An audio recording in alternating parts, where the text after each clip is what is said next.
Hello and welcome to 888 Live in Barcelona. 459 entries.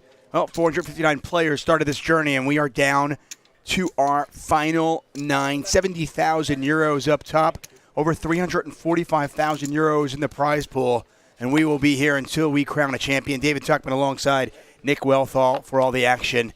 Nick, on a scale of 1 to a gazillion, how excited are you today? Infinity excited, David Tuckman. Yeah, I thought so. I've been trapped in a small room with you for 4 days, and the final table is what makes it all worthwhile, where we actually see the big money being awarded and a champion crowned. Really fun to be here. Several of these players we've watched already, some we haven't. So excited to see what happens. We've got a big stack who ran crazy good yesterday. He's on the button, and he's putting money in. Yeah. And what he does is going to influence the final table, I think. Yeah, absolutely. And you mentioned that 7 of these players we know. The chip leader is the one we don't know. Italian, Panto, on 9 million chips. 10 million plus after Guerrero folds this. Right. Final table hype is right, Gedemonis. Good to see you all. This morning, it's morning in poker terms. To put Panto's domination in perspective, there is approximately 23 million chips in play. With 9 players left, we're looking at an average stack well under 3 million, actually closer to 2 million, and yet Panto has 10. Yes. 10 of the 23 million with 9 players left. That is a big stack. That is domination. And it goes one of 2 ways, doesn't it? We've done enough final tables to know that big stack can keep that momentum, keep bullying people. People can play a little bit tight. They can build and build. They win the first couple of all-ins and they dominate. Or they lose a couple of big pots, double up a couple of people, and we're back to a fair fight. So let's see. Yeah, all 9 of these players guaranteed over 6,000 euros. First place, 70,000. And we hate the dreaded ICM word, people laddering up, but that certainly comes into play when you've got a massive chip leader. It makes a lot of sense if you're a medium stack or a smaller stack to let the big stack do the work, and you can just make more money by folding.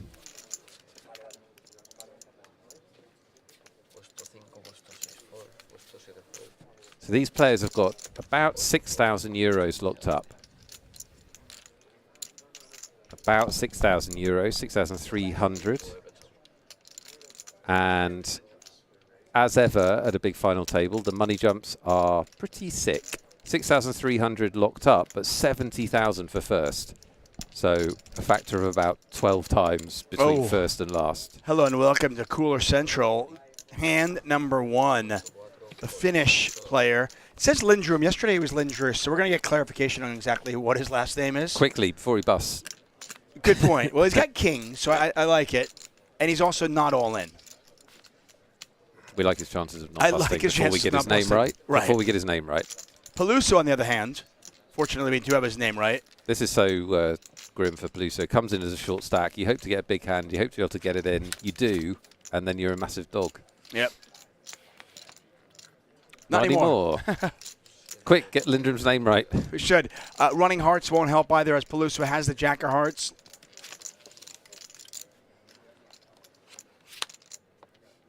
Well, a little bit more equity. Any queen, any king. Whatever, but no 8. Any queen, any king will do. As the Finn has picked up a straight draw as well. 6 of spades not going to help. And Peluso's set of jacks. Needs another card after the queen, obviously. Huh? Needs another card after the queen, to be clear. No, there was a 9 It can't happen now. The graphics are wrong. Oh, the graphics are wrong? The turn was a 9. Come on, like, graphics, wake up. I'm not going to... Yeah, see, there it is. The turn was a 9, river was a 6. I wasn't saying that out of, like, nothing. So, there was a board, there were some cards, and the kings won. Awesome. At the end of the day, the set of the jacks win. That's got to be, I mean, you talk about being grim. You have a short stack, you're hoping for a hand, you pick it up, and then you're looking at the side going, wait, I had kings here. This seems unfair.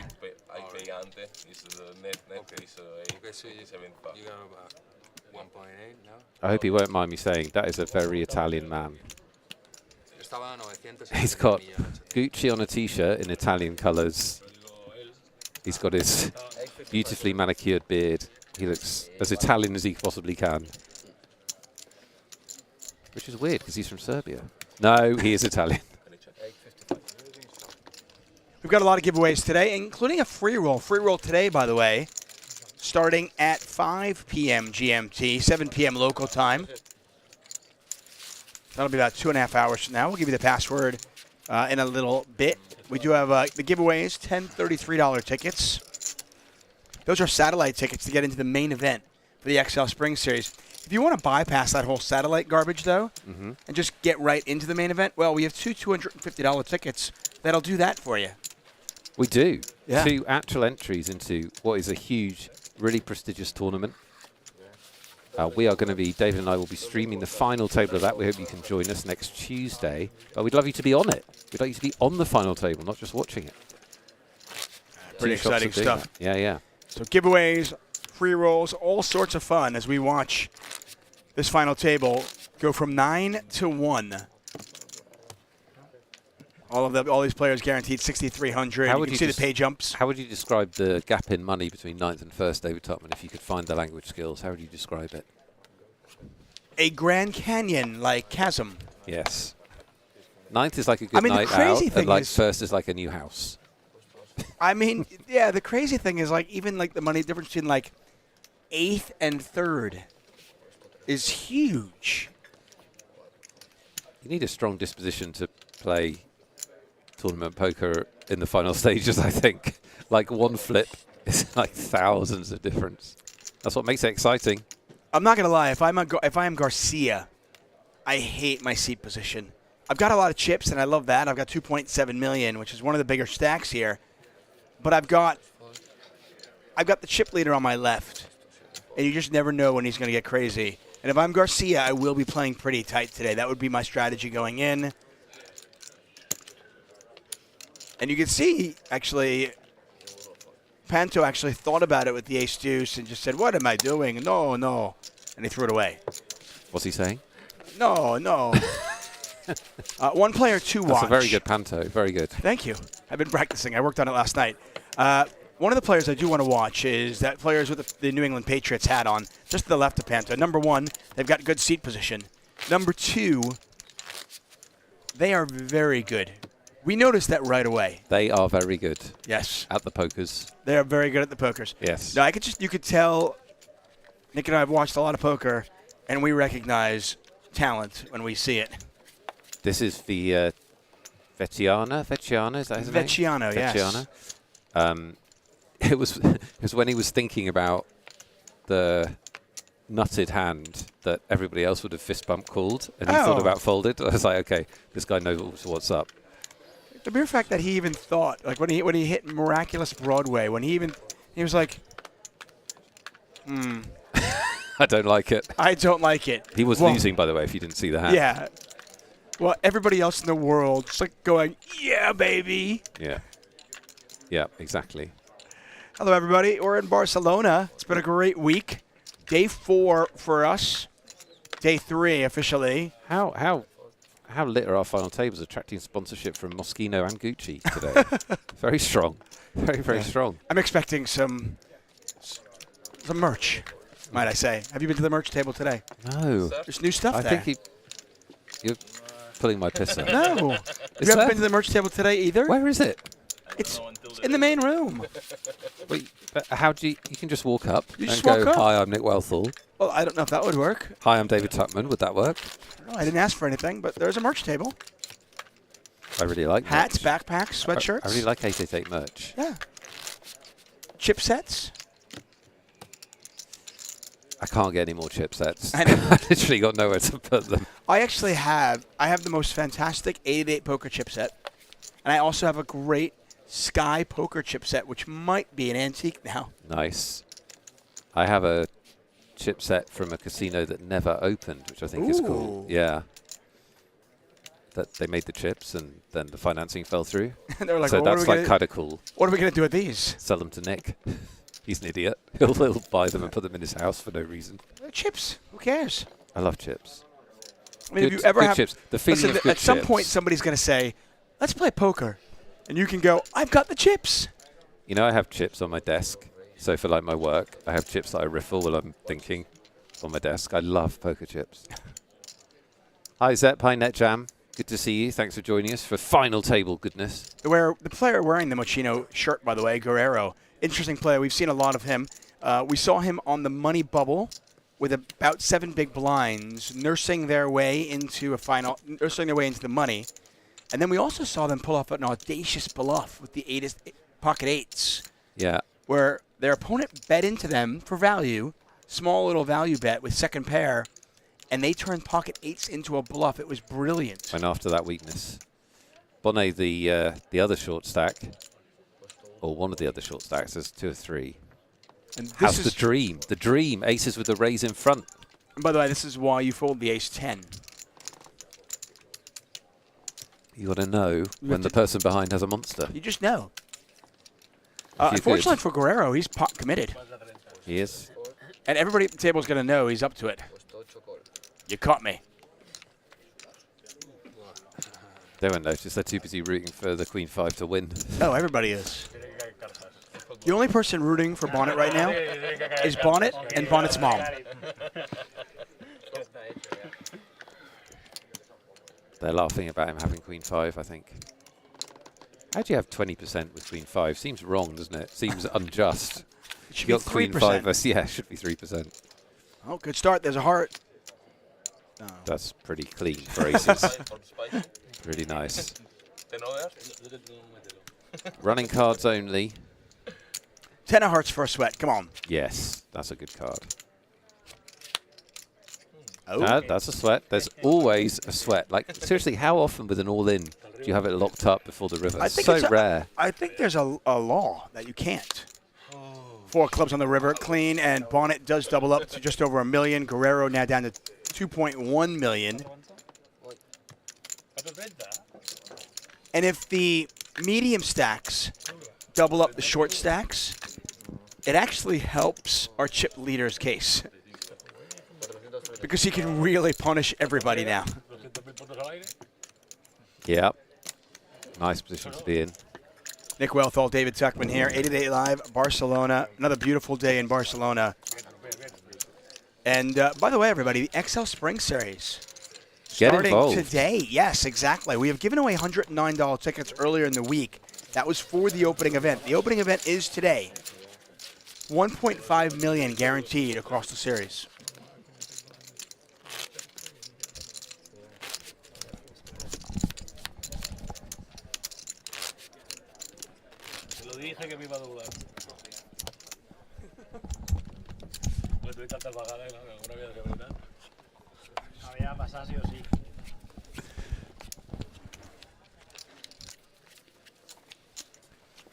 You'll see over the behind the table, PLO 5, PLO 6 now available on 888 Poker. What's super cool is that this event, which is always a fantastic event for us, runs straight into the Spring Series, which is such a fantastic online event. And that runs into the World Series. Pretty great time for poker. Yeah, I am excited to say that actually we're in the midst of planning.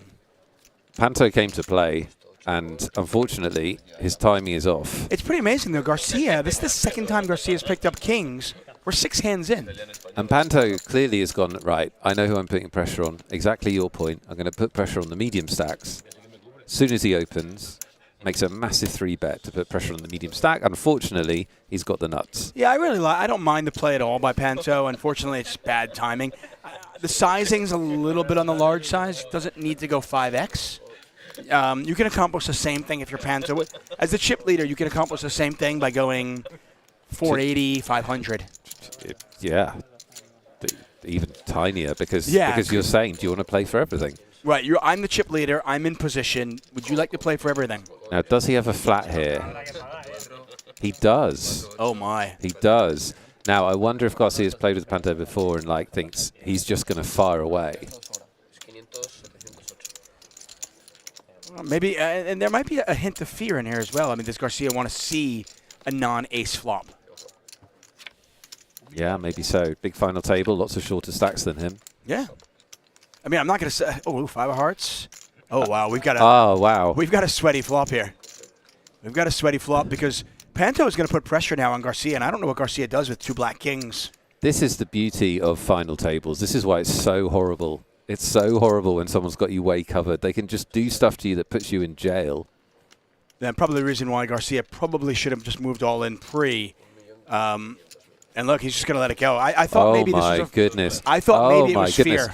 Join us in Panto's playground. This is Panto's playground. He can do whatever he wants, whenever he wants. If people are going to call 3 bets and then check fold flops, he can do whatever he wants, whenever he wants. I was about to say, listen, it's a catastrophe. Garcia was second in chips before that hand. And it's a catastrophe for him to get knocked out in 9th. An absolute nightmare. Just catastrophe if you get knocked out in 9th when you are second in chips. That said, you've got kings pre-flop. You're raising the chip leader 3 bets. I'm just going to jam. I want to take the decision-making out of it. I think in that particular spot, though, Garcia was like, I want to see a non-ace flop and then go with it. I don't even think he goes with it on a non-ace flop, given the fact that he just really quickly check-folded. I just think he wants to not risk his tournament. But just think about the implications of that. Panto can 3-bet and bet the flop blind. He can do it blind. He does not need to look at his whole cards. If people are calling kings and then check-folding flops, he can do it without looking. Many, many years ago, I covered a World Series of Poker final table. It was a 5K. Trevor Pope made the final table, and he had about 60% of the chips in play. There were superstars on that table, and we knew right from the start that everybody was playing for second. Trevor Pope, if I remember correctly, he was there with his dog. He raised like 16 straight hands. And everybody knew exactly what he was doing. Neil Channing did the same thing. And nobody could play against him. Nobody played back. Neil Channing at the Irish Open did exactly the same thing. I think he worked out he raised like 53 out of 58 of the last hands or something. Like, there's so little you can do. It's just a situation where you know exactly what your opponent is doing, and there's really, from an ICM perspective. What do you want to do here if you're Guerrero? Like, literally, what do you want to do? You're third in chips. What do you want to, or ish, something like that. I don't know the complete runouts. What do you want to do with ace queen? Call and... Hope you hit. Hope you hit and. You're stacking off on a queen? Is that what you're doing? You might, yeah. But then, your words, it's an absolute catastrophe to go broke. It's tens of thousands of euros. It is. By the way, in that Trevor Pope tournament, I believe it was the player who ended up finishing second or third in that, like, didn't play a hand for the first 2 hours. Bonnet mucks 7s there. I actually think with 1 million chips, it's a pretty great spot for 7s. I know I can see the whole cards, but Panto's opening super wide. Guerrero has just flatted. I think it's a nice spot. Yeah, but Guerrero just flatting means he's really strong too. Does Guerrero want to hit a queen here? That's my question to you. He'd like to hit 3 clubs. 3 clubs or top 2 or something. Then he might feel all right.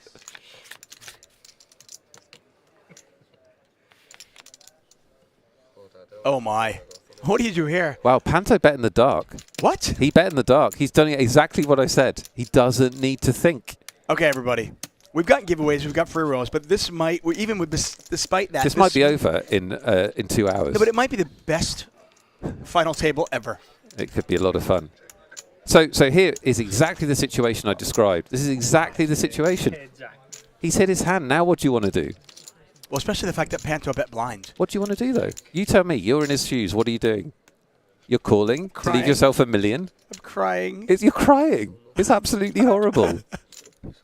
I mean, you don't give him a jack, obviously. He bet blind. How could he have a jack? Can't give him a jack. So you're stacking off with like 6 stacks shorter than you? I think Guerrero might just stack off here. Well, he's committed now. He can't fold now, can he? Well, he can. Can he? Listen, we've seen crazy things. I suppose he can. He's got 1.1. I suppose he can. Yeah, but what does he do on like the deuce of diamonds? By the way, should we just feel sad for Guerrero? This is such a horrible cooler. What a horrible cooler. I mean, what do you just give your opponent kings here? I guess he's got kings. I'm dead.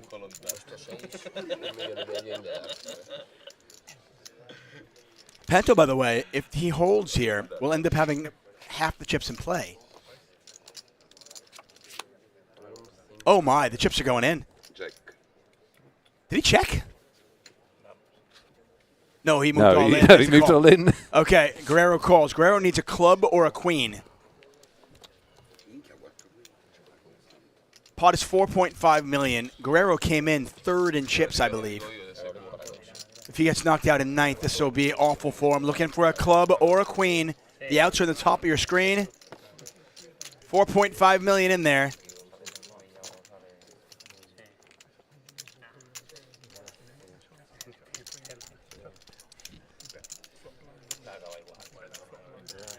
Panto standing up.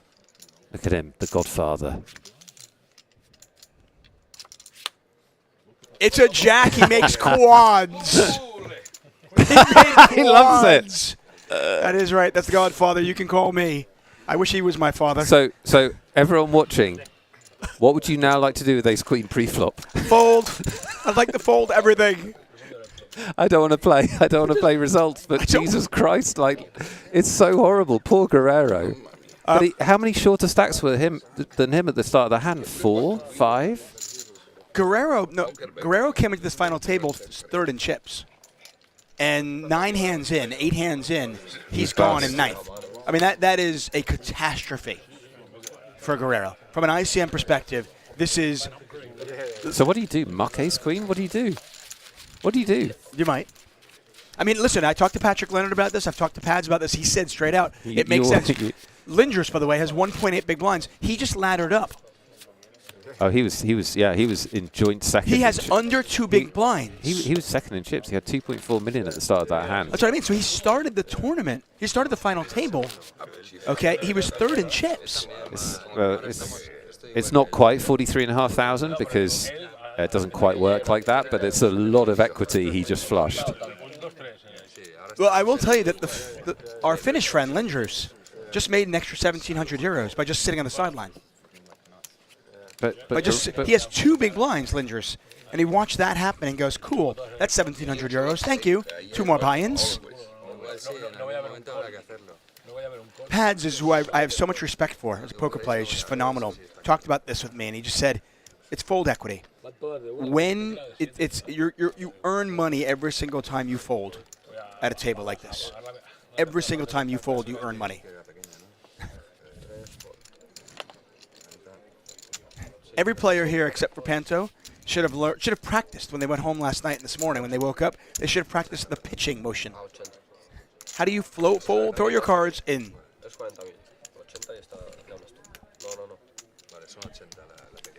And no, if I was Garcia, I would not limp in from the small blinds. Here you go, sir. Yeah, what would you like to happen next? Panto can So you hit a 9. What are you stacking off? What are you doing? Yeah, he folds. Yeah, good. Well, yeah. Good fold. Solid fold. Well, Garcia limped in, and then Panto announced a raise. And it was an instant muck. Panto's Playground. I've given you your headline, 888. Panto's Playground. That's really good. Thank you.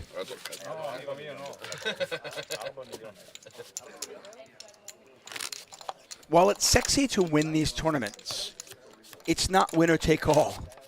You can make 43,500 finishing in second. Panto, absolutely. Panto, by the way, with 8 players left, has 65% of the chips in play. 60%. Does he really? He's got over 13 million. Holy crap.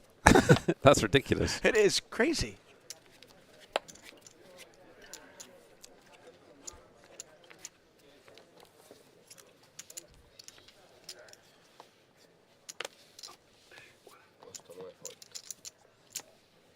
So there was a World Series final table like this back in the day, quite a long time ago now. I can't remember the year, but it was Chris Ferguson and TJ Cloutier. And TJ Cloutier was like 5th or 6th or 7th in chips, and he just didn't play a hand, to your point. And he finished up heads up with Chris Ferguson, who just knocked everyone out. Chris Ferguson was Panto, basically. And then he pulled back to 11 in chips, and the heads up could have won it. But once your head's up, I mean, listen. Yeah. Once your head's up, you're you're 2 hands away. Yeah. From always getting in there. It's a brave man opening this button, I tell you. It's a brave man. Do you think you're going to get fold? Do you honestly think Panto just go, yeah, it's fine?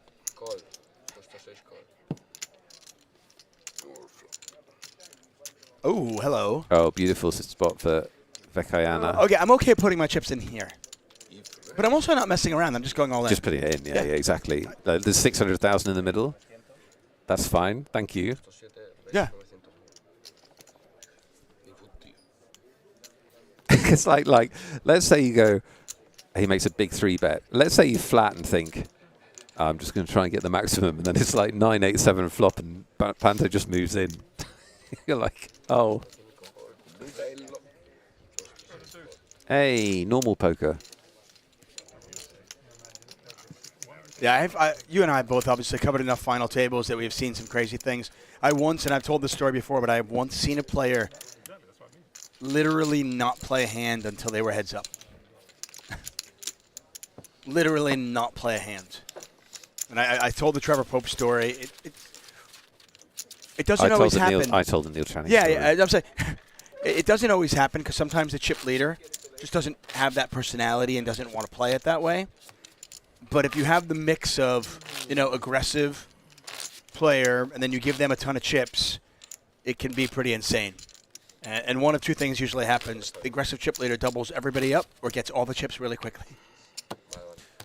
Well, the great thing about his situation is he can always change. He can just keep firing away. He can't change. He can change. He can change. A man can change. Listen. A leopard doesn't change his stripes. That's right. Tiger doesn't change his dots. Yeah, we got it. Panto doesn't stop being in his playground, just saying. Just saying. Let's give away some tickets. Early bird special. 1 ticket or 2, and this will tell me whether you think Panto's just going to go through this quickly or whether he's going to get his momentum stopped. Let's do 1 for now, but we could up it to 2 later on. Let's do 1 for this. Okay. We're going to give a $33 Early bird. Yeah. Thank you for being here, guys and girls. $33 special here. Is it ready, Lime? Is it ready? I want to see if anybody can predict what the keyword will be. Lindrom's got 2 big blinds and he's been dealt aces. Wow. I mean, this is actually really lucky for Garcia.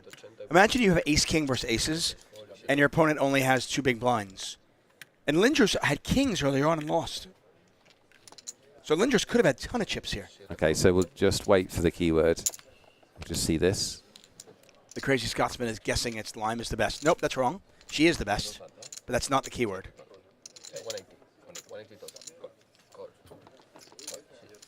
Garcia just called here. I'm surprised that Garcia did not want to isolate.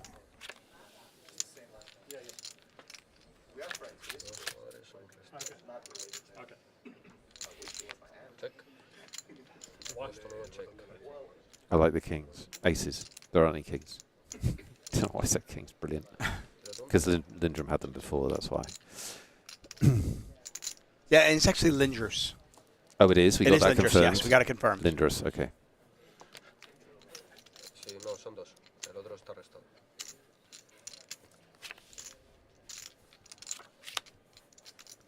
Oh, well, hold on a second. Peluso suddenly have his draw here, open-ended. Garcia drawing dead. Jack on the river, and the aces do hold, and that works out to about a quadruple up. Yeah, pretty sweet. Chip Taker knows me. The keyword, get ready to win. The first $33 ticket of the day. The keyword is Panto's Playground. Panto's Playground. It's really good. You like that? It's well done. No, seriously. I mean, if this isn't the headline from Poker News, yeah, they're missing. And I do not need to be credited. I just want it to be in the world. You do need I just want it to be in the world. You need to be credited. No, it just needs to be in the world. That's not how it works. Panto's Playground. Hello, everybody. 888 Live. We're in Barcelona, and it is all Panto right now. He has about 13 million chips. There's about 23 million in play. We're 8-handed. We already lost the very talented Guerrero, who came into this final table 3rd in chips. Tried a little raise with Queen 5. That didn't work. Then he got it all in with Ace Queen on a Queen high flop. Panto had quads.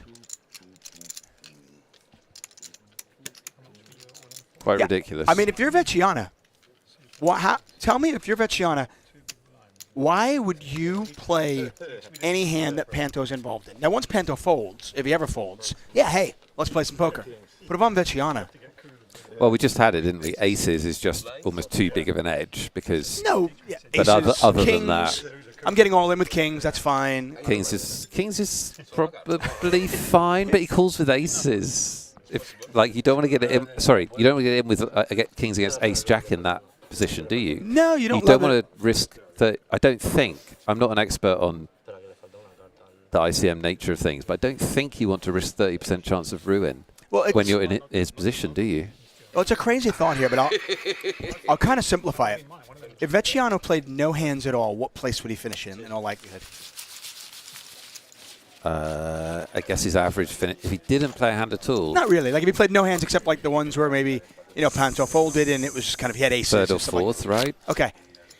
Now, if he plays a big pot with Panto, even if he has a huge equity edge, he still has a 35% chance of being knocked out in eighth. Increases his chance of first, but brings into the equation the chance of ruin, eighth, which is whatever it is. It's a fascinating situation. I think you're enjoying this final table. It's a really unusual situation. We don't get that often. High Super Zero. Let's find out if somebody's a winner. I think somebody is. But who is that person, David Tuckman? I doubt anybody's going to win here. Okay. I don't think anybody's going to win. No one's going to have done the necessary typing.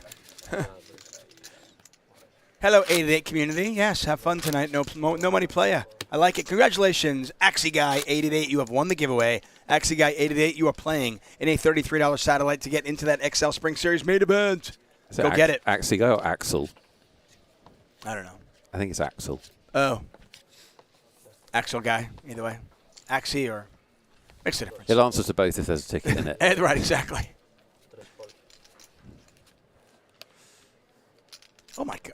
Bloody hell. We are 11 Kings, aces, aces. Yeah, the crazy thing is Lindroos came into this final table with like 1.2 million. He's picked up aces twice and kings, and he's lost half a stack. That's amazing. We're only 11 hands in. Oh, and by the way, Garcia on his left has picked up kings twice. And we've made quads. I always love this move. Like, I'm not going all in, even though I've only got 6 big blinds. I've just spontaneously decided to raise with a hand that could be anything.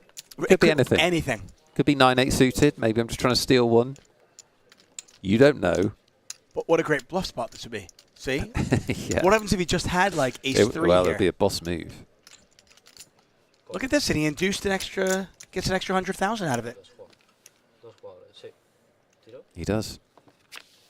Hey, I'm not saying it's bad. I'm just saying it's funny. It's one of those ridiculous plays that looks so obvious, and yet you still get a little extra value. You still get the big blind going, 3.5 to 1. Maybe I'll hit trip sevens. Yeah, what am I going to do? Then once in a while you get somebody kind of punting here too. Although I imagine, if you're Lindroos, would you check this back once? Yes, I think I would in this occasion. You've got the heart. And he's going to bet tiny, I think. That's the other thing you can do. You can't bet tiny. It's still half a stack. I know. Yeah, he's crazy. And Lindroos, who was under 2 big blinds, 1.8 big blinds, starting to build a little bit.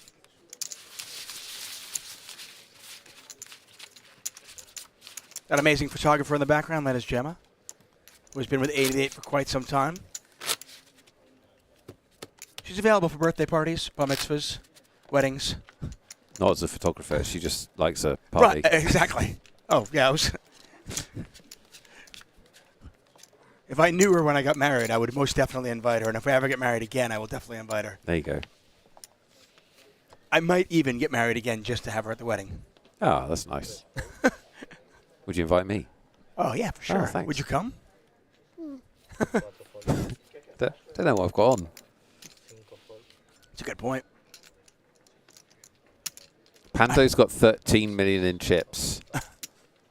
That is hilarious. We think we've got 23 million chips in play, right? Yeah. He'd be in a nice position heads up. He's actually raising really large, which is not necessary, but it does put players like, Vecchiano, like King Queen, just It's muck. It's a muck. Yeah, king queen's like, I'm amazed. I am absolutely amazed he's reaching for chips. Yeah. Here. I presume he backs himself to not go broke, but I'm amazed he's playing this hand. Yeah. Aren't you? I mean, keep in mind the blinds are 40,000, 80,000. But So this is a 4x open. Yeah, it's the same problem. If it comes queen, okay, so this is going to complicate things. But if it comes queen 10 7, and Panto puts you all in, what are you doing? Stacking off in second place with one pet? Is that your plan? Like, it's just, you know. On the upside, with Sokolovsky all in, and this is the other player, by the way, we had not seen all week, Sokolovsky. And we might not see much of him. On the plus side for Sokolovsky, with him all in, there's really no side pot, and there's very little reason for Panto to bluff. Now, obviously, Vecchiano did not know that when he made the original call, but... I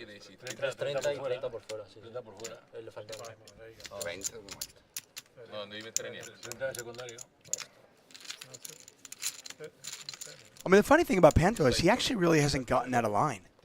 Like, it's not like he's raising every hand, actually. It's not like he's turning over 9-4. There's a lot of short stacks. There's a lot of situations where somebody's in already or something like that. But yeah, he hasn't got crazy.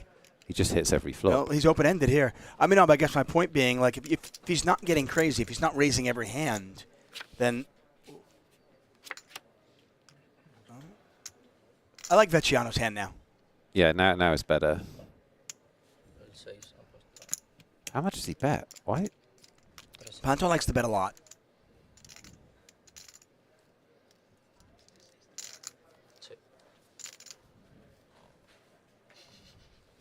Oh, no. Oh, no, he hasn't. I thought he bet 875. What did he say? I don't know, but it was brilliant.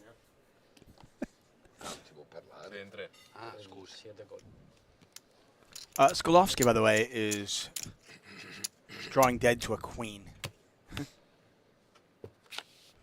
While we watch these two battle out. Fair, good point. The all-in player. Right, there is an all-in player who's like, hey, I'm still alive. I know you guys are focusing on them too, but... So does Vecchiano raise here? I would not raise. I know this is crazy. With king-queen, I would not raise.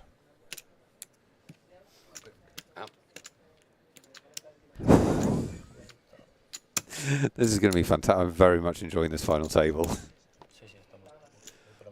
Panto is short for pantomime. That's clear now.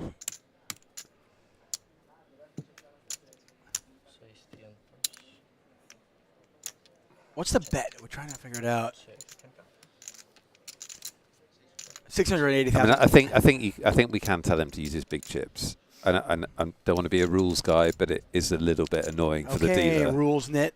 It's just annoying for the dealer when he has to count out every bet and he's got the big chip sitting there.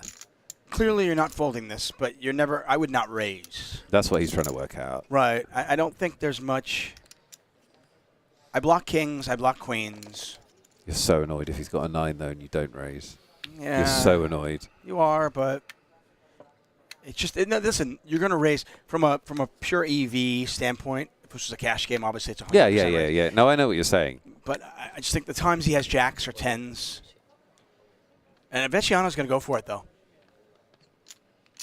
Safe to say this was never a bluff. Yeah, never a bluff. Yeah, I mean, Panto can insta-muck here. Because how could this be a bluff? It's impossible. No, there's an all-in player.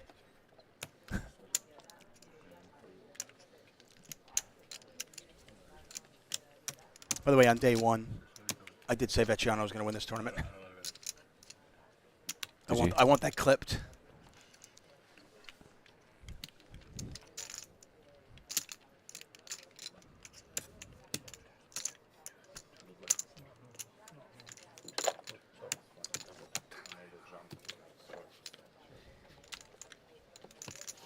You have nothing.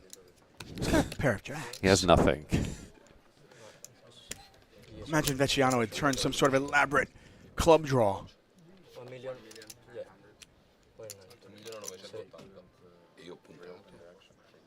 I thought this is a big pot.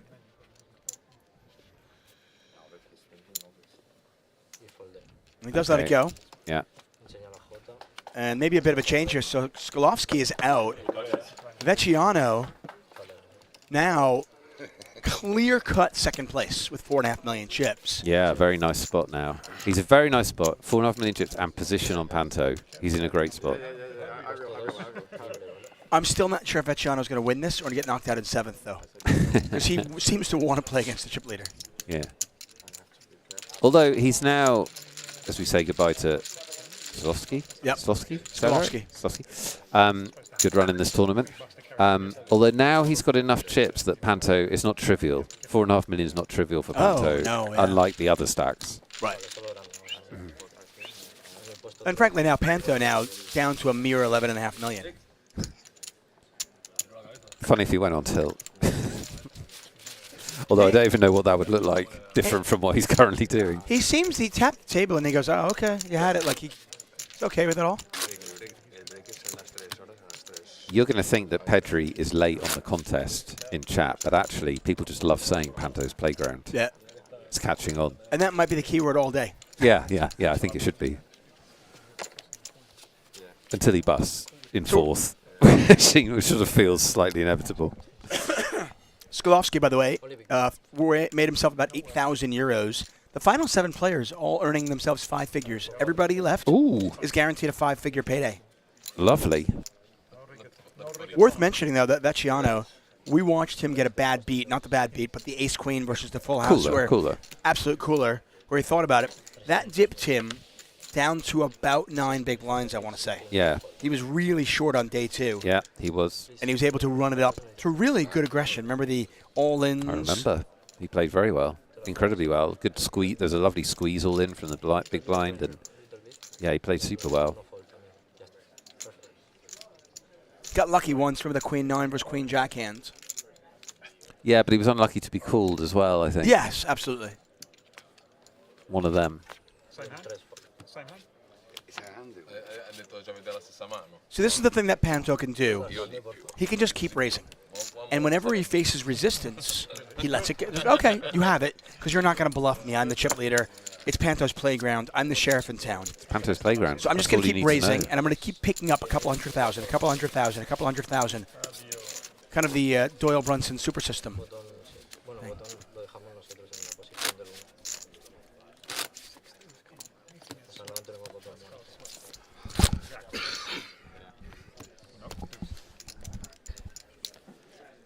Yeah, 888 Poker is really blessed with some amazing people that work here. Getting back to the photographer, Gemma, if I do get remarried, I'm wondering... If it's her? Yeah. No. Oh, well, you've got to remarry someone. Well, that's a good point. I haven't thought of that. Hi, Formici. My wife's going to be so mad at me. Why? She's remarried. Molly's no longer your wife in this scenario. How is she going to be mad? Well, she'd be upset. She's upset now that I'm talking about being remarried. Oh, but it's almost certainly her decision. Oh, yeah, right. In this future. Exactly. What am I talking about? You haven't left her. You're not, developmentally slow. Well. Oh, a bit. I like the same special. I think that's fair. Another short stack is McConaughey, who played very well on our stream previously, but he's been whittled down to almost nothing. However, he's going to pick up a small one. Dave, by the way, McConaughey has been British. He's been American. He is once again British. Truth be told, what's the story? We don't know. We do know his friend actually was in the TC Markham from YouTube was in the chat last night. Big Dave McConaughey fan, friend of his, told us a story. He is British. He lived in New York for a while. He's now back in the UK. So that's fine. But why would he have an American flag? I think I'm in Spain at the moment. I wouldn't have a Spanish flag. I understand. There must have been some sort of some confusion when they thought he was from New York. Fair enough.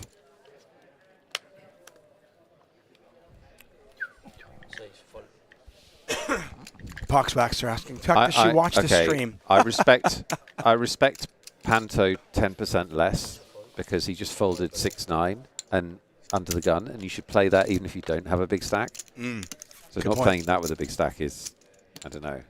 I don't know what to think.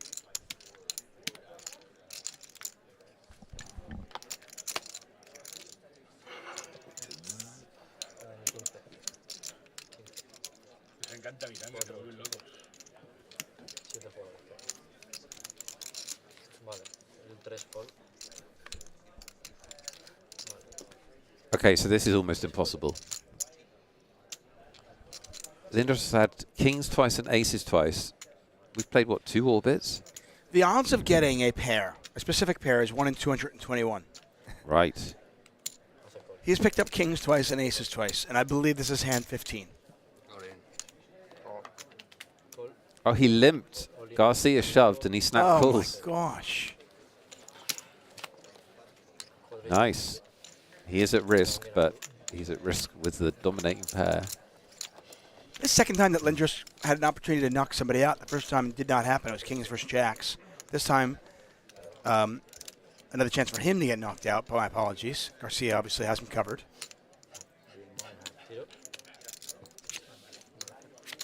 Deuces never loses, right? Is that what they say? They do say that. I think they are a bit wrong. Oh.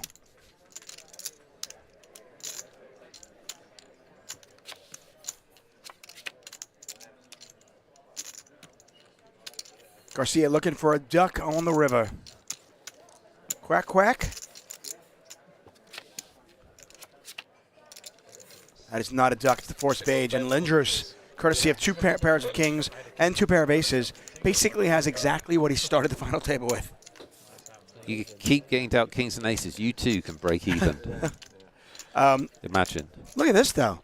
Look at Sharp. He's not only got an MVP 888 T-shirt, but he's got an MVP 888 sweatshirt. They probably as got well. those at the merch table that everyone keeps hiding from me. Yeah, right. Well, there's a special. There's an MVP merch table, though.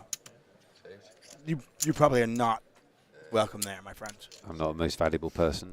No.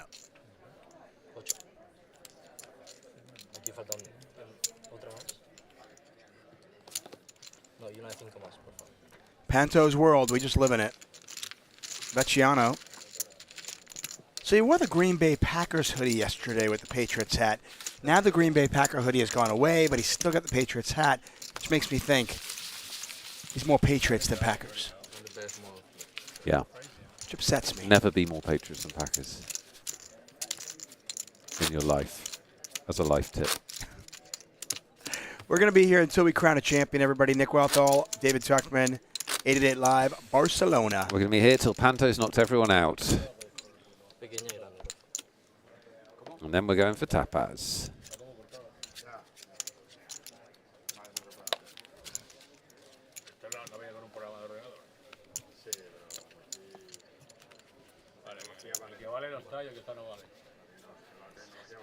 Free roll, 2 hours away.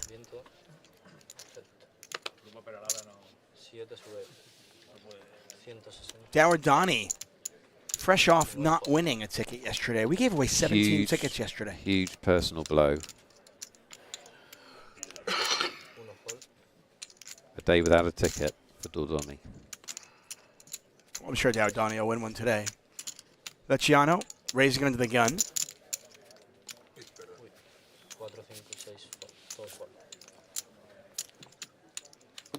Panto not defending the big blind. So Panto has gears. It's not just blind, pure aggression. He's picking his spots. And he seems to have a little bit of respect for Vecchiano on his left. Very good.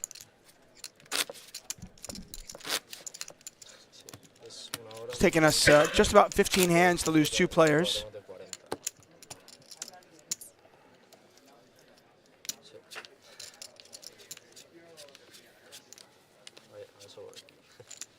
Lime coined our chip leader with a name. What was it?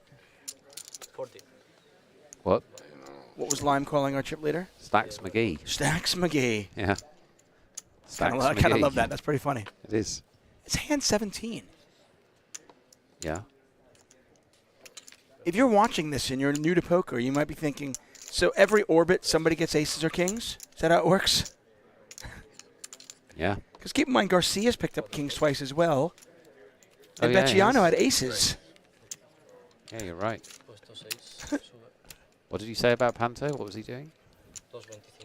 Not. He's picking his spots. So his spots and respecting His elders. Vecchiana.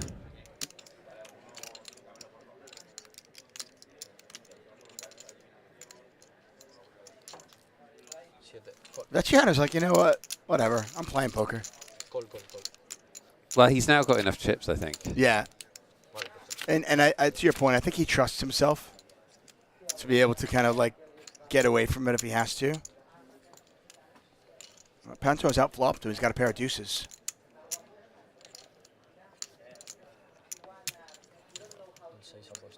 Sir, can I encourage you to use the high-value chips at this time?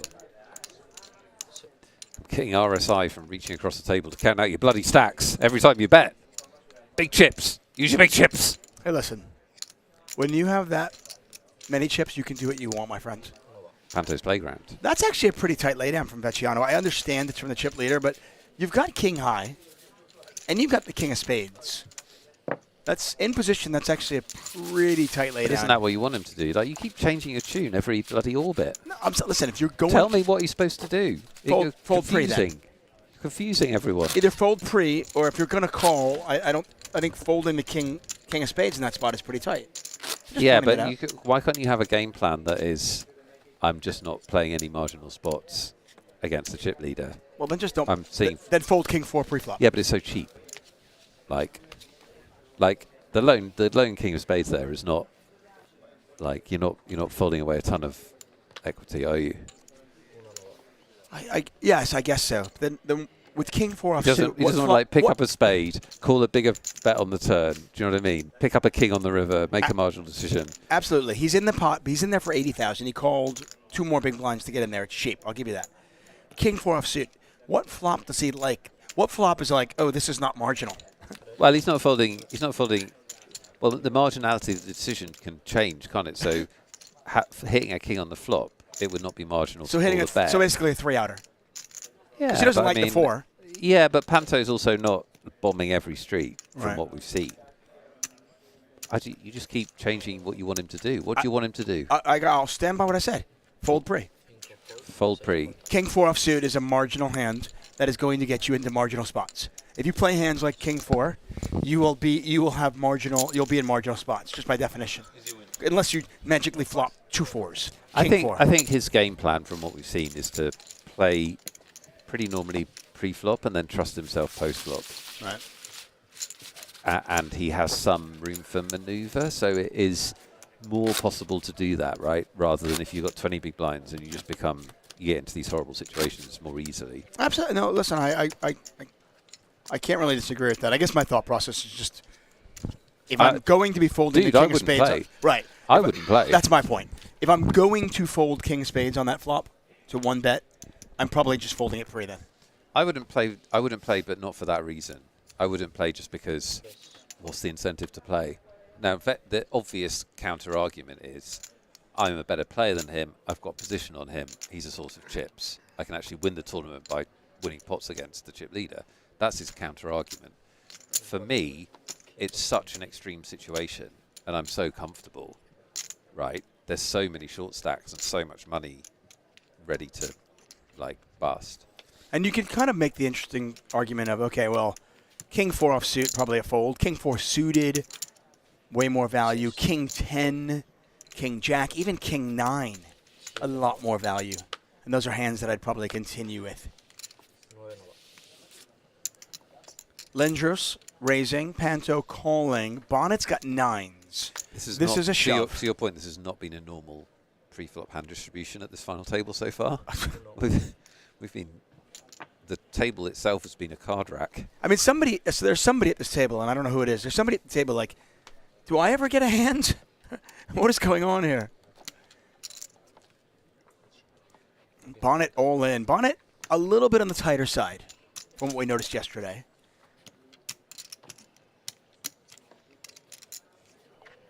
This is 530,000 more. Pot is 1.1 million. Yeah, and the problem for the sixes is that Panto's behind. So now what? Yeah, it's also It's just a significant portion of Lindroos' stack as well. What if you flat and Panto just shoves? Then, to isolate or whatever. You hate life. You have to fold. And he's kind of looking at Panto like, it's like, what are you going to do? Because then I can decide what to do. Well, there's also the hope that, hey, can Panto knock him out and I can ladder up again? He does fold. I think he had to fold the sixes, unfortunately. Yeah, and Panto calls, and while he's behind, this is actually the correct call. He's getting more than 2-1 to make this call, and he can obviously afford the chips. Any ace will do.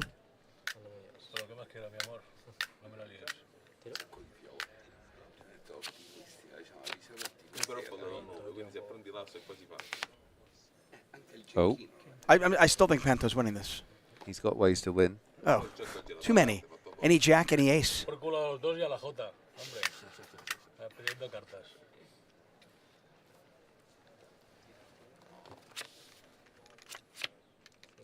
Any five. Running fives.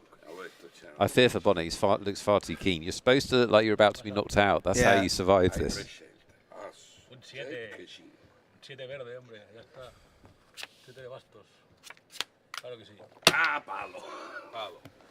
Bonnet. Panto is beaten. Yeah, Panto it down to a mere mortal 11.3 million. He only has 48% of the chips in play. Bonnet's doubled up twice.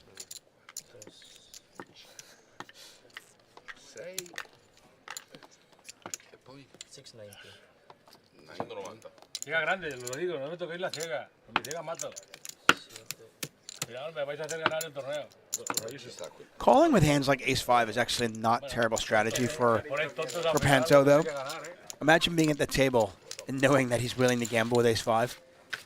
Because from an ICM perspective, you're like, okay, there was a 36% chance that he's going to get knocked out. I don't like the fat call originally, though. Like, no. He should just raise if he wants to play it. Absolutely. I agree. Tú pagas siempre, que siempre me doblas.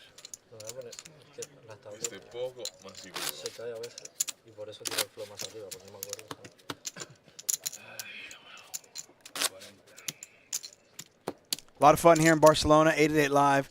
459 entries, whittled down to just 7. Panto carving out this wood. And who will be the last man standing? No 888 ambassadors left. No women left. But we have a diverse final table here. Different countries represented. Panto, as I said, he's pulling back. He's not really playing everything.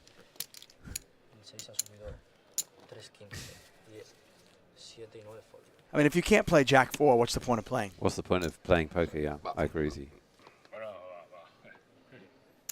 Panto loves to raise the hand after he loses to get a little back. I wonder if that does open the door to the possibility of the tilt that we have seen many times from big stacks when if he does lose a chunk at some point, if it quickly deteriorates. Can't show half the table. No, I think this is ace. Oh, he thought the 4 was an ace. I've actually made that mistake before. We all have. You peel back. The scary bit, which every poker player has done in their life, is when you turn over what you think is a winner. You must have done that at least once, where you go, I've got the 9. I think you don't. Robbie Jade Lou, that should have been her defense. Oh, God, let's not get into that. That should have been her defense. I thought I had ace-jack the whole time. She had a perfectly good defense, which is she just played a hand of poker. That was her defense. That'd be great, though, if she just looks like, I thought the 4 was an ace. I thought the 4 was an ace. And we all would have been like, oh, yeah, okay, that makes sense. That makes more sense. We've all done that.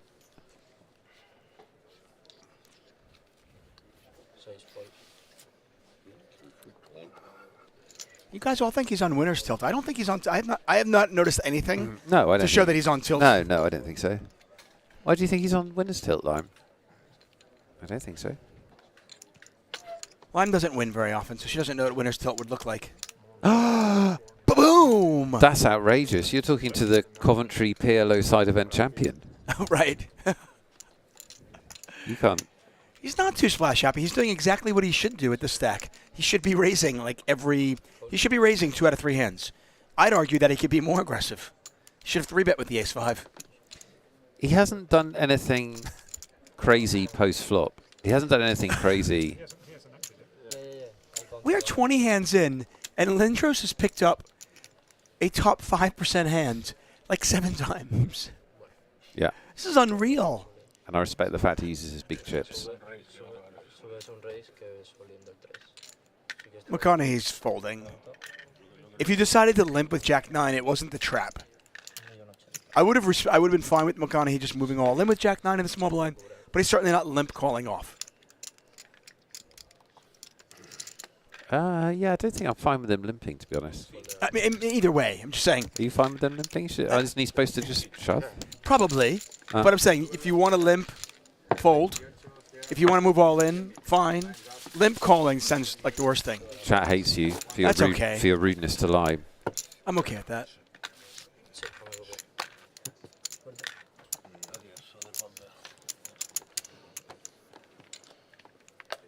$115 big blinds. Look at Vecchiano. The Vecchiano's in this like just sweet spot. Again, second place is 43,500. And here's the crazy thing is Bonnet, Lindroos, Peluso, they're all basically at the same exact spot. But then look at the payout differences. 30,000 euros for third, 10,000 for seventh.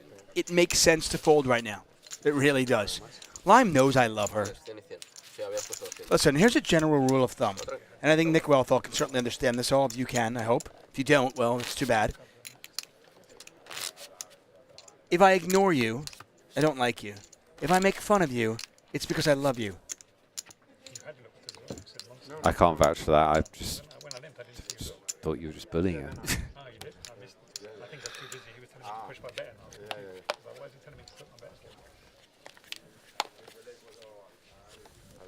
Seven players remain.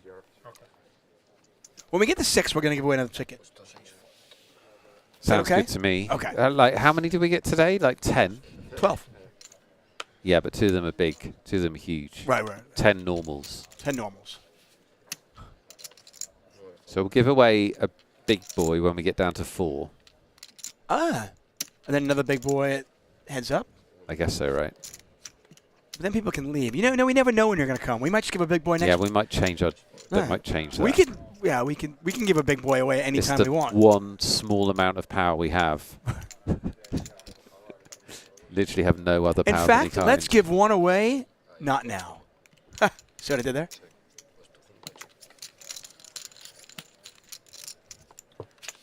Lime saying she's a creative player. Exactly. In commentary world, we call it, you're unconventional. They like to gamble. They're creative. They think outside the box.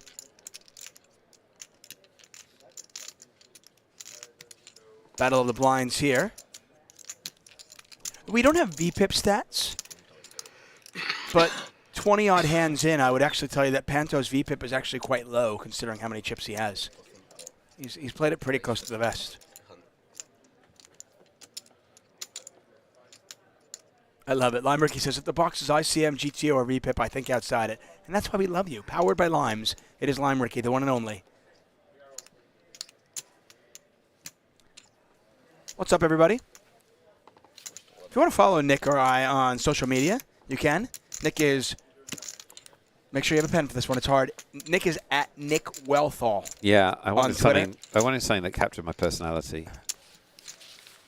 I am at Tuck on Sports on both Twitter and Instagram. You can also follow 888poker on all the socials. Reddit, Discord, Instagram, X, Twitter, whatever you are calling it these days. Stay up to date with everything that's going on related to 888poker. We are in the midst, by the way, of planning out our 888 rides for the summer. Quite excited about that. Okay. I think we might get Jackmate. I've been told that we have chemistry, me and Jack. You don't. A chemistry that you and I could never attain. You don't have chemistry with Jack. Jack's a professional. Oh. He works with what's in front of him. He's See? Literally a professional broadcaster. The fact that Nick is making fun of me means he loves me. That's right. That's exactly what it means.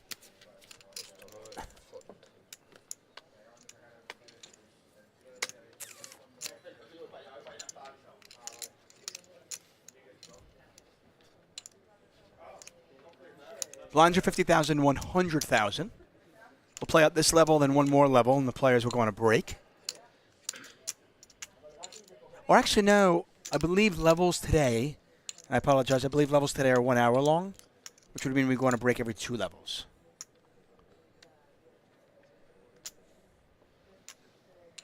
Final table. It's a law unto itself, David. Who knows?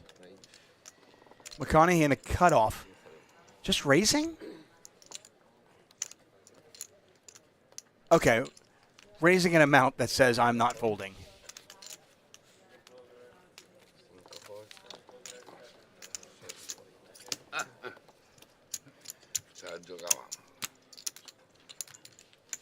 By the way, for all of Panto's antics, he has added about 1.6 million to his stack at this final table. Oh, has he? He's up from the start. Yeah. Okay. Despite losing that big hand to Vecchiano and everything. And doubling up Bonnet. Guerrero at the bar wondering, why did I call the chip leader with ace-queen? What was I doing? I could have just folded. I'd still be there. Yeah, that was... That's the thing. I mean, on one level, it is a cooler. Oh, absolutely. Obviously. On another level, it's like... I never know how to commentate or think about those things in tournament poker because obviously it is a disaster, but then also obviously it's not obvious what else you can do. I mean, the one thing is, obviously, the fact that Panto bet blind. Listen, once you call pre-flop and you hit the queen, the hand's over. Right? Once you decide to make that call pre-flop and you hit your queen, you're just not going to go anywhere, unfortunately for him. The club on the turn just kind of cemented his fate. It was somewhat poetic that Panto made quads. Panto raising, Vecchiano. Fearless. Nah, he's just, it's like, you know what? I'm going to play poker with you. There's many entertaining flops here that... For the record... That's not one of them. I prefer 7-3 of diamonds to king 4 offsuit. Less likely to get in trouble. Yeah, to get in less trouble. Like king 4, there's so few flops I like. 7-3, I'm like, yeah, okay. Got diamonds, I've got straight draws. Now, does Panto... Yeah, he does, okay. I'm just interested in how he actually plays, because we haven't actually seen him make that many decisions, have we?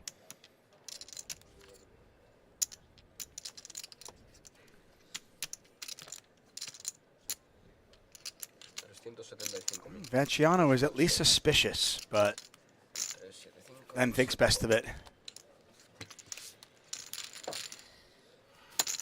Panto looks like one of those players who, obviously this is the first time we're seeing him, looks like one of those players that if he starts hitting hands, he's really dangerous just because of the big bets thing. The big bets, big raises. You just don't want to play against those players. They're constantly making you make decisions for all of your stack. Yeah, especially in a tournament. In a cash game, it's obviously a little bit different. Yeah, cash game is totally different. Because you don't mind reaching back in your pocket. But when somebody is going 4x pre, 4 times the big blind, and you only have 19 big blinds, and then you've got the ICM considerations, it really makes it difficult. You just have to pick up big hands. And unless you're Finnish, you don't get kings twice and aces twice every 20 hands.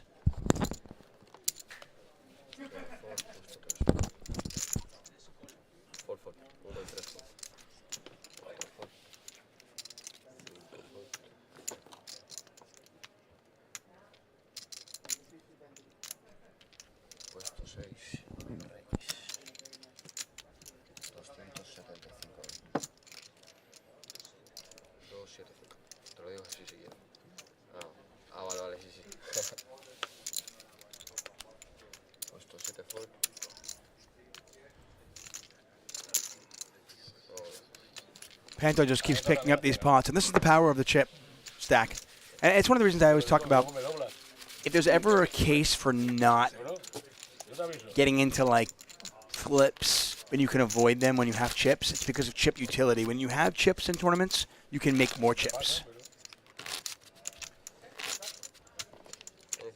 Yep, the curious tournament phenomena of the less chips you have, the more each individual chip is worth. which is exaggerated massively when you're deep in the money. And so you can splash chips when you have lots of them, disproportionately to the amount of chips. And you have to be super conservative chips when you have less of them, disproportionately to the amount that they signify, because your presence in the tournament has a value. All in here from our British / New Yorker / Brit. McConaughey with ace-jack. All in for 940,000. Action folds around to the blinds. And it looks like this is going to get through, except for Bonnet. Nope, Bonnet's going to let it go as well. So McConaughey picks up 250,000 chips, which, by the way, is he added about 25% to his stack. Fairly significant. Marlfield wants to know how many players Panto's knocked out. Won the whole tournament. The whole tournament. I don't know, quite a few, I think. There's 459 entries. 300 and something. He knocked out quite a few last night, didn't he? He knocked them all out, including the Bubble Boy. The final table Bubble Boy he knocked out as well.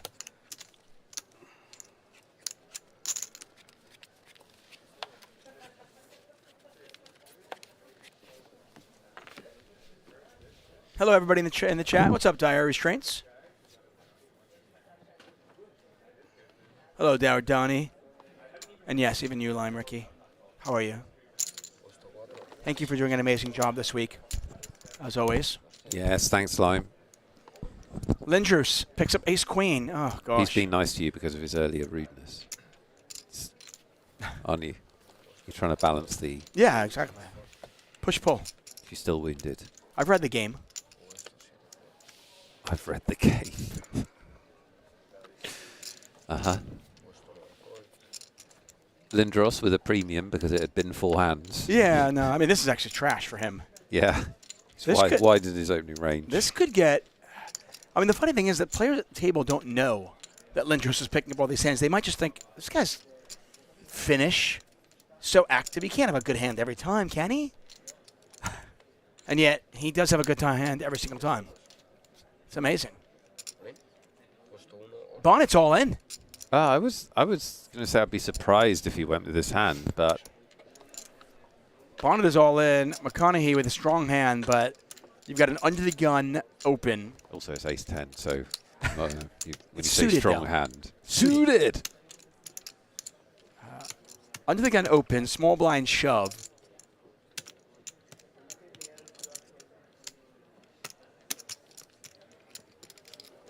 Is Lindroos make the call on what is 13 big blinds? He has to, right? He doesn't have to. 1,430,000. I mean, ace-queen's too strong to fold 13 bigs, right? We keep saying that, but Yeah, I mean, clearly. well, he's trying to just like he's trying to work out, does Bonnet shove worse? And I feel like I'm surprised if I was sitting in Lindroos's seat, I wouldn't believe that he'd shove ace-jack off. Right, you're hoping he has 10s or jacks Against when you an call this. under-the-gun open, I wouldn't believe he'd shove ace-jack off. The fact that he has is surprising to me. Can't go to your grave with those time cards. Might as well use them now.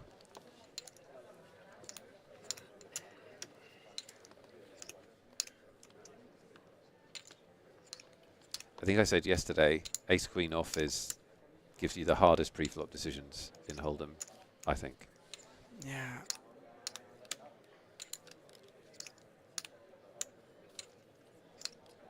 Like, he's sitting there thinking, does this guy shove king-queen? No. Does he really shove ace-jack against the under-the-gun open? I mean, if you think it's 10s plus and only ace-king, then it's a fold, obviously. But well, or lower, like lower pairs plus and ace-king. Then it's a fold. It's a fold, but we can see it's obviously with ace-jack. I mean, I think Lindroos has to... It's way easier when you can see it's ace-jack. 100%. Clearly. This is a much easier... I feel like much more confident in my decision. And in fairness, I actually did say, like, 8 minutes ago, Bonnet's pretty tight. He has the appearance of being tight. I would 100% understand a fold here, even though it looks crazy tight, and obviously it looks terrible because it's ace-jack. The only thing I will mention is, again, Lindroos has been so active, and you wonder if Look at him. He's completely in jail here. He hates it. He hates it. Ace-queen sucks. It's such a terrible hand. Ace-queen off is so hard. It's a terrible hand. In these specifics, like, mathematically, you shouldn't fold because you've got to be so sure that he won't shove worse. You've got to be so sure. But in reality, he shoved out the small blind to your undergun open. You haven't shown down anything other than premiums.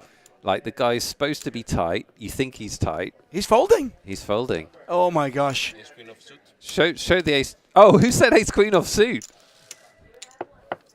Bonnet Everybody knows. No, someone else. Was it Bonnet? Who said ace-queen off suit? I don't know. That's because everybody knows ace-queen off suit is the hand that puts you in jail. Everybody well, that's knows. the thing. Because you know, listen, ace-king snap. Ace-king snap. Ace-jacks snap fold. Snap fold, yeah. Ace-queen's like, ah. Ace-queen suited, snap call. Ace-queen off, oh, God. Too funny. Too funny, everyone knew his hand. Oh, yeah, I know it. I can have a good guess. Look at these stacks. Chat, what are you doing there? I'm calling. He has ace-jack. I know, you're not chat. We've heard your opinion. Okay. What, chat, what are you doing with ace-queen off? They're all going to say call. What do you mean? Well, because they can see it's ace-jack. Yes. Oh. You think any of them's going to be like, oh. He said I'm right? No, I don't know what he's Horrible spot. It is. Against that player in those positions. And keep in mind, while it was ace-jack there, he also makes that move with ace-king. Of course. Right, so it's not like, it's like, yes, it was ace-jack there, but that's what you're hoping. So the reason you don't bet fold off that stack is that mathematically, when you put all the dead money in, against the pairs, you're doing good, right? Yeah. So that's why you can't really fold, but at the same time, I totally understand what he went through and how he folded. What? Oh, that's not about Gianna. Okay. I was like, what is going on with 7 deuce? Peluso with ace-queen. Totally different situation. And now Bonnet's picked up ace-queen. Peluso, by the way, does not need a strong hand here because it's a Panto open. Turns out he has ace-queen. Exactly right. Totally different situation. If I'm Bonnet, I might actually move it all to the top on this, knowing Panto's only going to call with his premiums, right? Panto could have queen 5. And you've got to think Peluso knows that. Peluso is the shortest stack as well. Yeah. I mean, I think Peluso's doing this with like ace-8, king-queen, king-jack. Yeah, I agree. He's not quite the short stack, is he? Because there's McConaughey, but he's the second shortest stack. He's got like, yeah, and McConaughey has 9 big blinds. He has 10. Right, yeah. So you're right. He is doing it with those hands. I feel like you should get your time. I feel like you should get your time cards back if it's ace-queen. Ace-queen off. Yeah. This whole few minutes of decision making could be called ace-queen off sucks. I might get T-shirts. Ace-queen off sucks. Ace-queen off is what everyone says jacks is. Ace-queen off is actually what everyone says jacks is. Because jacks is actually not so hard. No, a lot of the time. A lot of the time it's not so hard. Ace-queen off has a lot of these spots. Bonnet's going to let it go. I think I probably call in that spot simply because I do believe that Peluso is going to be super aggressive. Panto's in terrible shape here, and he does fold.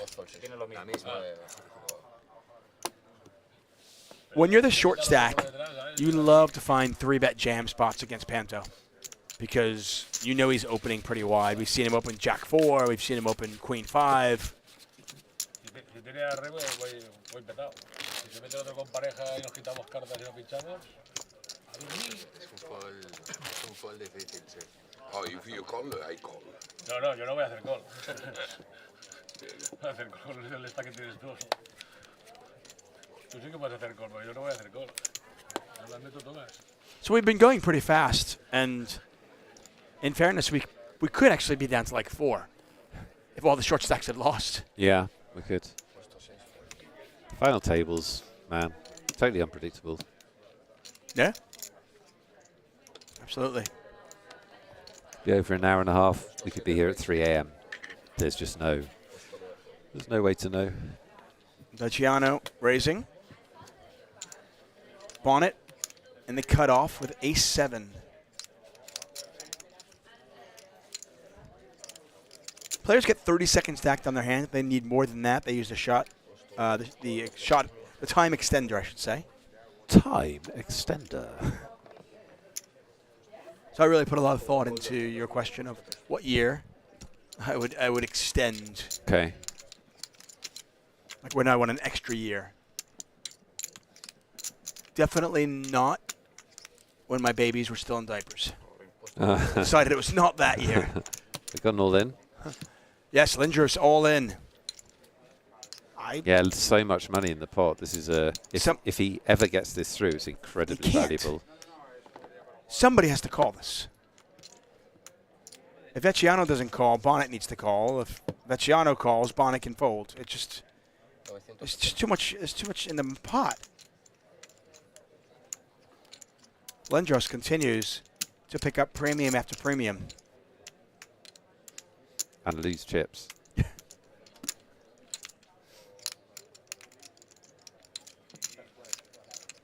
Yes, the ace-7 flat is not good off that stack. Nah. Dire straits. It is not great. Oh my, Vecchiano's gonna fold. Bonnet's in this like terrible spot where it's just like, ugh, what did I do? He's getting 2-1 though. Yeah, but then like mathematically he should call, but then you put yourself short stacked if you lose, and that's what he's thinking about. Well, the chips mean a lot more to Bonnet than they would have done to Vecchiano. Vecchiano actually could have called that. Yeah. If Lindroos gets this through, this is an unbelievable result for Lindroos. Huge. Wow. Big steal. He had less than 1 million chips, and he just added 600,000. He added 60% to his stack without seeing a flop. Hard to do. That's stupid. Yeah. Like, what? I'd like to sign up for the. What would you like to eat? I'd like the double up with no flop, please. Zero risk, double up. Thank you. Thank you very much.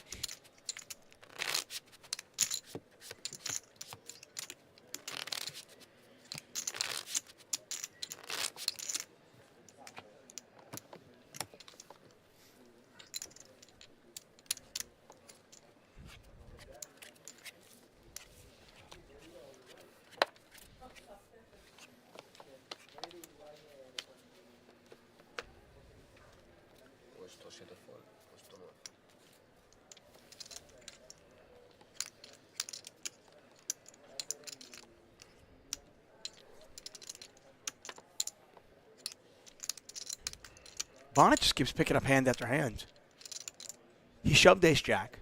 He folded ace-queen. He called, folded ace-7, and now he picks up ace-jack. Mm-hmm.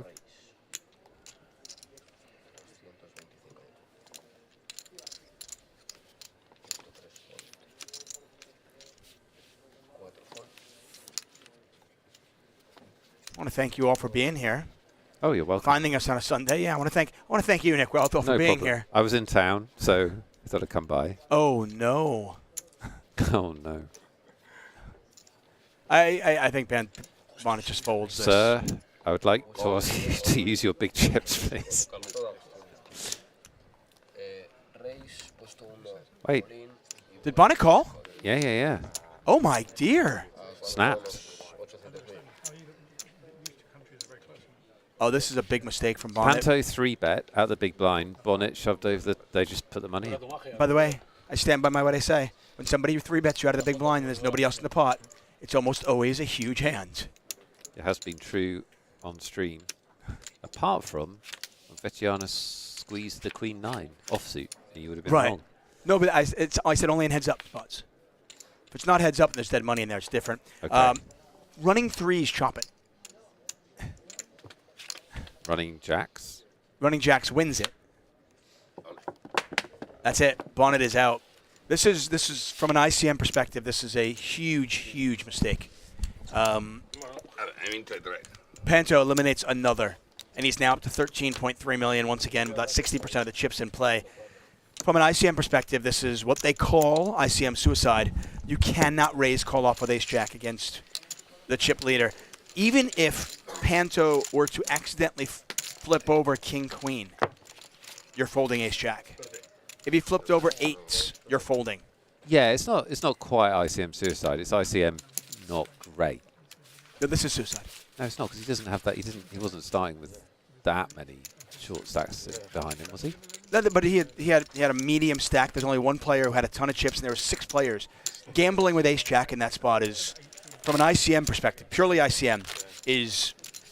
You just like saying ICM suicide. I do. You say it like 800 times every final I table. love it. I say it by myself at Literally home. everyone hates it. No, I know. I love it. And I love saying it at home. I do it all the time. My wife serves dinner. Chat, to me, how and would I'm you like, feel about a ban on David Tupman saying ICM for the rest of the final gonna work. table? How would you feel about it? Unless you're taking the No, mic. you have to do what our audience wants. Yeah, okay. Yeah, that's going to work. Do you know what I hear when you say ICM? I hear boring. Listen, I get it. I get it. It's boring. It's not sexy.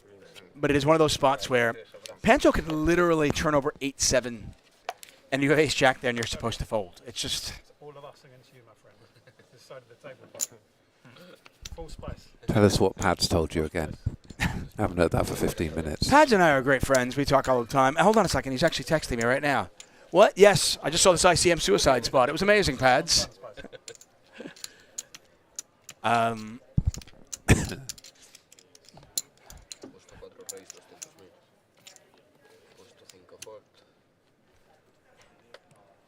Panto, by the way, back up to 60% of the chips. Bonnet, out in 7th, earns himself 5 figures.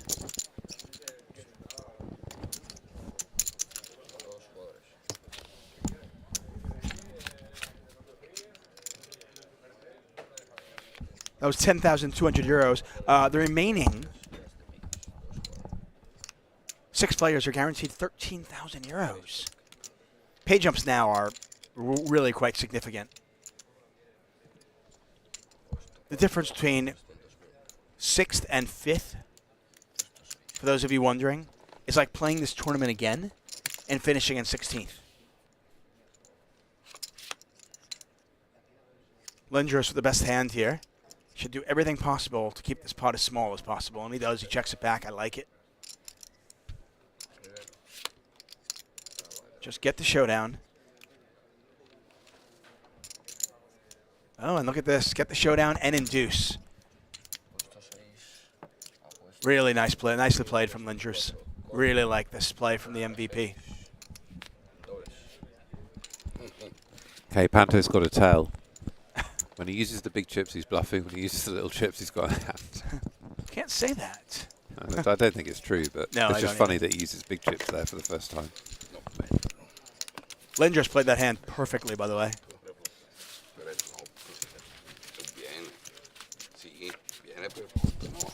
Yeah, control the pot. Induce the bluff. Very nice. I said when we get down to 6, we're going to do a keyword giveaway. We're going to do it. Lime, is it ready?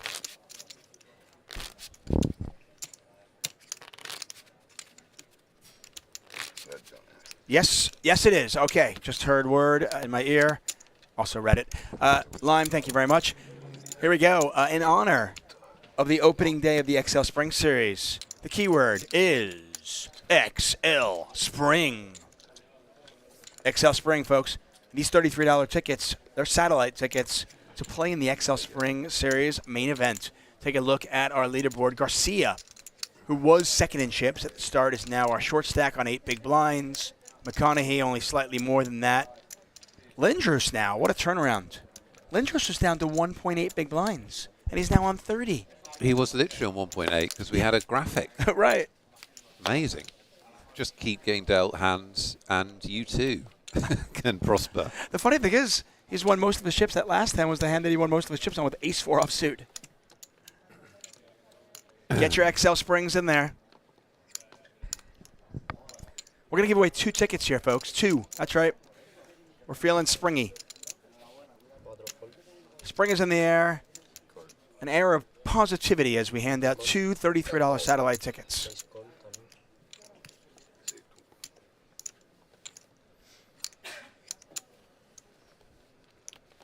Siete. Fold.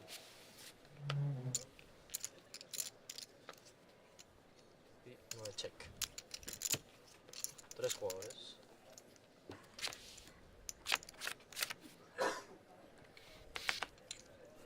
Ace high flop. Otro bajo. Not much going on for anybody. Panto not going to bet this. 9 check. Nobody has a heart. Nobody has a pair. Who wants it?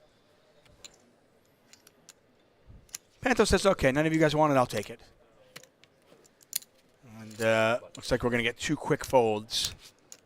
Unos 2.75 bustos. And Panto back up to about 12.5 million. Sí, es que lo malo es que las tiro y ya no me da tiempo ni te tengo que contar y tal. By the way, being a massive chip leader at the final table is super fun. I strongly advise you all to try it. You can ask Panto, by the way. I bet you he's having fun. He's definitely having fun. Yeah. Casi era He knows how to celebrate as well. eso. My favorite moment was when he bet blind and hit trips. That Like, how do you do was that? Pretty cool. What a boss. This is just quite the trick, isn't it? I bet blind. The flop comes out king 6-3. You have 8 high. Right, I'm like, ah. Well, there's cards have been dealt, so obviously Lindroos has a premium. I don't remember ever seeing anything. Have you had like a session like this ever in your life? We've only had 33 hands. He's had 10 premiums, I think. Kings twice, aces twice, nines, nines, tens, eights. ace, queen, eights, Yeah, absolutely. sixes. Absolutely ridiculous.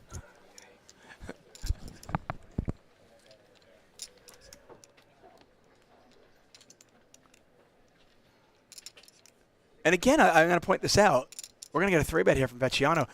I'm going to point this out. While we can see that Lindroos is just picking up big hands, what does it look like to the rest of the table? It looks like Lindroos is getting out of line. It looks like he's playing far too many hands, and it looks like he must be getting out of line. The fact of the matter is Lindroos is just picking up hands. This is quite a curious spot actually, because they're second and third in chips. Yep. Like normally this is just a shove, but you can't shove. Yeah, and then I want to say they're about 30 big blinds deep. I don't mind. You can 3-bet and get away from this, so which clearly Vecchiano would not do. normally. This is just a shove normally, but you can't. He can't shove. No. What? Yeah, exactly.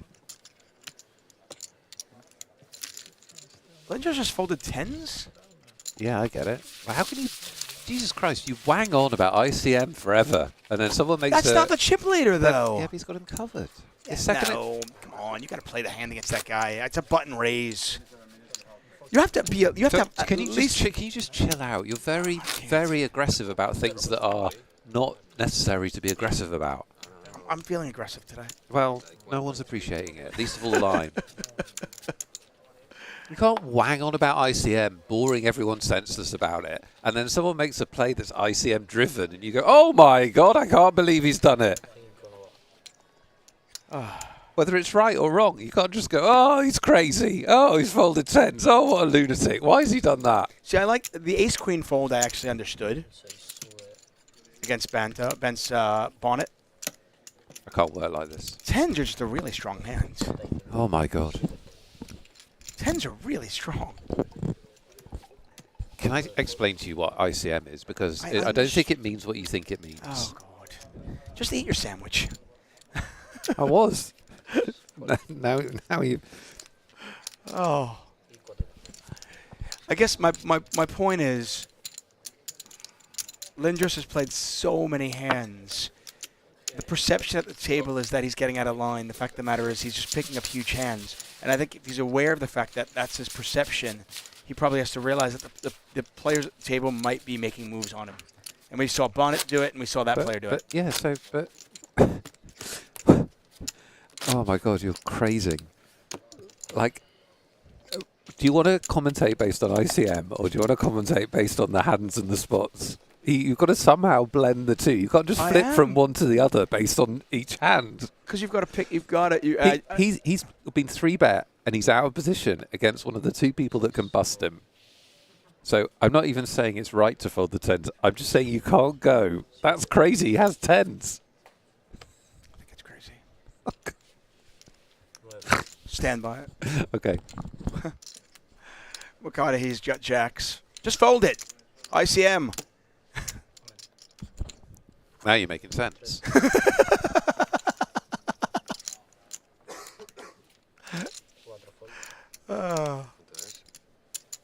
Good point. Dire Restraints points out tens are not a premium for Lindroos.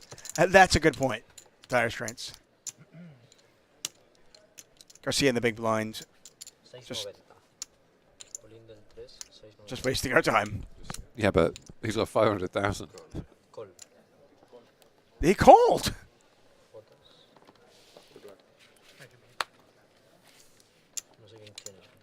He's the short stack. He's got king 5.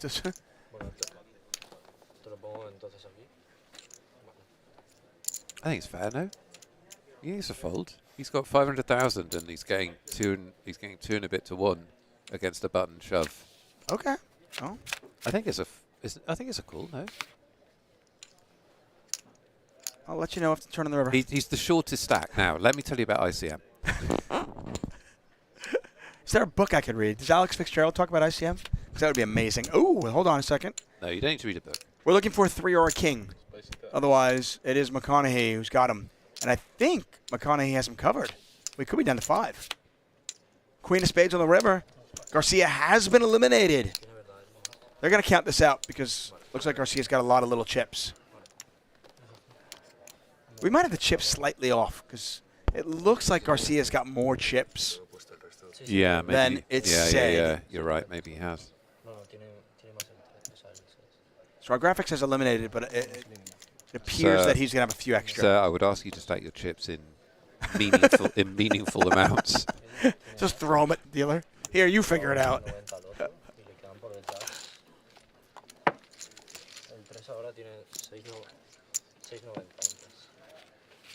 So wait, oh my God, this is anarchy. So he now has. Still got 500,000. It looks like. Okay. Because those blues, those grays, whatever you want to call them, light blues, those are 25,000 each, right? So if he wasn't the shortest stack, obviously everything I said I take back. Right, he just put like half his stack in there with King 5 offsuit. Okay, seems less good. Is it ICM suicide, David? That's the question. It's more like just a little bit masochism, self-masochism. Nick Wealthall, David Tuckman here calling the action. We are live in Barcelona. We're not in our rooms. He's not in Malta. He's not in the UK. I'm not in Los Angeles. We are here in Barcelona. It's beautiful. Nick is waving, despite the fact that we're not on camera. We should be. We're looking hot today. I didn't want to say it. Definitely don't look like two people went to sleep at 4 a.m. That would have been, honestly, if I could fall asleep at 4 in the morning, it would have been great. By the time I got back to the hotel, it was 4, right? By the way, shout out to our amazing director, producer, Mark, sitting next to us, who was here longer than us and back here before us. We appreciate you, Mark. He was lying on the couch as he walked in. And all of the Poker Red team. Yeah, the Poker Red team has been crushing it. Shout them all out. Here we go. Edgar? Yes? Mark? Yes. Good old Edgar. Those are the two he knows. Edgar and Mark, baby. Don't look. I don't look, he says. Be afraid.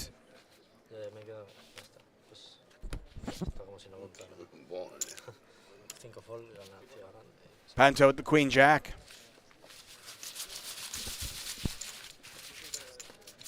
Panto still pacing the field on 13 million chips. Vecchiano on 40 big blinds, 3.9 million. Lindroos still on 2.5 million. McConaughey on 1.4. And now Garcia does have the short stack. Now he's on 640,000. Okay. How can you have 128 big blinds?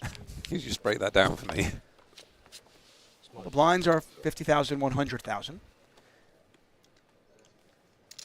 He has many of them. Peluso. Ooh, 50, 100,000. I love this blind level. We've been at this blind level for like Yeah, I know, but they 48 just put it on minutes. screen. It made me happy. Oh.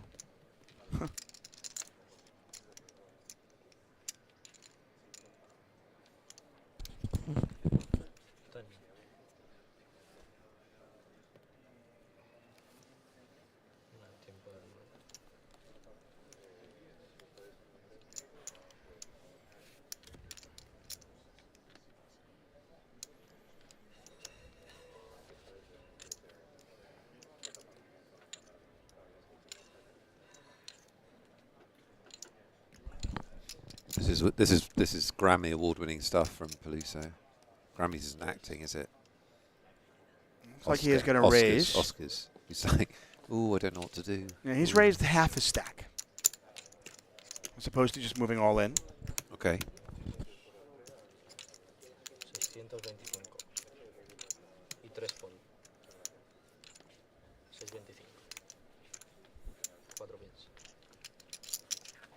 Lindroos with just fours. Not going to get involved. Makes sense.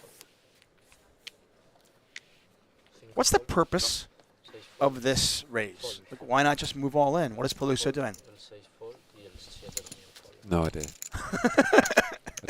I have no idea. Sí. Yeah, because it's like, you can understand a min raise. Half a stack. Don't know. I was setting you up for what I thought was a softball question. Oh. What is the purpose of it? The purpose of it is if you see a lot of players now, they'll raise like 70% of their stack or something like that, or even 50% of their stack. And the purpose of it is if there's like 3 all-ins behind them, they could theoretically fold. Well, that's not the case here, is it? He's never folding queens. Probably not. But, I mean, I guess you could make the argument if there's like an all-in, an all-in, and an all-in, you go, well, somebody's got aces or kings. I can fold here, and I can just ladder up. But that's the purpose of it, essentially, where if you get multiple all-ins behind you, you realize your hand is no good anymore, and then you can ladder up. Dumb. I love it. And I'm the aggressive one. Garcia with ace kings all in. Panto's got jacks. We got to flip. I'm taking the ace. I don't want to bet against Panto ever. You've taken the ace king. I'll take the jacks. Oh, no. No, you can choose what you want. No, I'm going to lose more. What do you want?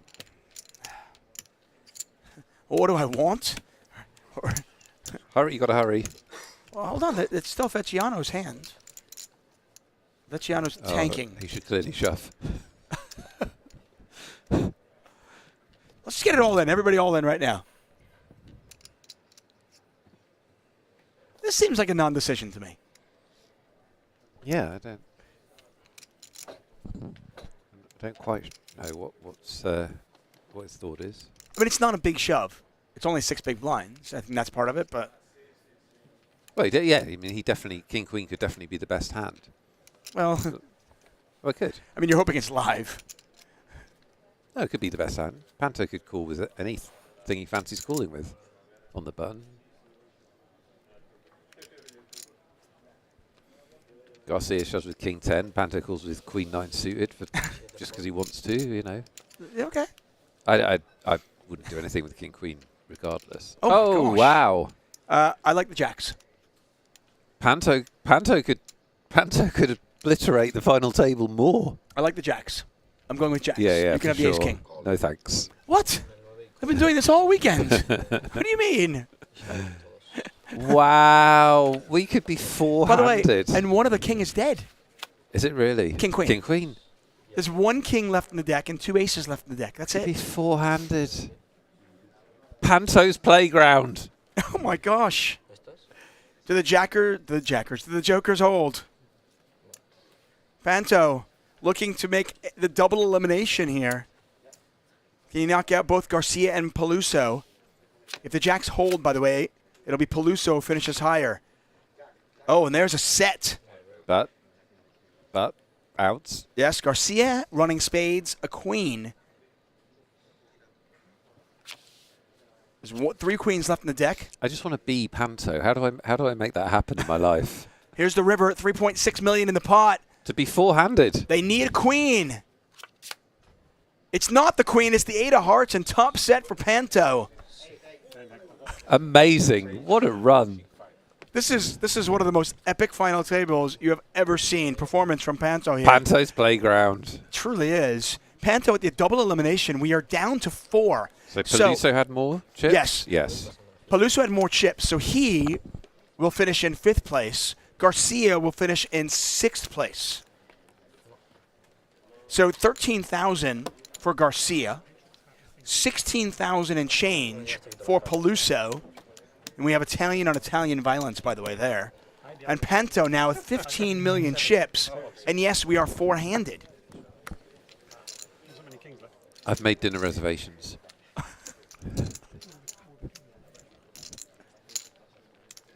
There you have it. Fabio Peluso, 16,650 euros richer. Hector Garcia, 13,000 euros richer. Hey, and what about McConaughey, who had... how much did he shove on the button with jacks? It was like 6 big blinds? That was like 3 hands ago. And he's just laddered up about 10 grand. I mean, how about Lindroos? He had Lindroos had 1.8 big blinds. He's laddered up. I mean, that's a dream. I mean, it was like the 3rd hand of the final table. Lindroos picks up kings and is thinking, yes. And he loses to jacks. And he's like, I can't believe this. He has king.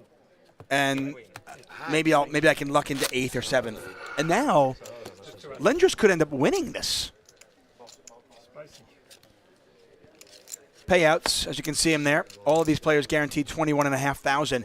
The pay jump's now enormous. 8,500 euro difference between 4th and 3rd. Okay? It is a 22,000 euro difference between 2nd and 4th. Which means, I'm going to put this in perspective. The difference between 4th and 2nd is like playing this entire tournament over again and finishing in 4th. That's the significance of it.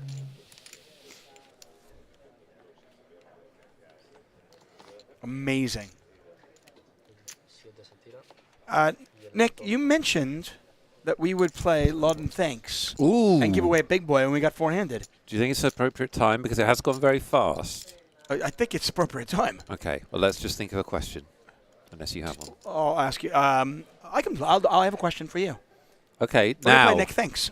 we're going to play Nick Thinks. This is huge, people, because, drum roll, this is for a $250 ticket. Not just any $250 ticket, entry into the Spring XL main event.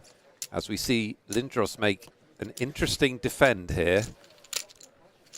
Let's just see this hand, because we've already got 2 million in the middle. Yeah, I mean, we're four-handed now, so it's a little bit different. So you're doing it. You're doing it again. I am. Do you believe in ICM or not? It feels like it's like a constantly fluid concept. It is yes. So, quote that. but It's a constantly fluid but concept. How is the defend justifiable in this situation based on? It's not. It's not. You're okay, either fine. shoving or you're folding. Okay, thank you. If you think you think calling out a position and playing this hand out of position is not what you want to do. That's for sure. Panto's bet. Yeah, and this is And Lindroos' deck. your Queen Jack defend has just cost you a third of your stack. It's a shove or it's a fold. Yeah, 100%. Yeah. Okay. Good. Good. But I think there are times once you get four, you can say, I think he's up to something here. I'm going to go all in. I'm going to try to win this tournament. Yeah. And look at Panto just showing. What can you do? Nothing you can do. Okay, so we're going to play Nick Thinks. David's going to ask me a question just in case we've got new players in the chat, and because it is for a big prize. You are trying to guess what I think the answer is. I will honestly give it my best guess. It might be something I know, it might be something I don't know, it might be something that's unknowable, but I will give it my best guess. The closest person, either on Twitch or YouTube, to that value gets the $250 ticket and will play in a $500,000 guaranteed tournament next weekend. Very, very exciting. Huge prize for you. You're only allowed one guess per player. Do not duplicate or spam the chat or line will kick you out. If 2 people guess the same thing or the same distance away, whoever guesses first wins. Lots of luck. David, what is the question they need to think about what Nick thinks? I mean, it's a pretty easy one, honestly. I mean, the story is Panto. Panto's playground. Panto's the boss, according to Marfield. It's all Panto these days, right? Sure. Well, Obviously, you've done your research. We know how prepared you are. You're a professional. Yeah. According to Hendon Mob, Yep. what is Panto's tournament earnings? Very, very easy. Very, very easy one.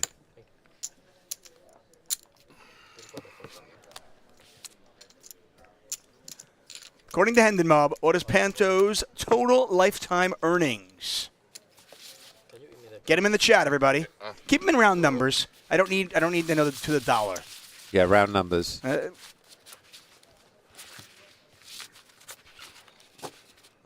Meaning the last number should be a 0. The blind, the blind. Yes. For a $250 ticket. Huge prize here, David This is Tupman. just such an opportunity. You are going to win a ticket into the XL Spring Series main event. This is a $500,000 guaranteed main event. We're streaming the final table, and we are just giving you entry. It is Cinderella going to the ball. Really is. It's you get to play a big boy tournament, and it's just Fantastic It tournament. really is. El 7. Las puedes poner bien. Pash Royal says, just to clarify, I said 180K, which meant 1.8 million. 180,000K. Ahora está bien. Okay. Quite a weird way to say it. amazing way to say it. Pash Royal has his own vibe.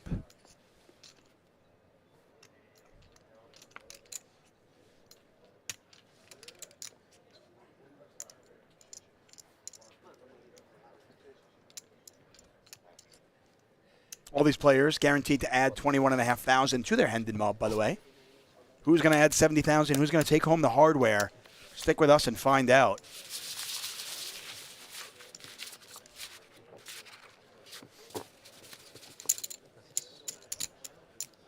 If you're McConaughey, you have to be thrilled. McConaughey came in as one of the shorter stacks.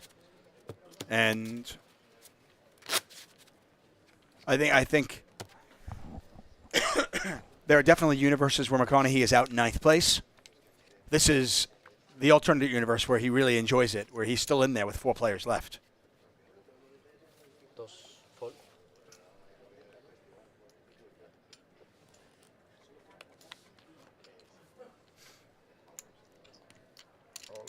Y 4 link. Lindroos on the button, all in.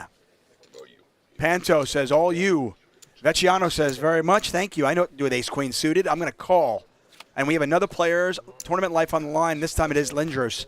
Lindroos all in with ace-4 of diamonds. Vecchiano's got him covered and has the best hand.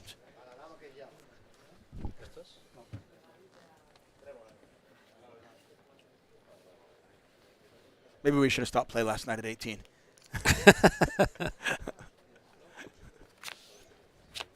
Let's see if it holds. It's a good start for the ace-queen. Lindroos needs running cards. Why did Lindroos ever widen his opening range? That is it. The Finnish superstar, Lindroos, the MVP, has been eliminated in 4th. Takes home 21,500 euros. A great performance. And considering Lindroos was down to 1.8 big blinds, lost with kings against jacks Oh, he'll right at take the start. it. He'll take it. Yeah, I mean, really a phenomenal final table performance. He got a lot of cards, but you got to realize he had so many playable hands, and he ended up losing with a lot of those playable hands, which makes it hard.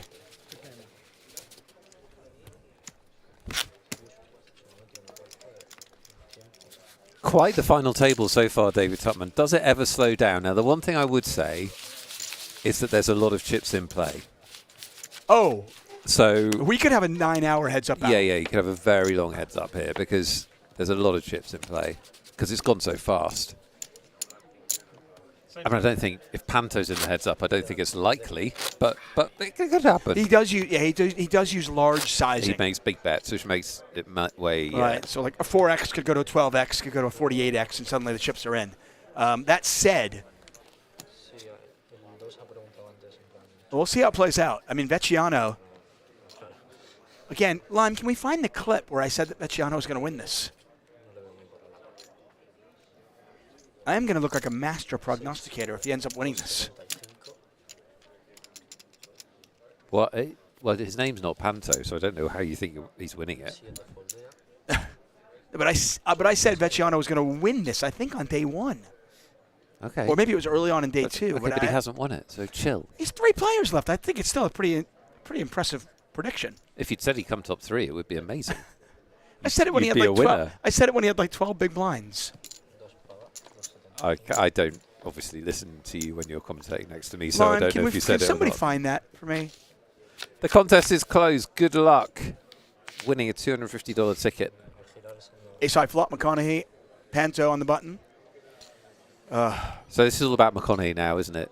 Yeah. When he puts his chips in, does he double, and do we keep playing, or are we heads up in what would be pretty close to record time for an 888 live main and event? this is actually a spot where McConaughey probably should have just moved all in pre. I mean, you got king, queen, it's 3-handed. You've got nothing to lose at this point because you are the short stack by a large, large margin.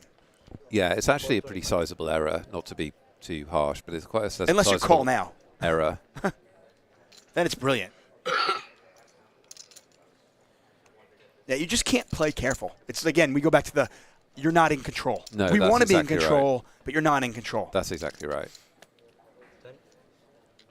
You're not in control because you're in Panto's playground, but Yeah, and look, he's forced to fold. yeah, you got to jam.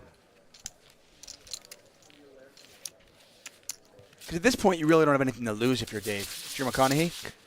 If this is Panto versus Vecchiana in the heads up, you couldn't get a bigger contrast. Oh, It's the perfect heads up match. perfect.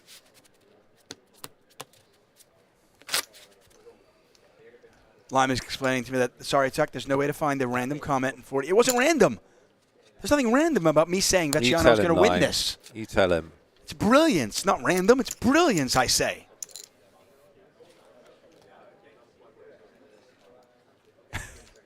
Okay. Let's award a ticket. Sorry. Because we have lots of giveaways, and this tournament could be over in 9 minutes. We have a break in 3 minutes, so we're gonna award this ticket, and then in all likelihood go on break. Vecchiano's got king queen, Panto's got ace 5. By the way, the difference between second and third, 13,000 euros. If you're Vecchiano, you really do not want to get into a spot where your chips are in the middle against Panto, with McConaughey having like 9 big blinds. I mean, you'd think, wouldn't you, that this kid's just played pot No. normally. He's just like, He doesn't care. I wouldn't be interested, but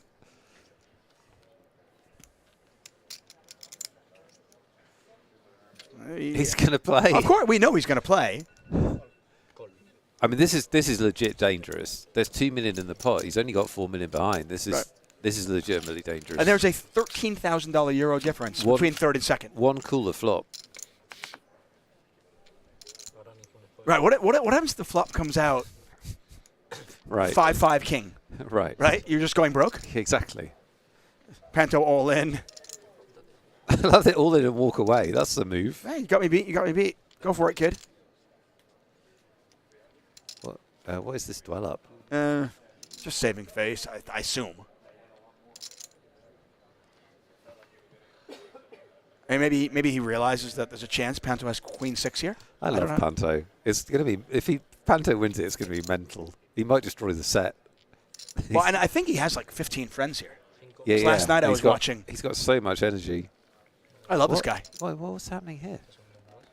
I don't know. I don't understand. I can understand a saving face, but not using a time card because they're, Right? they're finite. Yeah. And they have value.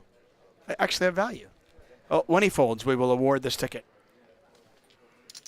Huge ticket, huge price. What is he thinking about? I don't know. I asked you a question. I asked you what Panto's Hendon mob was.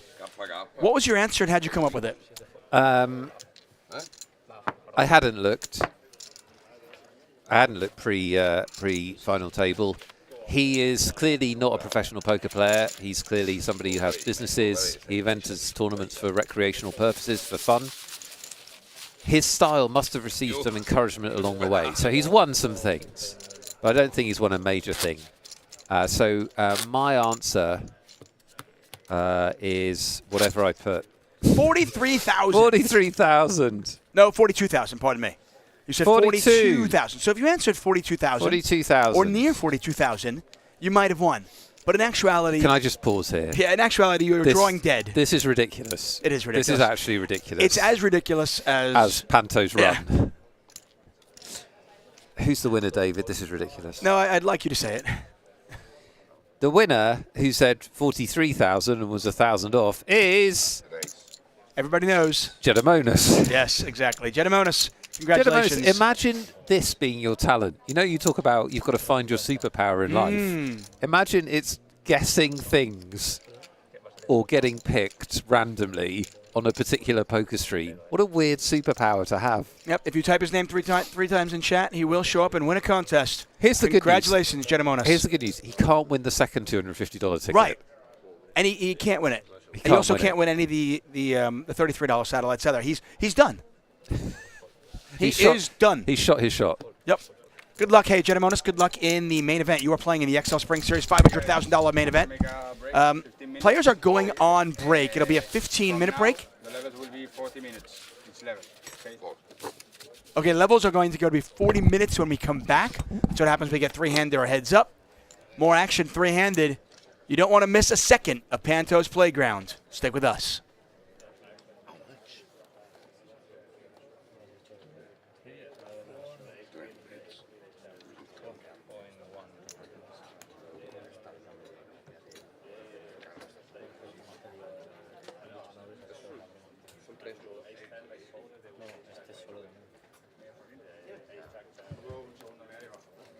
Vale, bajan la joya a los ahora van a mover ellos, van a mover los spots, creo que este lo van a Vale. Dado lo que pincha ese. Este tenía Jotas, a rey, a rey.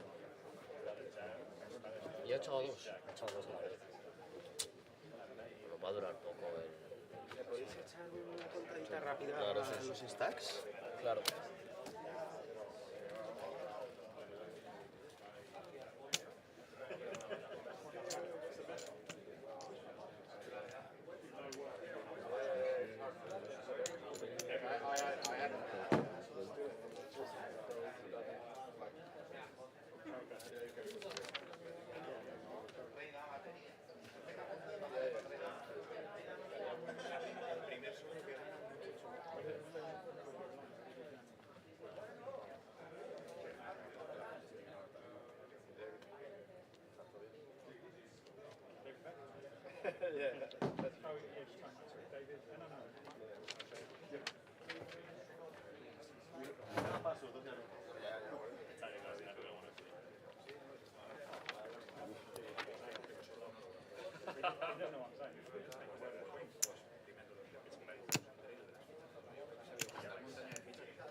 Algo no funciona bien.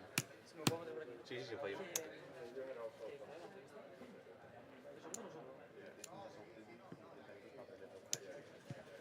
Yo no, porque no lo he visto yo.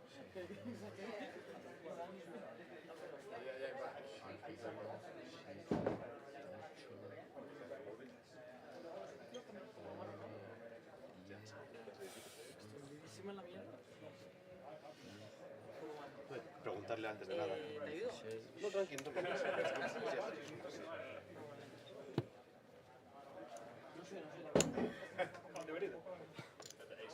Podría ser divertida.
habéis oído, sí.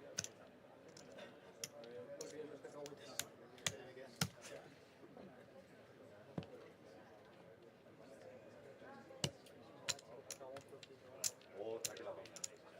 Otra que la gafa. Dentro de 5 horas lo recordaré.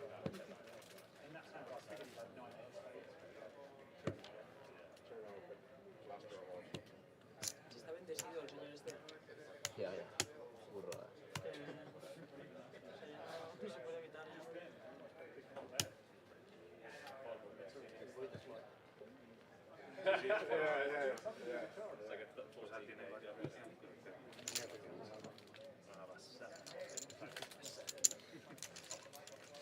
¿Cuánto es la blanca? De 25.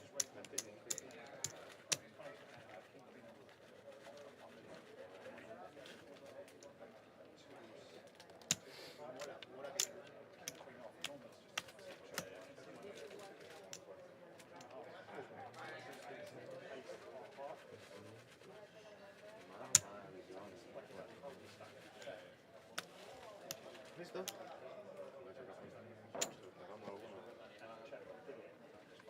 O sea, aquí no da por culo, si yo no bebo, yo está bien, pero... Si yo traigan uno y se lo pongan. Si yo no bebo, yo está bien. Tiene un gusto. ¿Seguro que no lo dejaría ahí? No. Es que como venga el camarero y le pongo ahí, no tengo ganas de entrar y decir, entro para quitar la mesa. Me quitaba todo.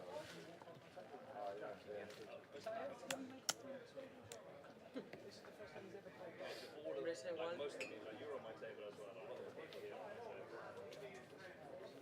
Quita el vaso. El vaso para...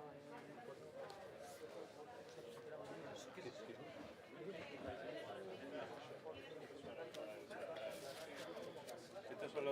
Sí, ya está. Muchas gracias. Vamos a probarlo.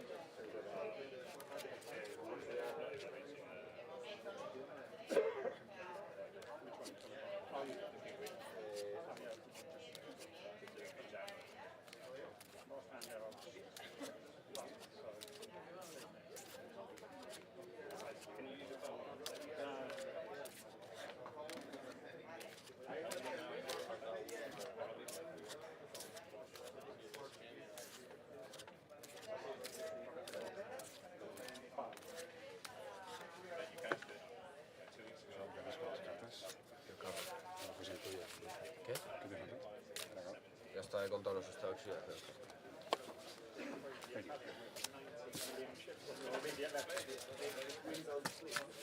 Qué rápido, ¿no? ¿Qué? Qué rápido, ¿no? ¿Qué mer? No, la mesa, cabrón. Sí, sí. Bueno, sí, pero no es cosa tuya, lo has apelado al maestro, no tú. Entonces, a ver cuándo se las No, favor. yo quería que durara, tío. ¿Por qué quieres tirar?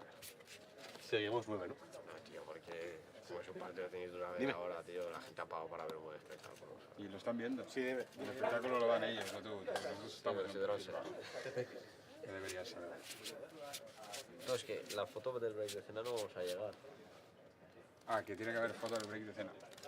Bueno, al Pela se lo dije hacer en el break de cena y me dijo que no. ¿De qué foto? Una foto. ¿De todos? No, yo. Cartero a ver si que puede salir, pero... Hombre, yo creo que el de detrás de la cámara debería salir de vez en cuando. Es verdad, ¿quién te hace fotos a ti? Lo bueno que tiene el Mora es que hace las fotos y las recibe además.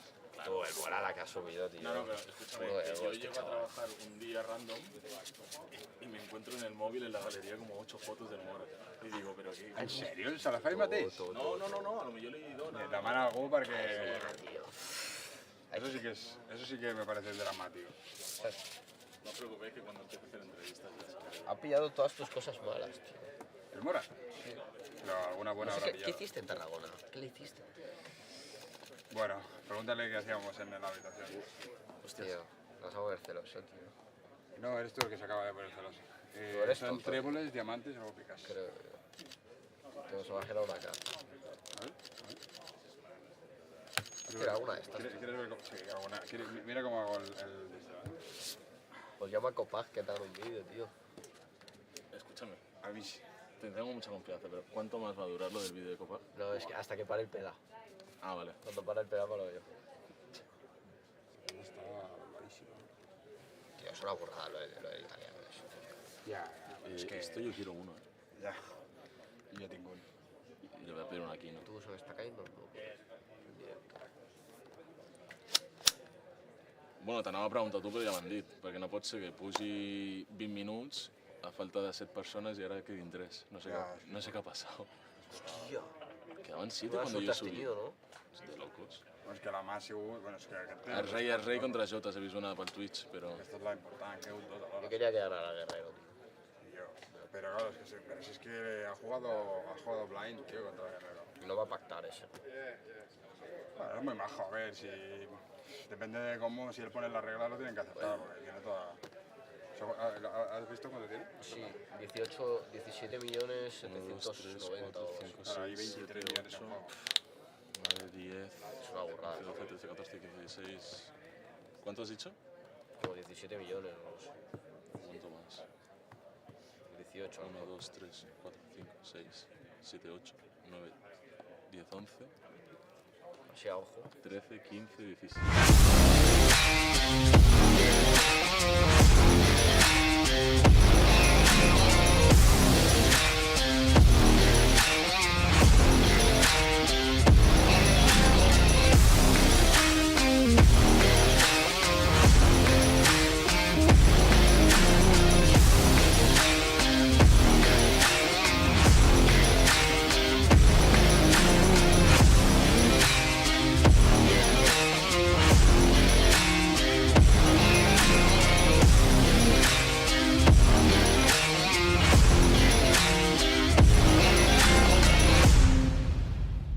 The winners get a $30,000 package. It folds to the small blind who rips in on me for 30 big blinds, and I look down at ace queen suited. So ICM stands for the Independent Chip Model. It only applies to tournaments, not cash games. Let's say you have 20 big blinds. There's 100 players left in the tournament. 50 of them are going to get paid. If you double up, if you double your stack exactly, the dollar value of your stack doesn't double. And part of the reason why is because if you get one chip over the line, you get that min cash. It's very, very complex, and it makes for some wild plays, especially on bubbles and final table bubbles. And sometimes you just have to get put in the blender and fold lots of hands, and that's just the way it is. When you have a short stack and you're getting closer and closer to the money, you've kind of got to try and assess how likely you are to get into the money based on how tight you can play. So surviving is really, really important. That doesn't mean you don't play any hands, you just have to be more selective with the hands that you do play.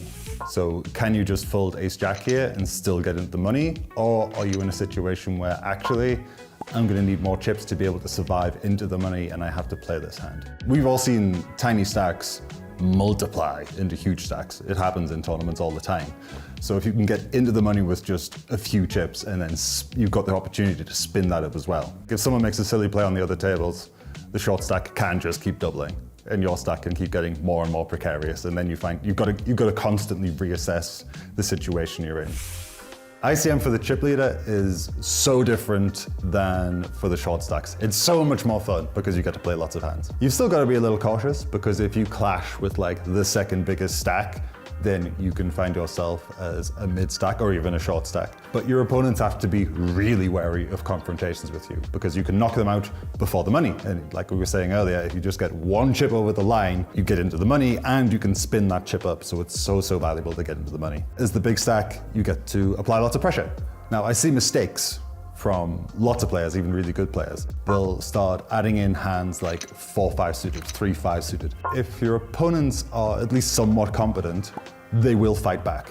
King deuce suited actually becomes a much more valuable hand. You've got the suitedness, so there's a bit of utility to fight post-flop with the suitedness of the hand, but the real value comes from the king. It blocks them having king-queen, it blocks them having king-jack, ace-king, pocket kings, all that kind of thing. You block their continues. Those are the hands that are really profitable for the chip leader on the bubbles. Middling stacks are probably the trickiest stacks to navigate on bubbles. If you end up in a confrontation with a short stack, you become a short stack. You're not out of the tournament, but then you've got to reassess where you are. However, you're also covered by the bigger stacks, and they can knock you out. And it really depends where you're sat in relation to all the other players at the table. So if you've got the big stacks on your right, it's a lot easier because you get to see what they do first, and you can opt into the confrontation or not. If the big stacks are on your left, your marginal hands all of a sudden become unplayable because they can 3-bet mercilessly and you are stuck with having to fold all your marginal hands. So mid stacks are probably the trickiest to play because they're so easy to fold their way into the money. It's a little frustrating because you end up having to play so few hands when there are players who cover you behind, but that's just the nature of the beast. ICM situations are rare. What a beautiful hoodie Ian Simpson is wearing there. Hello and welcome back to Barcelona 888 Live. We are three-handed. 459 players started this journey. Came back today with 9. And it has been Moro Panto's playground. That's right, Panto's playground, as he has eliminated the vast majority of these players. Vecchiano on his left has done a very good job wearing the Patriots hat on the right side of your screen. Currently solidly in second, and the player on the left, Dave McConaughey from the UK, who is our short stack, but still in. And McConaughey, by the way, came into this final table as one of the shorter stacks and has been able to navigate his way into a top 3 spot, guaranteeing themselves at least 30,000 euros. 30,000 for third, 43,000 and change for second, and 70,000 for first. It has been all Panto at this final table. Will he finish the job? He's got a lot of work to do, and you know his opponents will not go down easily. I'm David Tuckman. Joining me, Nick Welthall. Nick, this went exactly as you expected, right? I mean, it was definitely one version of how it could happen, right? Which is the big stack. You know, the short stacks don't win the all-ins. Kanye still trying to play small ball, even though he's got no chips. Well, he'll get the opportunity. I mean, this is a cooler. This is a cooler. He gets to double here, probably. Yeah, I still think that McConaughey is trying to be in control. Because, yes, this is going to work out perfectly for him. But what happens when the flop is Jack 4 deuce or whatever? You just fold, right? Bet, all in, call, showdown. Yeah. McConaughey in great shape here for a full double.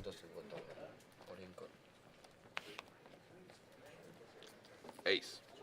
Full double, which gets him to 1.6. I've got to do 120 times table now. I'm not as good at that. 13 big blinds. Yeah, no, he's still obviously pretty 14 short. Big blinds. Some chop outs there. But as you can see in the bottom left corner, McConaughey a huge favorite.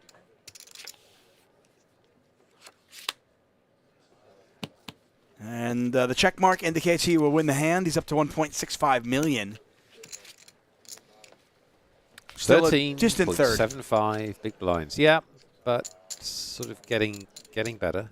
We have a free roll starting in 24 minutes. If you don't say what the password is, people are just going to start crying. I know. They're bitching in the chat already. I'll get it out there. Listen, you've got plenty of time. The free roll doesn't even start for 24 minutes.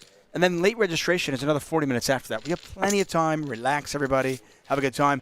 Password is BCN888FT, standing for Barcelona 888 final table. Once again, BCN888FT gets you into that free roll.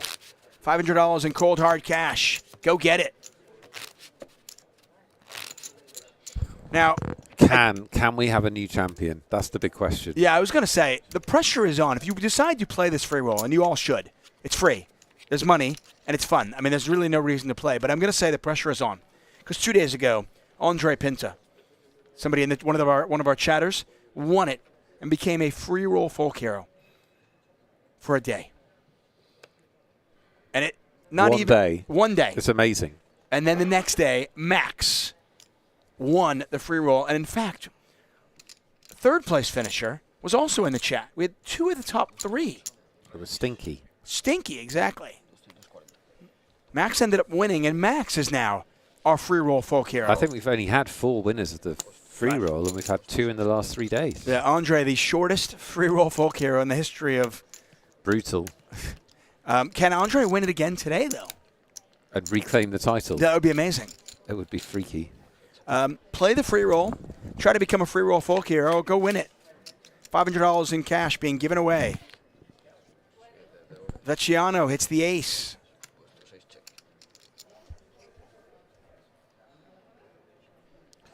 Yeah, this is No Limit Hold'em so crazy that if McConaughey wins one more double up, he's basically tied with Vecchiano, despite being down to almost nothing.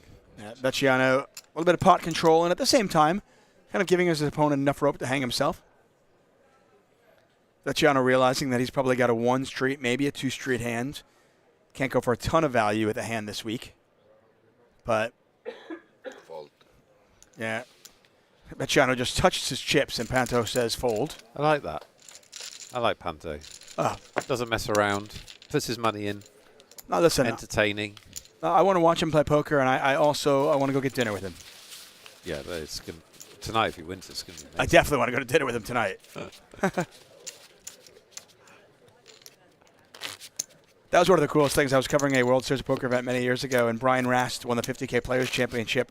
And I'm friends with Brian, and he sent me a text, and we were on a delay, a little bit of a delay, so they were done and already out.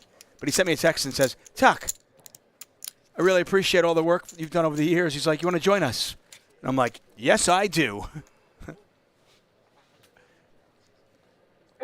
It's always a really nice meal when it's the host makes a $1.2 million payday. That's nice. Did you make up the first sentence? Well, he said, I really appreciate all the work you've done. No, he said, something. He's like, it was like, Tuck, I appreciate you. Are you sure he didn't say, Tuck, I remember who you are? Yeah, Rusty and I are good friends. Oh, absolutely sure. Panto raising out of the small blind. Vecchiano. Blinds are 61-20. Levels are 40 minutes long. So that will quicken up things a little bit. I've done the math. You've done the maths? I've done the maths. On what? On how long this tournament could theoretically go. Okay.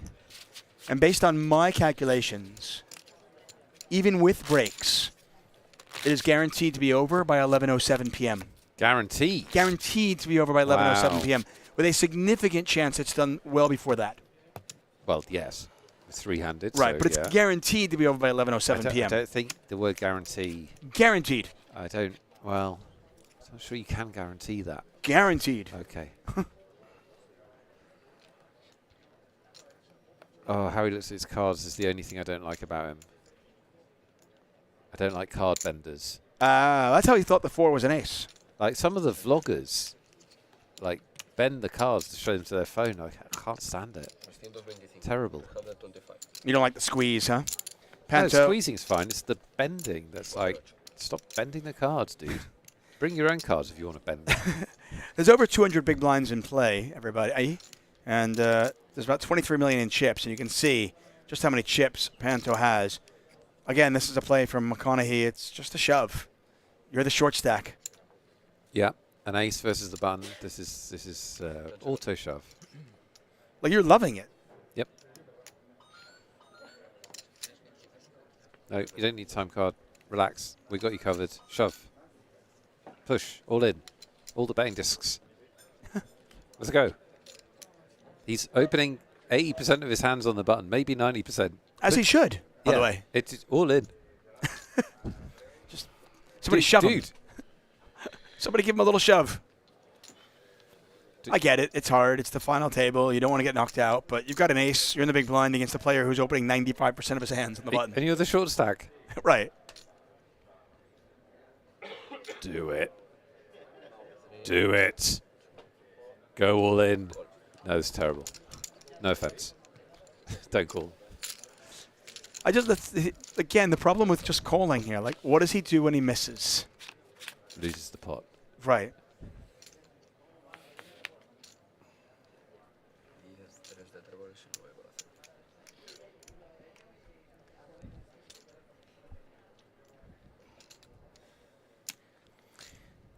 Yeah, there's a lot of reasons why you don't want to call the hand like ace-6 offsuit out of big blind. Number one, your opponent's raising the button 90% of his hands, right?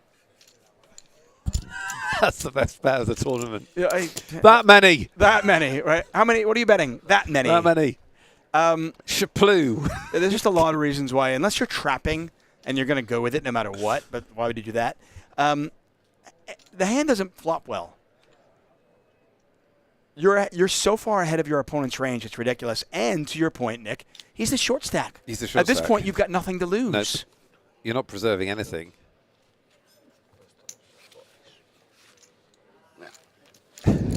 I love Panto. Yeah. Can we have Panto at all our final tables in the future? I'm all for that. I'm actually going to petition. I've already sent the powers that be over at 888. I'd like to make Panto our Italian ambassador. Perfect. Just perfect. The XL Spring Series, by the way, also started here in Spain. That was yesterday. That'll run through May 26th. Yes. Free roll, by the way, beginning in 17 minutes. You have 17 minutes to register and check out Instagram, our 888 Instagram account. Instagram for instant fun.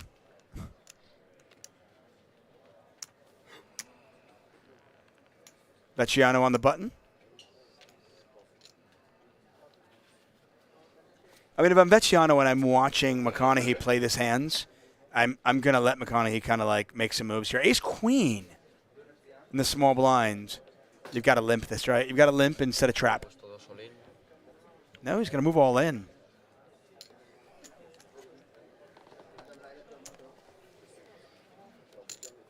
Panto might call. Showdown. Yeah. Panto called. I also loved how he called. Hey, call. Call. I thought McConaughey was going to limp instead of trap, but he doesn't need to. Right.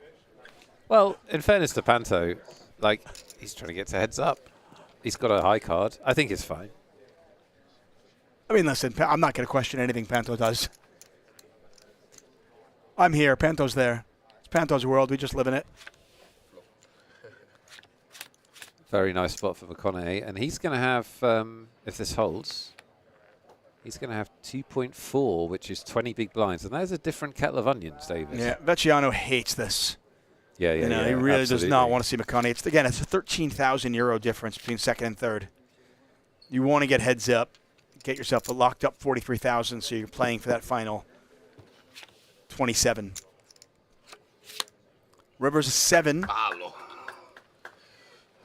And the ace-queen does hold. Dave McConaughey.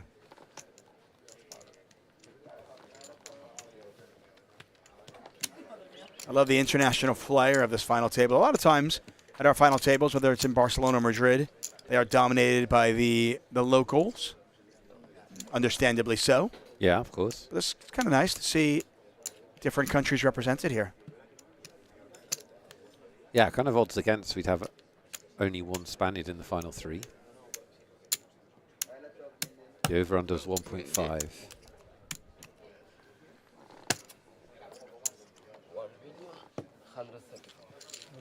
1,335.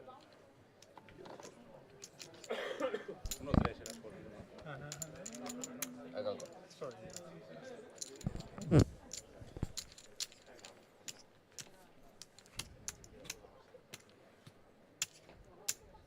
What a dream for McConaughey. He comes to this final table when it's one of the short stacks. Able to kind of dodge the minefields. And this is all you can hope for. I mean, you come in as one of the short stacks. You are hoping to be in this situation. Cool. I've locked up 30K. Now I'm going to get lucky. Ci ho provato.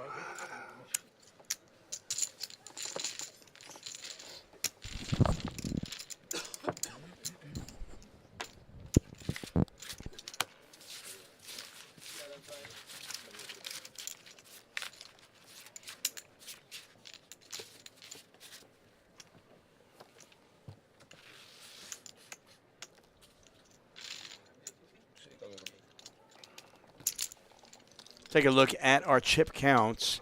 McConaughey on 2.4 million, or 20 big blinds. Vecchiano on 4.1 million, 35 big blinds. Panto has 1 million big blinds. No, 17.1 million chips, 143 big blinds. So all in, you can do the math and realize we've got just under 200 big blinds in play. Yeah, which if is we how I go- came up with my calculations. If we go to heads up now, it's a crazy deep heads up. It is.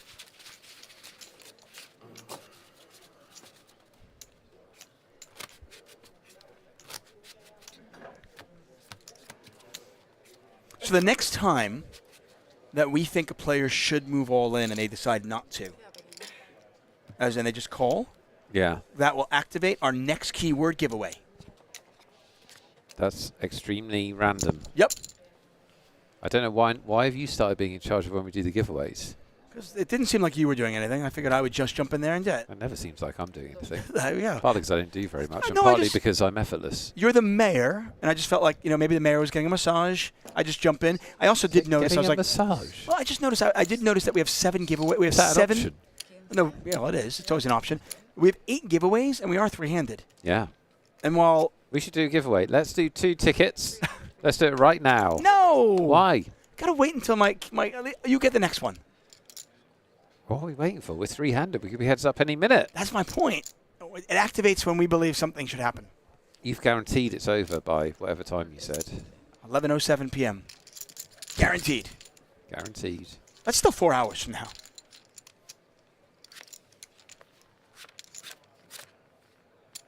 Yeah, we're going to give away 2 tickets, by the way, on this next giveaway.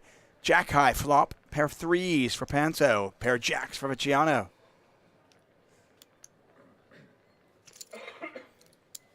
Vecchiano, by the way, has really kind of like hit the flop well. Remember the king-queen hand where he made a straight? A couple of spots there. Obviously, the aces hand he was able to win early on. He's played very well, and obviously the deck has cooperated.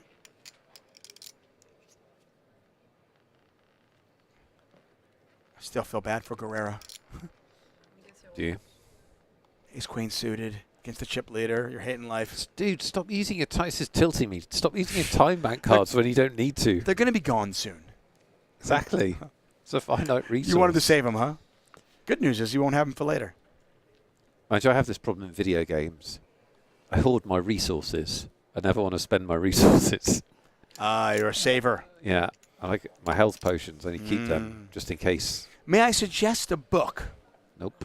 By Bill Perkins. Oh. It's called Die with Zero. Yeah.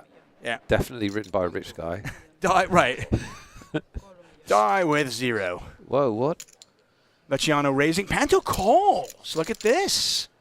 I don't understand why he's called. Is it like He might have a 3 or a 7. No, I know, but he must know that he's not being messed about with here. Well, Vecchiano most definitely did not want to see a club. But I think Panto might shove a flush draw. Yeah, maybe. If you're Dire Strange is absolutely right. One of those time bank cards could be the one that gives you another year. You don't want to just be reckless with those things. Right. And all he asked for, he used it to waste time on a jack. Vecchiano all in. Panto going to let it go. Vecchiano now to 5.4 million. Panto on 15.8.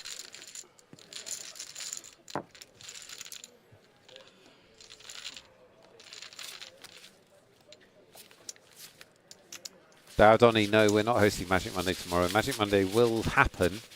It'll be 89% as magical. It's going to be hosted by 2 other people. Who is it? It'll be Komodo Dragon. Leo Jakura. Komodo Dragon and... Josh Manley. Josh Manley, there we go. So, not as much eye candy. No. Probably more poker analysis. Yeah, so... Less sirens. Pick your poison. Less sirens and less hotness. More poker talk. Right. But it'll be there. Nick and I will be back on next Tuesday for the final table of the XL Spring Series main event. I will be in air. I'll be flying.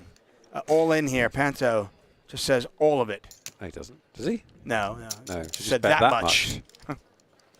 It looks like every time he bets, he's betting all of it. Sir, can I, at this time, sir, can I ask you to use your big chips? Please, sir. Your high-value chips. Vecchiano out of the way. Action on McConaughey. Ooh. This is a shove.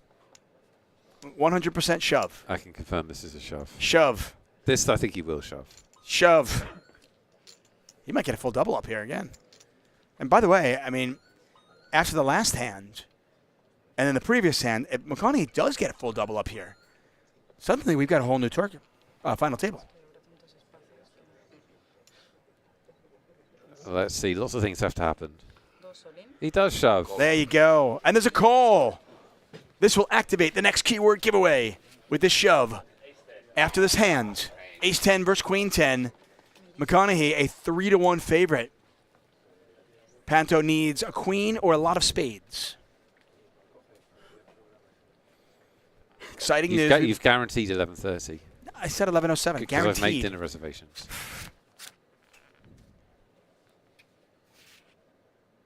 Oh dear. We've got a sweat. Any jack, any 10. Any jack, any 10. No, any queen, any jack. Right, sorry. Any queen, any jack, right? 10 does nothing for us. For us. Or him. Does a lot for McConaughey if it doesn't come. It does. Board pairs. They chop it on a 9 or an 8, by the way. They do.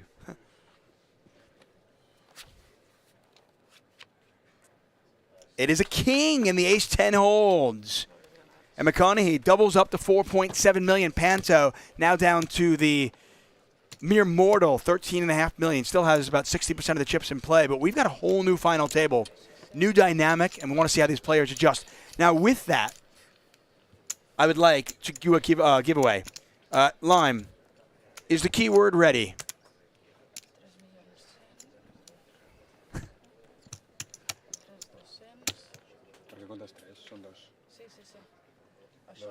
I'm waiting for word. Lime, powered by Limes. Yes, it is ready. Who would like to win $33 satellite tickets? These are satellite tickets to win your way into the XL Spring main event. Well, get yourself typing. That shove brought to you by this keyword, and the keyword is shove. The keyword is shove. Get your shove in the chat. We're going to give away 2 tickets here, which leaves us with 5 more. Plus, of course, $250 big boy. Not going to be enough. You can always ask for more. This is going for 4+ hours now. Over, like I told you, guaranteed 11:07 p.m. or earlier. Including the dinner break. Yep. It's going later than 11. 11:07. It's going later than Definitely. So pessimistic. No, what do you mean pessimistic? I'm not trying to get an early finish. I'm just telling you well, what I think. there's another event I'd like to play. There's actually an event tonight that I would like to play. Well, It's you're the only not going reason to get to play it. You got to do your job. Yeah. If I've got to do my job, I've got to do my job. I'm okay with that.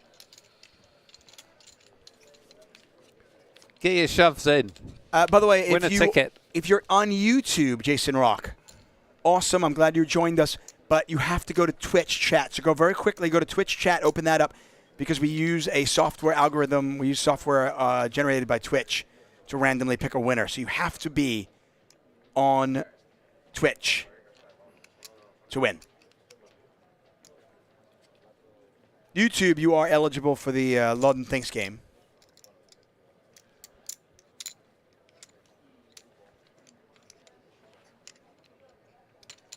Vecchiana has to be disappointed with that. You really want to lock up that 13,000, get it heads up. Small hiccup for Panto. See how he reacts. This is going to be a really interesting time. He still has $4 million more than he started the final table with. So if you step back and look at it, it's obviously a good situation for him. Yeah, get this. If McConaughey doubles through him one more time, McConaughey's the chip leader. Yeah, exactly. Same thing for Vecchiana. This is the very happy days are over for Panto. Very Panto. Precarious moment here for Panto. How does he react now and over the next, say, 10 minutes, 15 minutes? Does he go back up to 16, 17 million?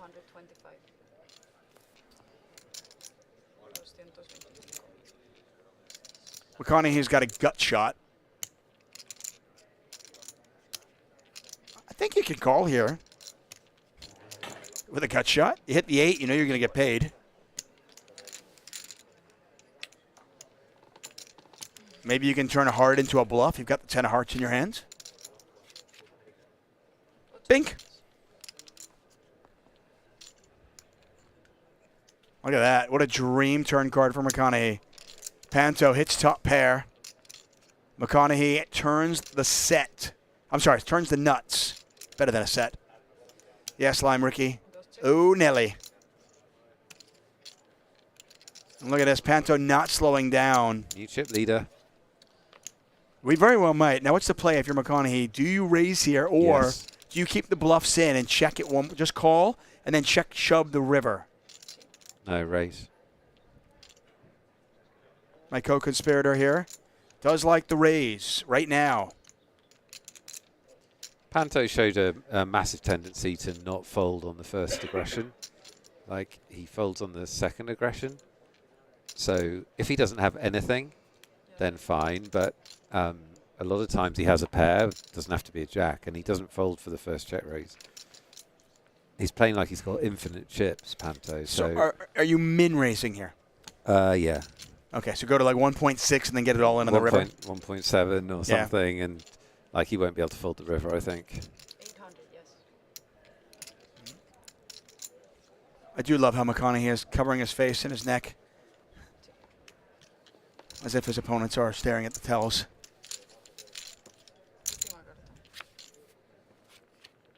He just called. Oh, God, what a cooler! I mean, this actually turned out to be just a major cooler. New chip leader.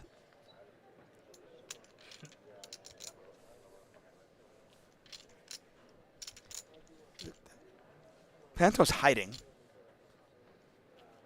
He should McConaughey hide. has the check mark. What card is that? Chat. McConaughey is all in. Panto makes the call. We do have a new chip leader. 9.6 million in there. Bravo. And Dave McConaughey, Bon. our new chip leader on 9.6 million. What a turn of events here in Barcelona. It is a Fugazi card. Yeah. No Limit Hold'em continues to be a sick business. McConaughey had, I think, 6 big blinds when he shoved jacks on the button, and Garcia pretty inexplicably called with King 5 offsuit. And from that double up, he's now gone to the chip lead in about half an hour of actual play. Of all the plays tonight, the King 5 call from the big blinds might be one of the weirdest ones. I mean, it's changed the destiny of the tournament, potentially. Well, for this player, yeah, for sure. And yes, for the tournament. Maybe he thought the graphics were right when he made that call. Maybe he thought he only had 500,000. Right. He goes, oh, I only have 5 big blinds. I've got to get it in. Yeah, exactly. Oh, shit, I've got 11. Oh. Darn, now I have 5. Blinds are 61.20. Again, levels are 40 minutes long. David. Yes, I've sir. cancelled our dinner reservations that we made when we were excited. No longer relevant. Yeah, we've got about 200 big blinds in play. But now they are more evenly distributed, although Vecchiana is now our short stack. 3, 5. And then what? Yeah. 2, 3, 2, 3, 5. They're going to count this out. 3, 6, 3, 6. Let's give out, while they count chips, because nobody likes watching that, let's give away a ticket. 2 tickets. Yeah. Are we ready, Lime? Let's do it. 2 tickets here. Martin Haha wants to know if we have a ticket that we can give him. Well, we're not going to give it to you. You have to earn it, my friends. Okay, Lime has said it's ready. Here we go. Congratulations, Boxwaxer. You have won the giveaway. Yay, Boxwaxer. Well done. You, my friend, are playing in a satellite $33 ticket. Headed your way. And Nargiza, 8188. You have won the giveaway. Boxwaxer and Nargiza. Make sure you pay attention to your whispers so Lime Ricky, the amazing Lime Ricky, can get you your ticket. There's a new sheriff in town, and his name is Dave McConaughey. Absolutely. How does Panto react to that? And by the way, he actually didn't do anything wrong there. He bet top pair. No. He bet top pair, then he made trips and called off. Yeah, totally. I mean, it's no limit hold'em. It's no limit hold'em. And by the way, that's why you call for the gut shot. Bink. no call. And now McConaughey has picked up aces.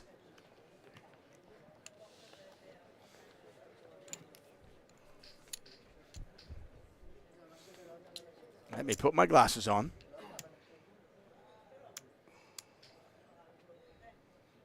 I would like to play the sands. There was an old Mike Caro tell about if a player interrupts stacking chips to play a hand, it's always super strong. Panto's got ace deuce. All right, I'll come back to that. Yeah, no, I agree with that, actually. I think that's actually a good tell. Yes. Like if somebody's ordering food or stacking chips or doing anything and they're like, oh, wait a second, I've got to play this. Yeah. It's not a marginal spot. It's a hand they have to play. Almost always. Yeah. Panto, by the way, I thought he might raise this. Case ace bust Panto. No. Okay, no. I actually thought Panto might 3-bet this, though. Yeah.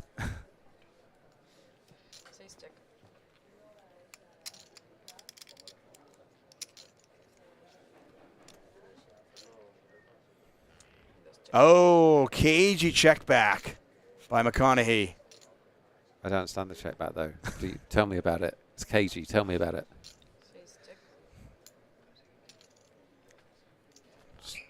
Cagey. Cagey. Deceptive. Deceptive. Levels. Suspicious. Yes. All those things. Suspicious.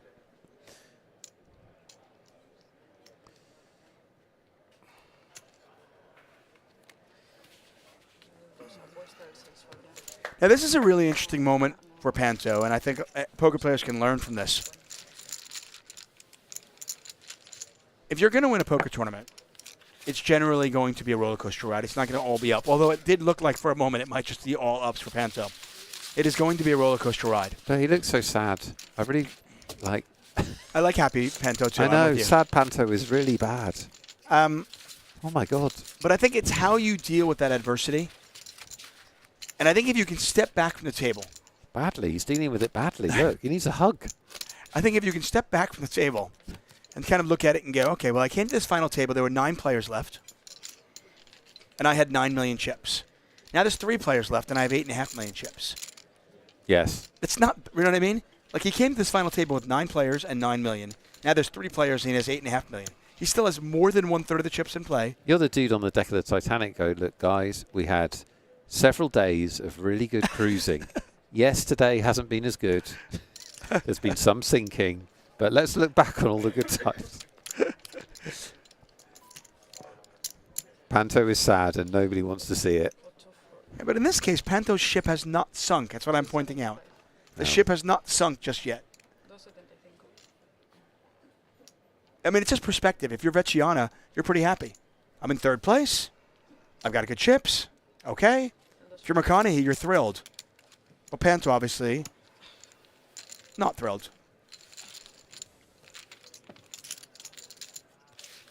Got to give your cards back, dude. He wants the rest of those chips, though. A lot of things haven't happened that's supposed to happen. Dude, you got to give your cards back. Hello. There's a look at Dave McConaughey.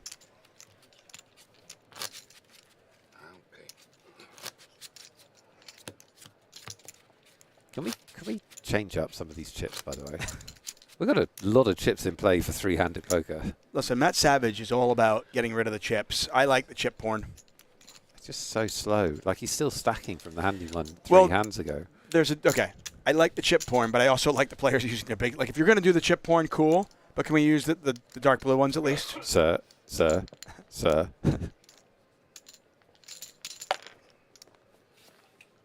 Vecchiana on the button. And suddenly everybody's deep, by the way. We can play some poker. Who's here for post-flop poker? No one. We want violence. We're here for violence. Vecchiana, quick raise. Nobody's going to play back at him. Take it down.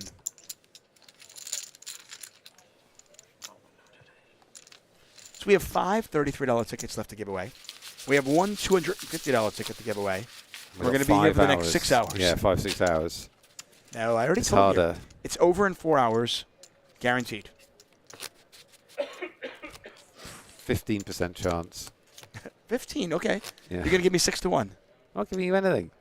Okay, how about 4 to 1? You still haven't paid your debt from the It's not over yet. I mean, when is it over then? When do I get my money? When the tournament's over, we might still have more wagers. Okay. That's true. You might How need more. about 3 to 1? I get 3 to 1 and it ends at 11:07. Oh. You just said it's 15% chance. Yeah, but you said guaranteed. Yes. Well, guaranteed. You should be giving me odds. Panto's got 7s out of the small blinds. He can play this in a variety of ways. Don't say Panto's tilting, Mulfield. He's just sad. He's not tilting.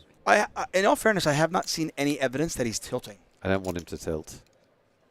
He's my guy. When the Jack Deuce hand was not tilt, it was. Oh yeah, he flopped top pair. He river trips. Yeah. How many of you are not losing chips on that hand? Yep. The Ace Deuce of Diamonds hand, he could have easily 3-bet and lost a lot of chips. He didn't. Just folded. Yeah. Oh, dire straits. He's got his Pantos in a twist. It's a good dad joke. Strong dad joke. Yeah.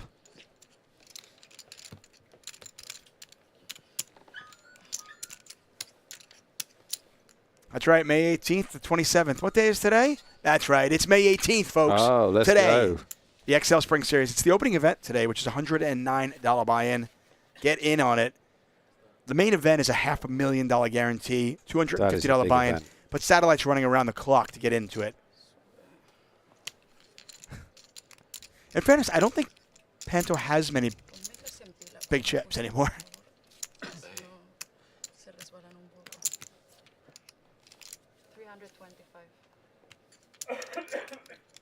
Panto's open raise sizes are just so random.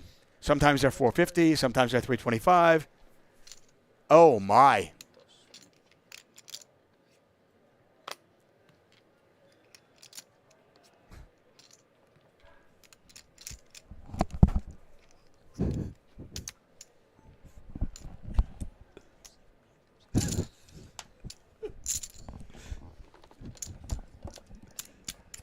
Three bet comes in. What has he made it? More than 325. More than 325, you say. What's he doing? Look at this kind of. Is that a tip? This is good play-by-play. He has put more chips in. No, he's just called. Oh, he's called. Oh, jeez. Why? I don't know. Oh. Because that's why. That's why. You want to get this flop. Are you kidding me? Are you kidding and me? We are heads up here in Barcelona. Panto's playground turns into Panto's hell. What could be a word for P that's hell? The only way we don't heads up is if McConaughey sort of tricks himself into slow playing this. Yeah, well, if he slow plays it and like a jack or a 10 comes off. If he slow plays it and a jack or 10 comes off. Well done for Vecchiana there, criticising Panto for splashing the pot continually. And he did apologise. It isn't fair on the dealer. Panto bets 500,000 into 830. Action on McConaughey, and this is just an absolute cooler. Panto's playground turns into Pant's playground.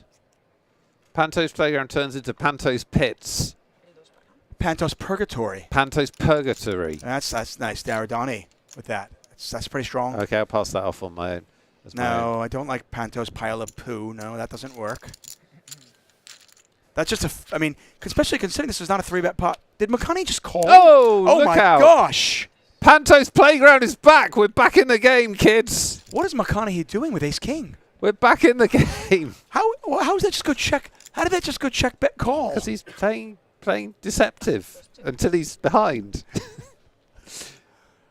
Do not splash the pot. Everyone will hate you, Panto, and we want to love you.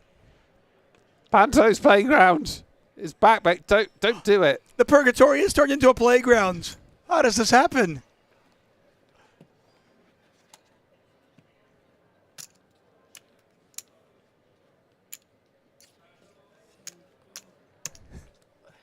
This is really weird. This is such a weird hand. Like everything about this hand. Ace King is really weird here now.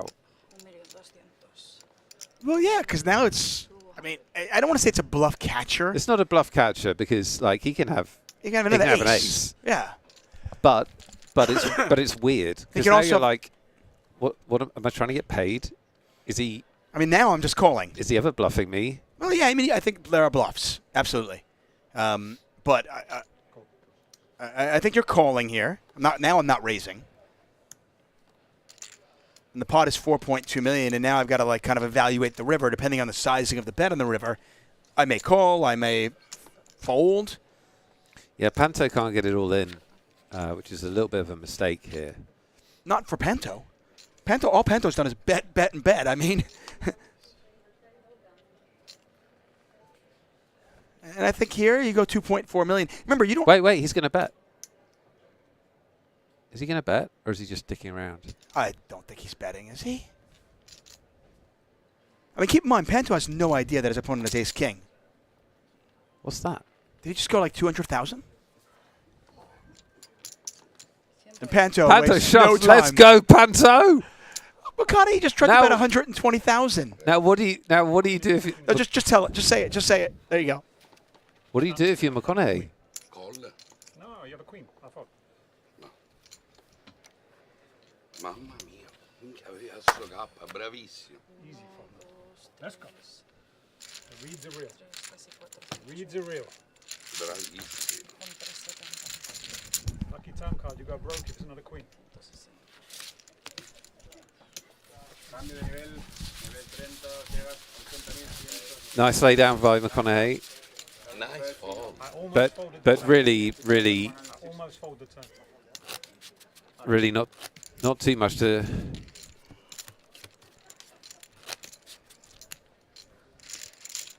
Not too much to be done there. He couldn't stack off with ace king there, could he? I think Panto might have given off a little bit of a timing tell. Like, I was the big blind. McConaughey bet 120,000, which was fairly ridiculous and would probably induce a lot of bluffs. But Panto's instant raise, probably a bit of a live tell. Yeah, probably. Yeah, and I think also just like the board and the action in the hand is like you are bluff catching at that point. It's still good lay down, still disciplined. very No, disciplined. yeah. I mean, Also, you There- should there- leader. there are many alternate universes where the chips are in there. Yes, I mean- many.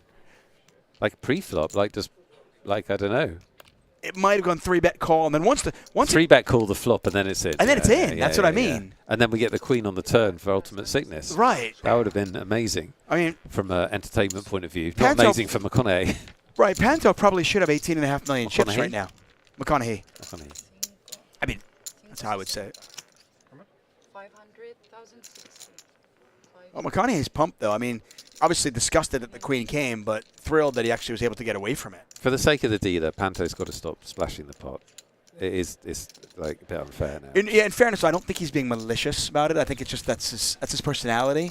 Yeah, but he's got to realise that the Yeah. poor dealer's got to reach across the table and stack every time. Oh, Panto back up to over 11 million. It is once again playground time for Panto. He's feeling good. It's back. Huh? What did I have? Ace king. Ace king queen flop. Yes, king queen. Turn queen. I almost folded the turn. Almost folded the turn.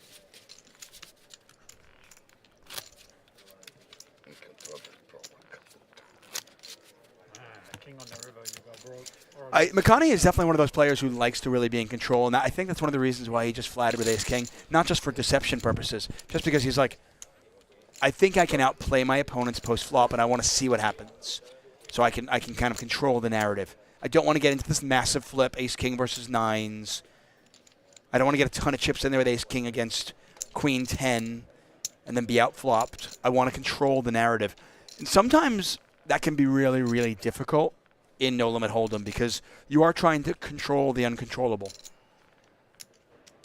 Blinds are 80,000, 160,000. So you do the math and you realize we have less blinds in play.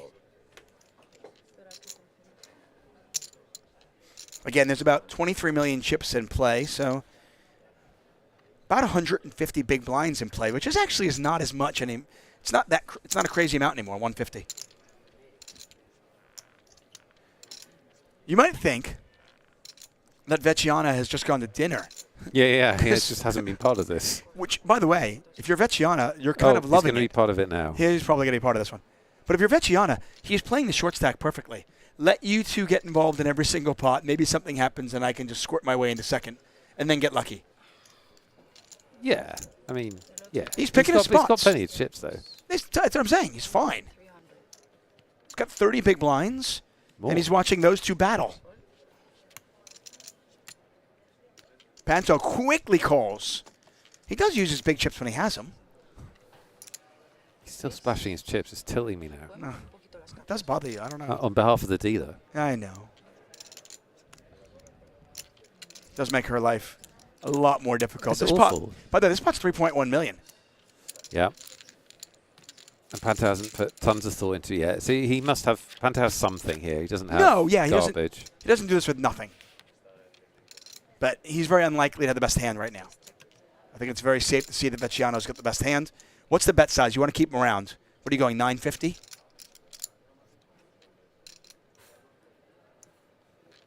I guess.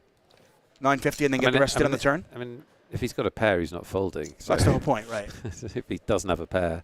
Well, I'm saying if he has king queen here, he might call like 900. No, he's gone my route. Okay, All that's in. okay. That's tilt. Okay, Okay, that's tilt.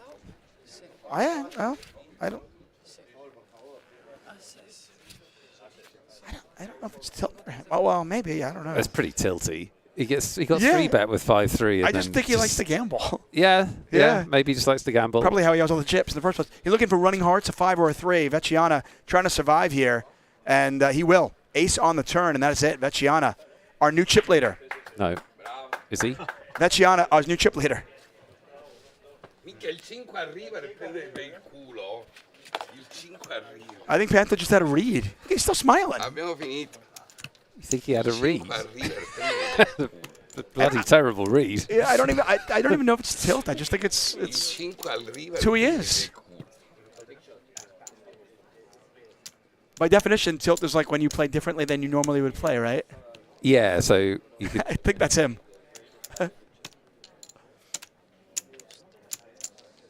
Who's this guy? Well, we've got the tournament director there, and then just A dude. but he has a Oh, staff. He's staff dude. Okay. he has a staff Okay. sticker. Okay. Very good. He might be the reporter. He might be a reporter. Yeah. Maybe a Poker News or Poker Org Mate, reporter. He might own the casino for all I know. I'm just Just don't know who he is. Panto is a short stack now, by the way. Yeah. But everybody's got chips. When you stack off for 40 big blinds with 3-5 in a 3-bet pot, you can arrange to be the short stack. Yeah. He said he had a read. His read was wrong. And listen, Did he say that? I have respect for that. Did he say that? Yeah, he said he had a read. That's fantastic. I love that. Listen, how many players have reads and then don't have the courage to go with their read? He had the courage to go with it. It was wrong. Hey, listen, Aaron Baroni is out because he had a read. Right. It happens. Yeah. To the greats. I'm not saying it doesn't. I'm just saying probably. I'm going to petition, though. Panta is so entertaining that if he loses his chips, they give him more. Yeah, but in bigger denominations. Yeah. Because what are we doing here, kids? This is a very long process. Yeah, well, maybe, look, they're going to give him all the small chips, which is good, because you know Vecchiano won't use them. Again, can somebody find the clip where I say Vecchiano's going to win this tournament? You keep saying this, but... Can I give a $33 ticket if somebody finds it? No. Because this is just like your ego. That's the only thing we're trying to satisfy. Absolutely. Dude, David, you were very clever to say the man who hasn't won the tournament will win the tournament. I said it 2 days ago. Yeah. I said you're very clever.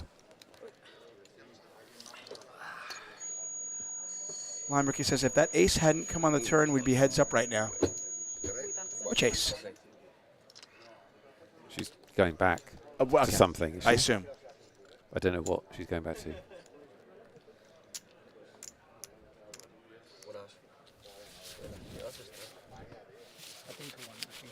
Oh, there was a 5 on the river, which we wouldn't pay attention to. There you go. Yeah, Pantos did actually make 2 pair on the river. Oh. I see.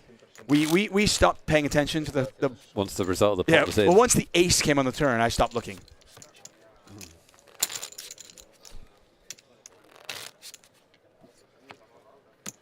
That makes sense. So Panto is now the short stack. On over 40 big blinds, though. I don't think that's going to stop him getting it in. Just. Are you suggesting that his range does not change, whether he has 60 big blinds, 40 big blinds, or 10? I'm saying he's not going to be afraid to put his money in. I think that's a fair assessment. Vecchiana, who was just kind of like waiting in the bushes for a good spots, is now our chip leader. I am very curious to see how Vecchiana plays as a chip leader. The last hour, Vecchiana's hands all played themselves. Oh, yeah. He had ace-jack suited. Raised, he just didn't do won anything. it. Nothing, nothing, nothing, nothing, nothing, nothing, nothing, nothing. Aces double up. Right, he just didn't push it. I like the way that he just kind of was like, okay. I don't think he had any decisions. I Maybe know you not. love him. I know you love him. I do love him. He's flop two pair. Top two. You watch how he expertly. Look at this. It's brilliant. Why did he The check? man's a genius. But why did he check? Oh, he's not a genius. I understand.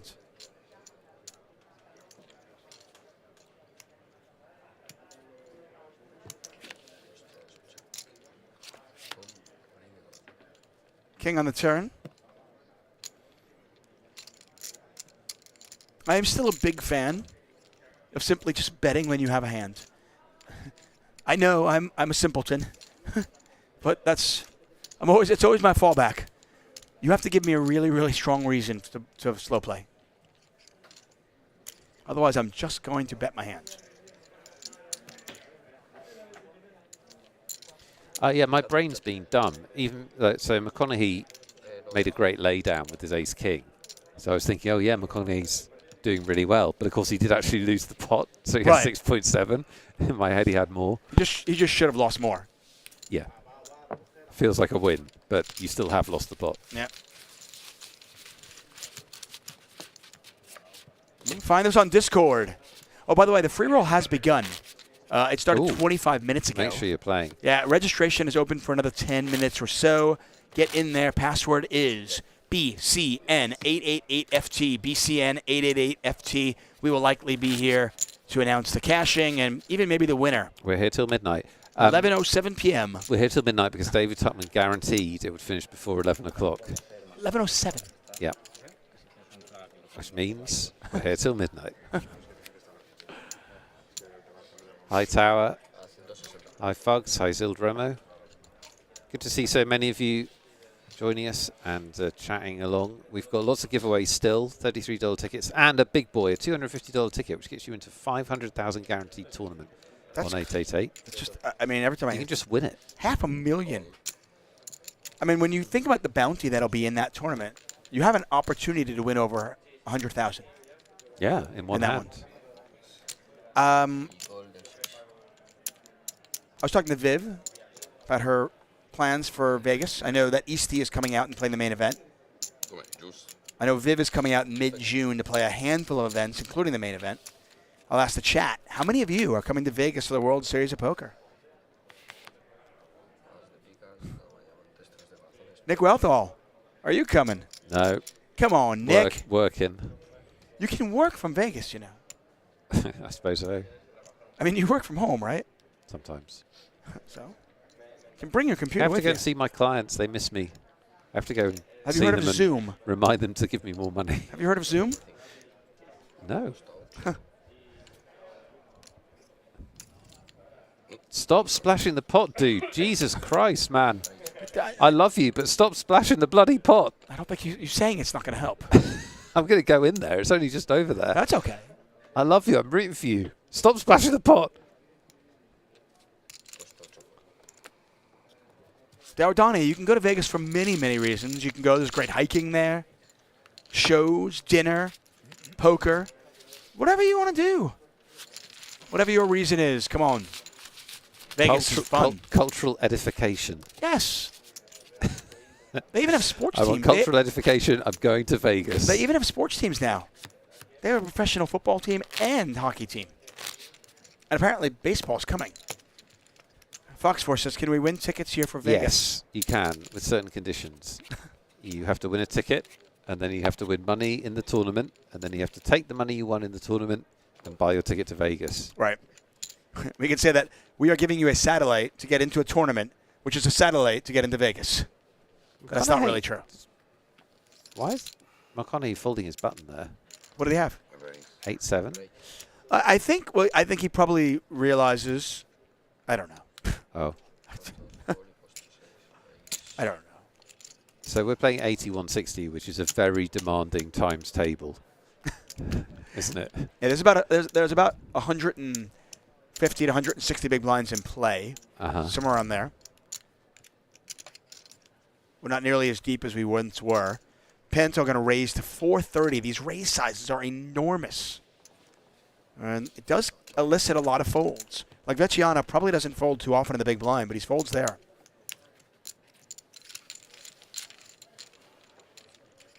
Daradani will never forgive the Raiders for moving to Vegas. Wow.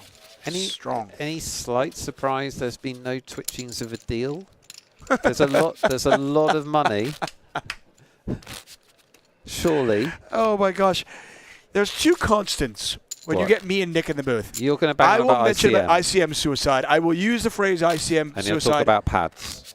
And I will mention my friendship with pads at least a couple of times. Yeah. And Nick will say, why no deal? Do a deal.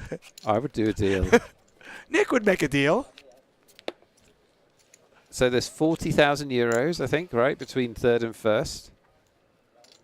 40,000 euros between third and first. But these maniacs think they have control over whether they finish third or first, don't they? Yeah. They're all pretty even. I mean, they're all within, what are they, within 3 million of each other? Within 2.5 million? This is anybody's tournament. Yeah. Who runs hot? Yeah. And for what it's worth, I know it's very easy to say Panto's on tilt because he called with Queen 6 and he made that play with 5-3. But at the end of the day, truth be told, I don't think he's on tilt at all. I think that's just his game. No, I don't think. I said it was tilt, but maybe it's just a badly played hand rather than tilt. Yeah. He just gambles. He went with the read. Yeah. Vecchiana raising with deuces. Tough hand to play out of position. Made it 3x for that reason. McConaughey with ace-jack. McConaughey is just under 40 big blinds, so I think a call is good here. Obviously, 3-bet can't be wrong, but he does 3-bet. Does Vecchiana want to put him to the test?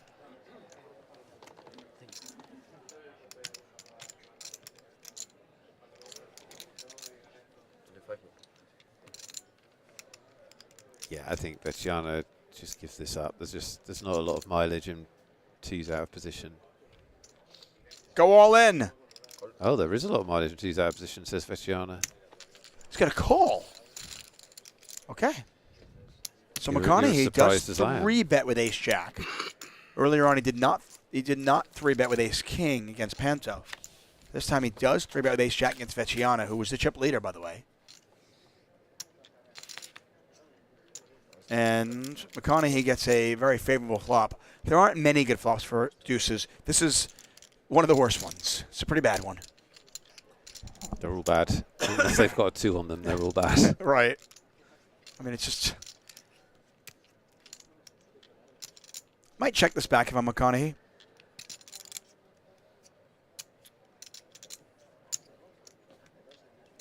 It looks like he's going to bet a little bit, though. The hand is likely over. I think I like to bet. I like to check this once. Just disguise the strength of my holding.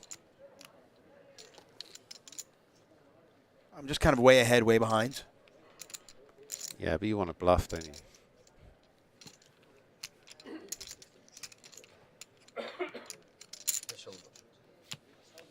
Yeah. Terrible flop for Vecchiana. He does eventually muck. Look at this.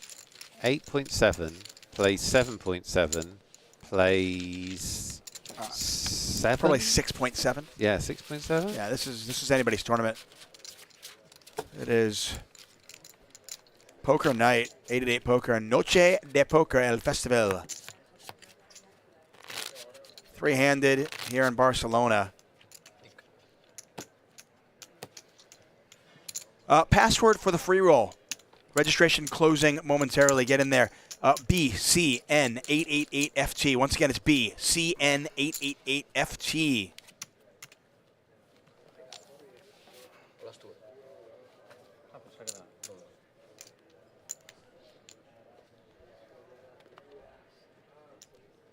Blinds 80,000, 160,000. They'll pop up to 100,000, 200,000 in a moment or two.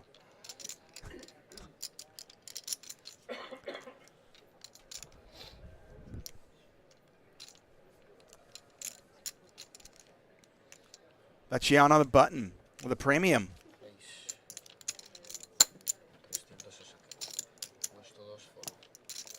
McConaughey gets out of the way. Panto. Panto's not going anywhere. Panto could raise this. And it looks like he is just going to call.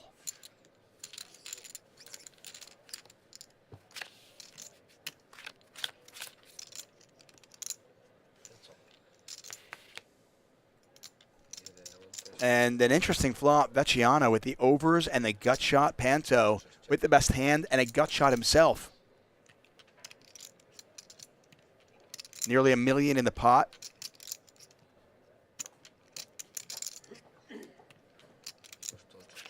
Vecchiano checks back. And gets there. Checks back. It's amazing. What a shot. How does he know? He's so good. You love him so much. I do. You want to kiss Vecchiano on his Patriots hat. Well, when Vecchiano and I get married, Gemma will be invited. Oh, I just think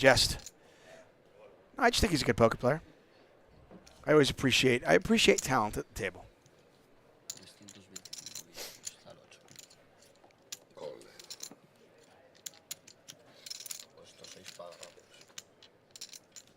Panto calling needs a 7 or an 8. Ooh, running kings. That's actually pretty bad run out here for Panto. He might think he's good.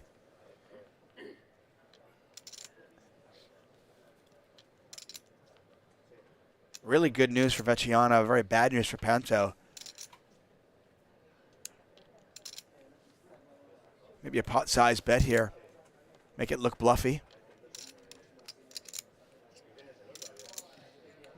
Remember, Vecchiano did not bet the flop, so it's like, what story is he telling? That he's got exactly king, queen, or ace, king? Well, that'd be stupid, because that's giving it all away. That is what he's got. He's going to go a little smaller. I would have sized it up a little bit, but snap call here from Panto. Yeah, running kings, just a tough hand to get away from when you've got 7s here. Vecchiano. So this is a spot we had on day one. With Vivian a couple of times, and a lot of players are leading in this spot, where you have either a bluff, maybe less so when you have the hand he had, but Vecchiano being able to take a free card there is very, very useful.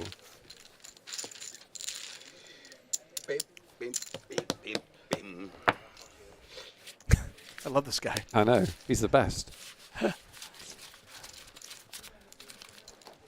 Panto for automatic final table inclusion. Yeah, we should just let him, when he buys in, we just put him at the final table. Yeah. With like average stack at the final table.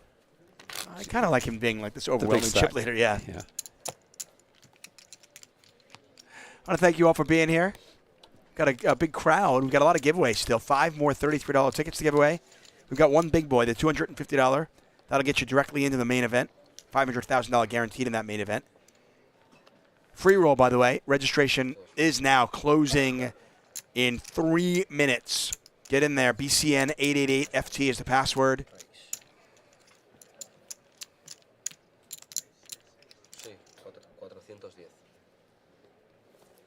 Hand 66, Panto raising. Vecchiano with the ace-5. We saw him 3-bet with ace-5 suited earlier. How does he play this one?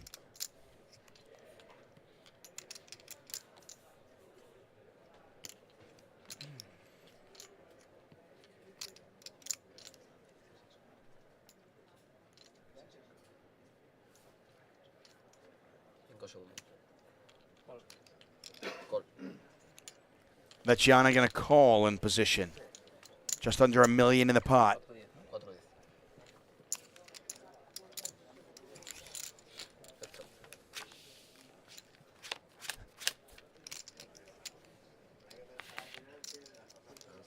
Oh, and everything going Vecchiano's way right now. I mean, I know you think he's a poker genius, but at the moment, Fair enough. At the moment, I could play his hands. No, I mean, listen, the king-queen hand, everything is just... Panto can't beat the board. He's going to take a shot at it. It's unlikely to work. It's my analysis. So Vecchiano's done this, I think, 5 times against him, and Panto hasn't picked up on the fact that when he checks the flop, he's checking something of value. Well, he checked king-queen last time. Yeah. Well, I'm saying that wasn't a pair, at least, last time. How is that disagreeing with my point? Well, I thought you said that every time he's he checking checks something of value. He's got showdown value. Right. He's got king high in a 3-handed pot. Like, he's not checking to fold the turn when he's the pre-flop raiser. Right. This is like That's literally okay. the 5th or 6th time this has happened. Vecchiano just calling. There's a non-zero chance Panto punts this river. Fold. Oh, Panto just folded. I'm going to go He's with... gone the other way. There's a 0% chance. 0% chance he punts the river. He's gone the other way. Well, listen, he's taking it out of his... He's like, I don't even want to see a river. I fold. I'm drawing dead. Se no poi mi viene la bolla. And he is down to... This epic slide is almost complete by Panto. Down to 20... 23 big blinds or something. And this is exactly what we expected when we started this final table. Dave McConaughey and Vecchiano, a heads-up battle, right? Well, Pants is like, I am not out yet. Don't read my eulogy just yet. I am going to battle. How many of you, do we believe in Panto? Can he do it? Can he come back?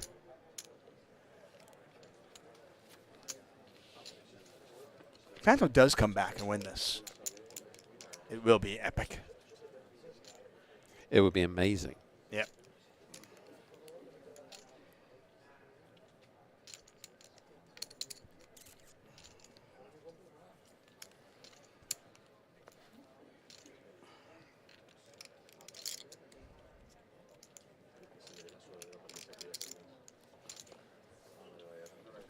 Let's yell with the small blinds.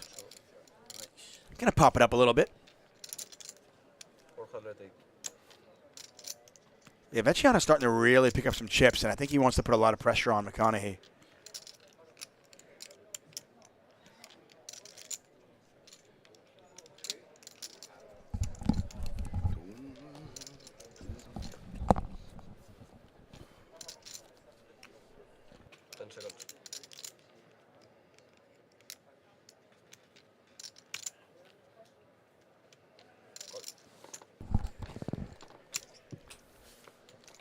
McConaughey. Is it just a call? Just a call. He just wanted to use his small chips. Just to tilt me. Specifically to tilt me.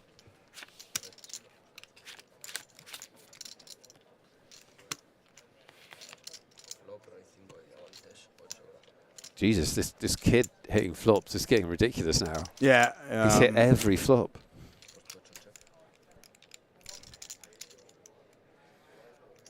The only thing about his game that I'm just not a huge... He checks every time he makes something. Yeah, I agree, like yeah. the Jack 8, he flop top 2. Yeah, he's checking he checks. every time, yeah. King, he checks. It's just like... When he bets, I'm just going to think he's always got a bluff. Yeah. You know?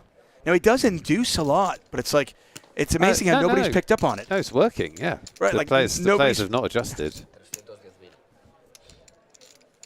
And my first adjustment to his play would be when he bets, I'm going to raise. Because he's more likely got a bluff. Well, the thing that makes poker fascinating is that, you know, people can change their Of course. tendency whenever they want, which is what makes it hard. They can? No, he has to do it always. If I have a read on you, don't change your thing. How do I do it? Mr. Chips Poker says, has David McConaughey come back from like 750? Yeah, he did. Yeah, he had 6 big blinds on this final table. He shoved pocket jacks with 6 big blinds. Got a call that he probably shouldn't have got. And then, in terms of the guy probably should have folded the hand. And then ever since then, he's been back and made a very good laydown with ace-king. Vecchiano going to check again. And now McConaughey's probably going to take the free card and see if he can spike a queen. Or he's going to... Stop. They're all using their time banks, David. Well, They're using them like they're free candy. I just assume it's like an easy check. I'm sorry. It's like, yeah, these time kings. It's like, I don't need them. They use them in the most bizarre spots too. That's what I'm saying.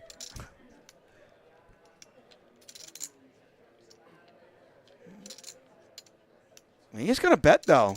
He is not going to realize his equity. He is going to bet. He does have a lot of outs. Catch any queen, any ace. I guess that's not a lot. It's 7. I don't hate the bet because Vecchiano could be playing a lower pair in this way. Absolutely. He could be pot controlling with an 8, pot controlling with an ace-5 or something. No, 100%. The game's easy when you can see the cards. I think we've established that. Very true. Like you're going, what are you doing? He's got a king. Just check it back. See if you can hit your queen. I mean, Vecchiano's never folding, right? Right now? Oh, no. He's so he's at the top of his range, isn't he? Okay. I just want to make sure. Yeah. This pot's now 3.99 million. The river's a different matter. Yes. The river, it gets sticky. If you get shoved on or big bet on the river, it's a different matter. I was going to say, I mean, if it's the river's a diamond, I'd love to see McConaughey use the diamond. Like, let's say it's a 7 of diamonds or something along those lines. Does McConaughey shove all in? It is a 4. That is not a particularly great bluff card. Yeah, amazing 6-7 got there. Amazing card for Vecchiano. Yeah, I mean, 6-7 got there, but the diamonds missed. Let's see if McConaughey fires one more. Obviously, at this point, he realizes ace-high is not good, has no showdown value whatsoever. And if he wants to win the pot, he's probably going to have to go at least pot size. If not. Yeah, he's got to shove if he wants to try and win the pot because nothing's changed here and he can't represent very much. Yeah, and so he gives just up. has to use raw aggression. And now does Vecchiano start to put the pressure on? He's up to 14.2 million. I think he's going to start to talk deal. That was just for you. That was just a joke for you. He's going to look over at the table and go, I have formidable opponents. I am going to talk deal right now. Talk deal. Vecchiano had McConaughey had what I like to call bluff outs. He could have caught the queen. He could have caught an ace to win. And I guess in his head, I can catch any diamond and shove, and my opponent will fold. And maybe that was true. Who knows? Yeah, maybe that was true. I don't know if he does it or not, but that would have been pretty cool to see.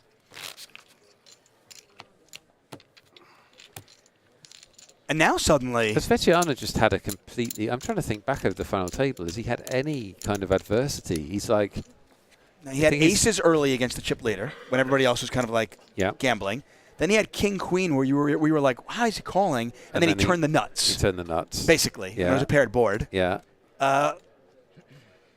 He flopped 2 pair. Yeah. He's had aces full of 9s. He hasn't been drawn out on. No. He's just had a completely serene final table. It's like a day at the spa for him. And we know he's a good player, but when a good player also has no problems. Oh, dear. Well, how much is it? Hang on. It's 20 big blinds. Oh, it's 20 big More blinds. than 20. Okay. Although I don't know what is it all in or is it just that much? He said raise. Yeah, but I don't know how much. No, but he's trying to put all his chips in. Oh, Jesus Christ. That's what I mean. I don't know. It's that much. But I don't know. I mean, Queen 9. Sir. It's not as like it's 22 big blinds. So I don't know if you want to get in with Queen 9 with 22 big blinds. What is that? 1.5 million, did he say? He announced, the dealer announced an amount. I think it was 1.5 million, but I'm not sure. Could be 1.05 million. 1.7. Okay. 1.7. He's got 1.9 behind. Oh. I don't. I mean, do you want to get 22 big blinds in with Queen 9 suited? I have no idea. I don't think so. But he's going to use his time banks to think about it. How many did they get? He's only got one left. Really? I feel like he's had one left for like... The guy behind him just keeps slipping them to him. He doesn't need to take this spot, I don't think. Even That's if what I mean. He just doesn't, I mean, it turns out he's in amazing shape. Right. But Panto could have king jack Just here. any king, like queen jack here. There's so many hands that any king, any ace. Right. Like, it's just you can find a better spot if you're Vecchiano. Yeah. I agree. What an idiot! He folded queen 9 when Panto had jack 9. Your boy's an idiot. He's brilliant. Look, I mean, look at the fact that he's wearing a Patriots hat, and I still like him. He must be good, right? No, he's a very good player. We've said this from when we first started watching. Mind you, in their different ways, they all are. Panto is obviously completely unconventional, but he knows how to make his style work for him. No, and let's he's been twatted by the deck over the last hour. Like he's gotten really unlucky. He got really unlucky. And let's give Dave McConaughey a little bit of credit as well. I mean, how many players are out of the tournament with that ace king hand? Totally, they are. Yeah. And he's come back from a tiny stack, so well done to all of them. Yeah, there's look at Dave McConaughey wearing his Air Jordan sweatshirt, looking like the stud he is. His chip stack compared to Panto's stack is like an exercise in like performance art. I'm a big believer that if you watch somebody walk a dog, oftentimes the dog and the person kind of look the same. Like it's like, oh yeah, that dog and that person makes sense. Yeah. I think if you look at somebody's chip stack and the person, it often makes sense. And I think in that case,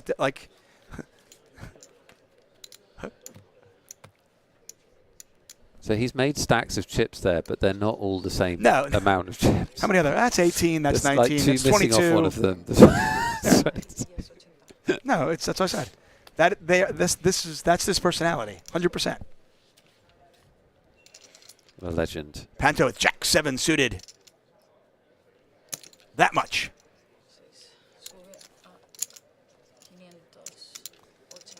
Vecchiano probably has ace jack here. King queen. King queen, same thing. I think a fairly trivial all in. I suppose you could just call. Yeah, I think he's going to want to call because I think he thinks. No, I like the all in. I really like this. Oh wow! You get called by worse. And look at that. He gets snap called by worse. 25 big blinds. Yeah. Yeah. I'm not raising folding Jack 7. Come on. Of course. No, of course. You kidding me? No gamble, no future. Open raise, 3 bet all in and call. All in here. By the way, there's 8.6 million in this. We could be we're heads up. Yeah. We could be. Or we're right back to a kind of an even slate between these three players. Andy Exxon says he gave up. I think, that there's some frustration there. There's some real frustration there, which is... Yeah. Panto. How about a 5 of clubs for a really nice sweaty card? 5 of clubs for a sweat. Come on. One time. It's the ace. That's not a sweaty card at all. Do you have Panto needs an out. Jack 7 of 4. It's the 9, and that's it. Panto has been eliminated. Panto's playground decimated. Yes, he is decimated. When we return, we're going to have giveaways. We've got a keyword giveaway already queued up for you. Where are we going? Are we going off somewhere to be sad that Panto's gone? Yeah, we are. You know what? Why don't we give it to a giveaway before we run off the air? I don't mind. Whatever. Okay, let's do a keyword giveaway. You had it in the chat. Lime, is it ready? The keyword? We're going to give away 2 here. Mauro Panto, by the way, finishes in 3rd place. Takes home 30,000 euros. Pretty amazing. And takes home our love. Yes, he definitely took home my love. He's also invited to my wedding. Add that to the 43,000 that he had earlier that you mentioned. Yes. So he's now got nearly 80,000. I mean, I made that answer up, but yes. We have no idea. They are heads up. It is Dave McConaughey against Vecchiano. And it is, it's not necessarily an even fight. McConaughey more than a 3-1 chip deficit. This could go any number of ways. We're going to do this keyword here. Alima said she needs a little bit of time.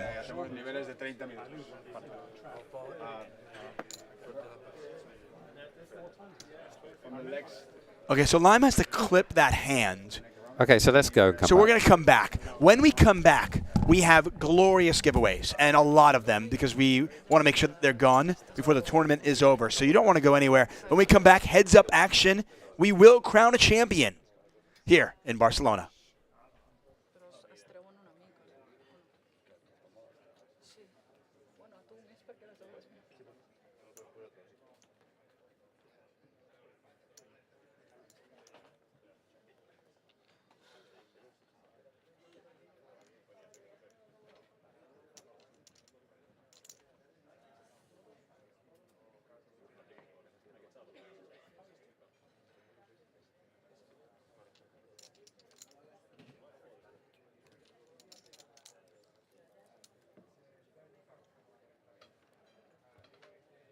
Ahí va bien, Víctor.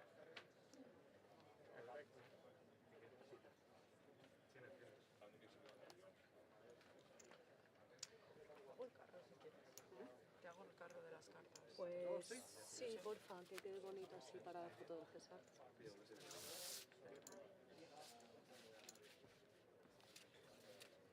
Esta la vamos a quitar de aquí.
¿Haréis foto, no? Ahora sí, ya.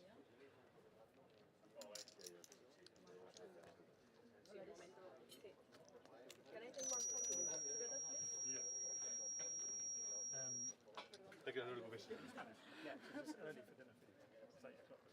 Not for me, it's okay. Get something soon? I'm hungry. Okay, he's hungry. All right. What are we doing here?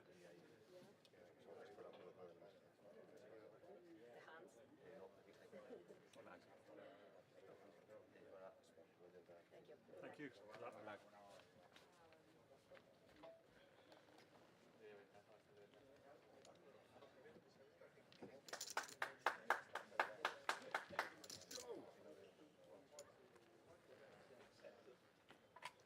have no idea.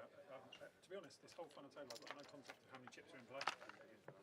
I know you've got a lot, but I have no idea what that is. Thankfully, we get rid of some of these smaller ones.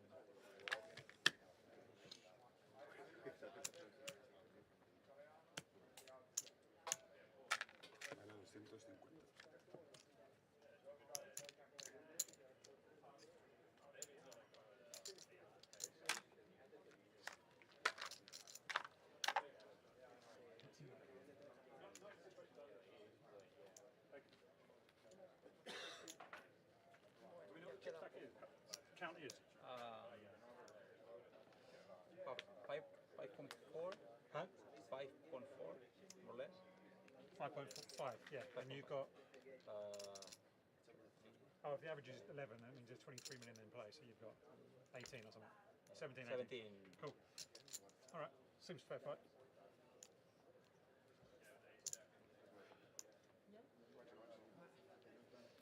Right, blind, what we got?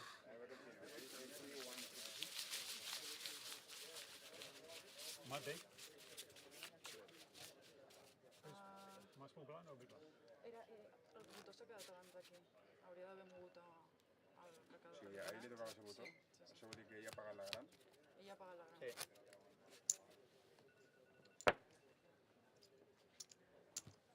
Small and big blind, okay? I'm big, yeah? Okay. 160, right?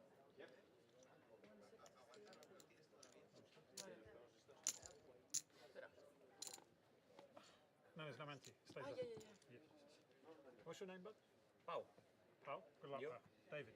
Okay. Good luck. És veritat que ara no hi ha... Good luck to you. M'ha dit que m'esperi. ¿Ya puedo? Vale.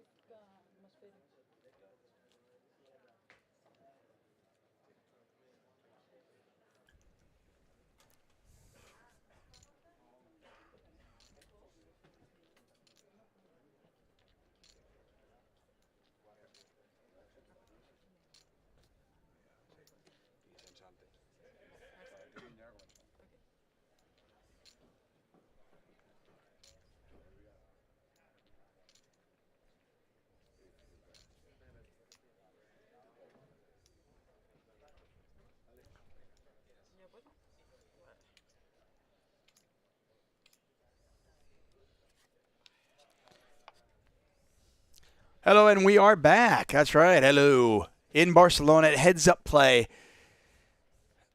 Panto's playground. No longer. Pandemonium. Pants down. Call it what you will, but he is out in third I feel place. sad. I really feel sad. I miss him already. He'll take home 30,000 euros. He actually wants you to come to dinner. So I'll see you later. Nick Wethell's gone now. We heads-up battle here. We've got Pal Vecchiana versus Dave McConaughey. And more than a 3-1 chip advantage for Vecchiana. It'll be interesting to see how these players navigate this. I suspect it will be a very different heads-up battle between these two players than it would have been had Panto still been here. Fair to say? Definitely fair to say. Yep. Smaller pots, longer thinking times, less musical tunes hummed to themselves, less excited body language, and just sort of sadder. Everything's sadder without Panto. Exactly. No slight against these guys, of course. But Panto makes everything better. Who have we got on the rail? We've got Jordan and Chris shouting on Dave. Yeah, look at that. Chris Fans. Antigua cheering him on. I love it. I love it. They love Dave McConaughey. Can he win it? And he's got a lot of work to do. Although, we always point this out. I mean, he is one double up away from basically drawing even.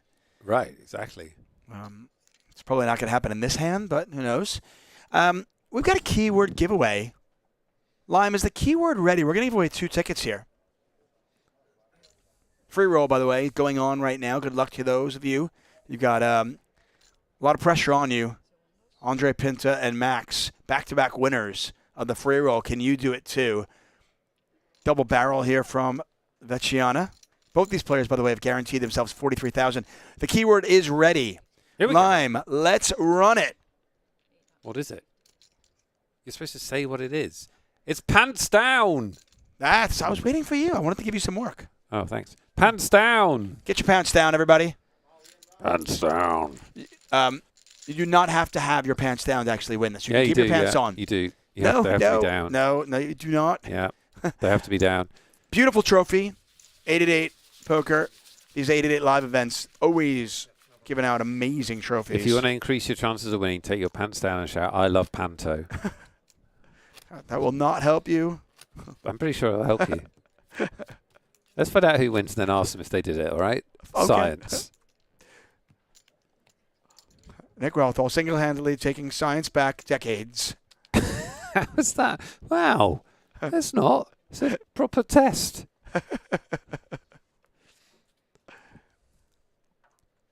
Blinds 8160. They'll pop up to 100, 200.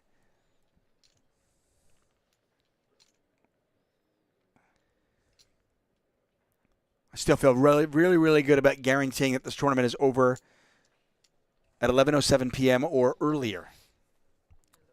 It should be okay. But you never know. I'm definitely I count okay. no chickens at any point. So something very important has happened that is a bit poker technical and nerdy.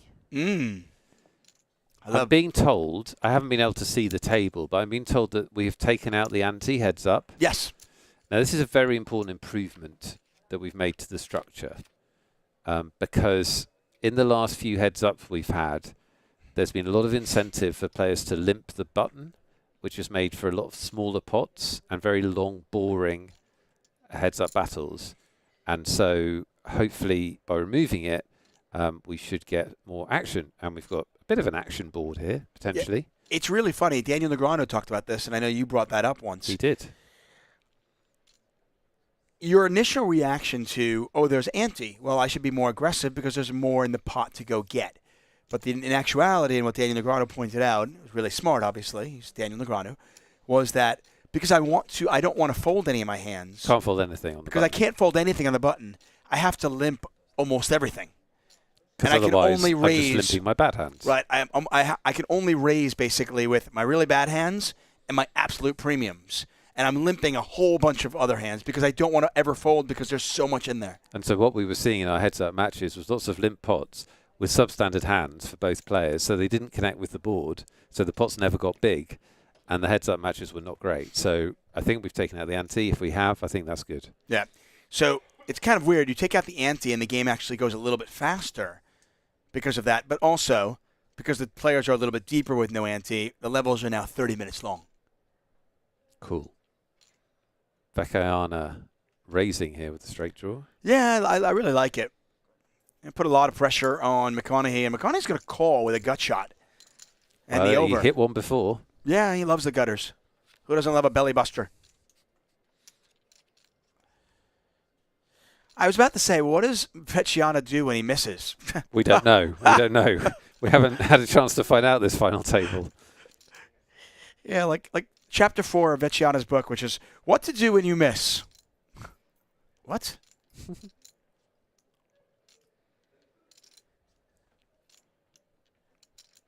Get your pants downs in the chat. We're going to be giving away 2 tickets, like, now. So get them in. Still got a $250 ticket to award as well. That's coming. It is.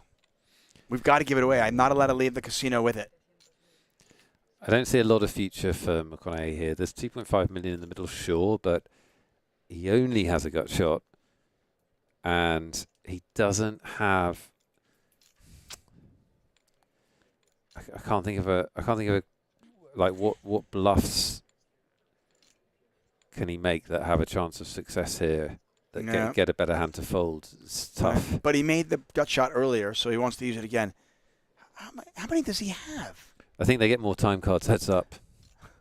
Yeah.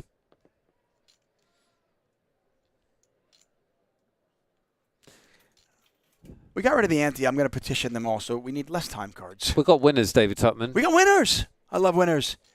Who won? It is Daz Blues. Daz Blues and Kushunik, 78.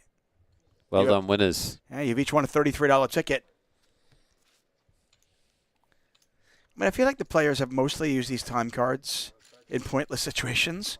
And the fact that they still have more screams they have too many.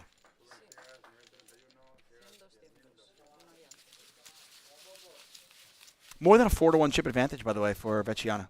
Time to talk deal. Yes, it is. And they're negotiating a dinner break. Oh, I don't understand. Did they just start? Why would you have a dinner break? Also, don't you eat dinner in Spain at like 10 o'clock? It's only 8 o'clock. Why not play it out? Well, at least play it out. I would play it out until it was like, let's say McConaughey doubled up, and they're a little bit deeper, and then it's like 10 p.m. I might want dinner then. Clear my head a little bit. But if they want dinner, it's their tournament. They want dinner, they get dinner. Wait, it's their tournament? It's their tournament. Oh. Their money, their tournament. Blinds are 100,000, 200,000. So we're going to play out this level, and then I believe from what they just said, they're going to go on a 45-minute dinner break. But that's only if they get there. We don't know if they get there. Yeah, anything could happen. I mean, keep in mind, McConaughey only has like 25 bigs. No, 20 big. Sorry. 20. Yeah, I mean.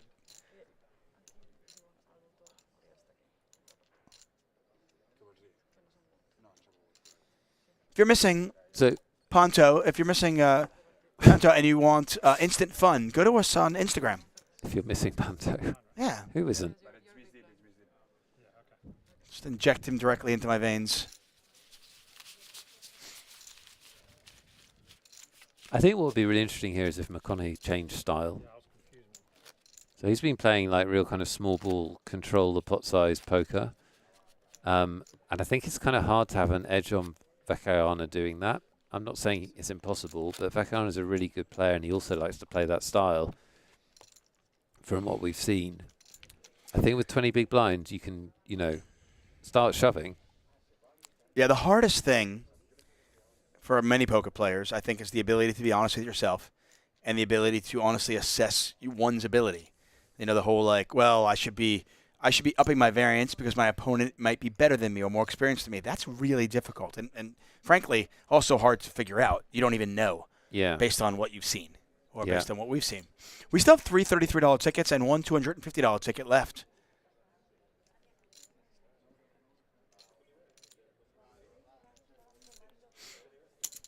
It could end at any moment. So should we give away tickets? What do you think, Nick?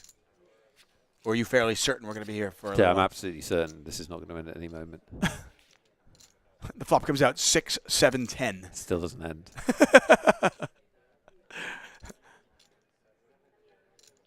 Well, we can always get rid of the tickets. We can always get rid of them? Yeah, people want them. Yeah, good point. In the Also, chat, we just gave away 2. I mean, we did. Come on, they can't be that desperate, surely. Fair enough. Vecchiana checking the 9. McConaughey now hits a 7. Both players of the pair. How's everybody getting on in the free roll? Registration is closed for that. If you forgot to register, that's on you. Don't get mad at us.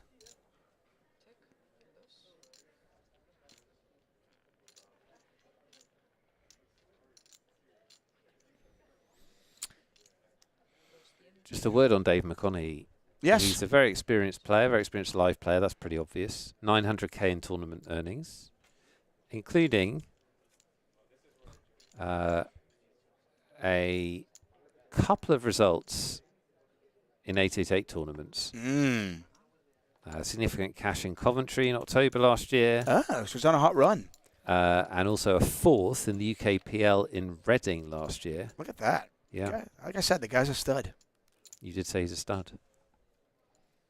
Studliness confirmed. Nope. Betting a call, by the way. Hard to imagine either player going for value here. Both players probably hoping that their one pair is good. We can see that Vecchiana's 9s are best.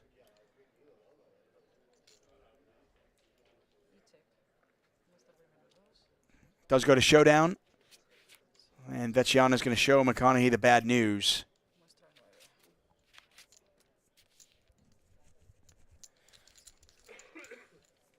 And McConaughey now dips below to about 18 big blinds.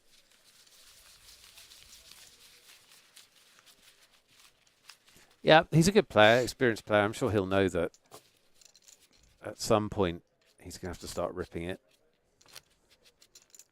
18, definitely not essential to rip it. You can play different ways, but let's see. No, yeah, I mean, both players might actually make the adjustment to start limping on the button. You make that adjustment always with the antes, but even without the ante, when you're this short, it's not the worst idea in the world to start developing a limping strategy. We'll see if these players do it or not.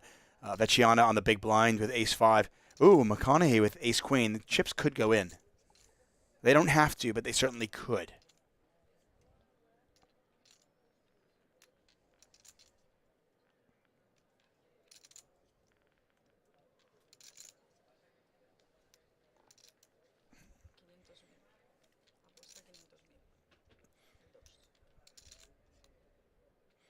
McConaughey raising.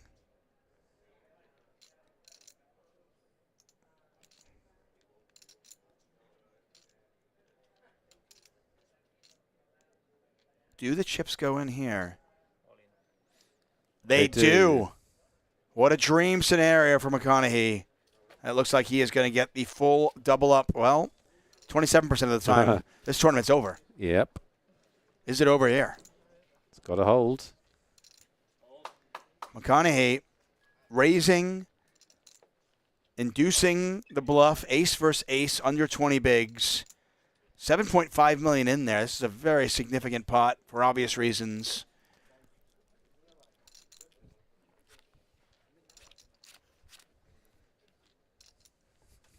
There's an ace. So even if you see the flop, there's no way you're getting away from it here. No, not with this stack.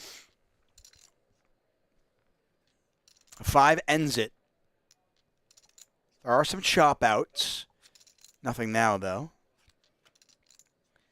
Now there are some chop outs. King would chop it. A 10 would chop it. An ace would chop it. A 5 does nothing. And it's the 6 of spades. Full double up there for McConaughey. He's up to 7.5 million. Vecchiana on 16.2 million.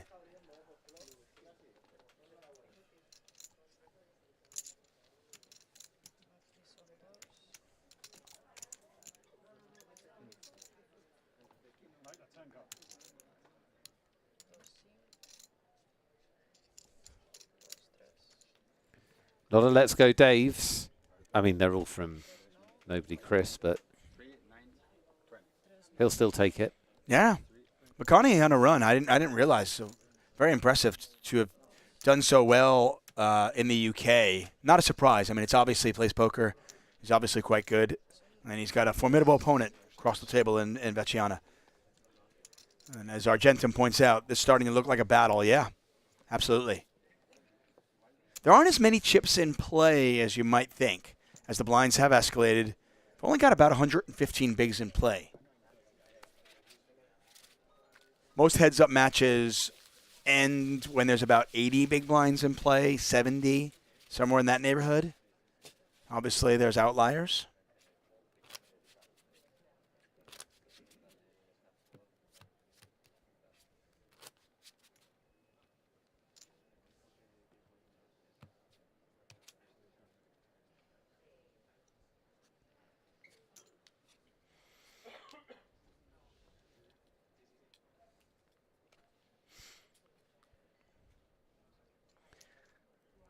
I'm going to defer to the mayor of Tickettown. What's up? We're in an interesting conundrum. It's heads up. So this What's tournament the conundrum? this tournament could theoretically end at any moment. Yeah, and then we'll just give away the tickets. What's the problem? Well, that would mean that the tournament ends. Yeah. The climactic ending. Yes. Bye from Barcelona. Oh, wait, we've got tickets to give away. That's But you're mistaking what our viewers think the climax is. The climax is the last ticket, not the Right, but that also not the means trophy. that right when the tournament is over, we're ready to say goodbye. Yeah. You, Nick Wealth, will have to work longer. Keyword champion. Let's go.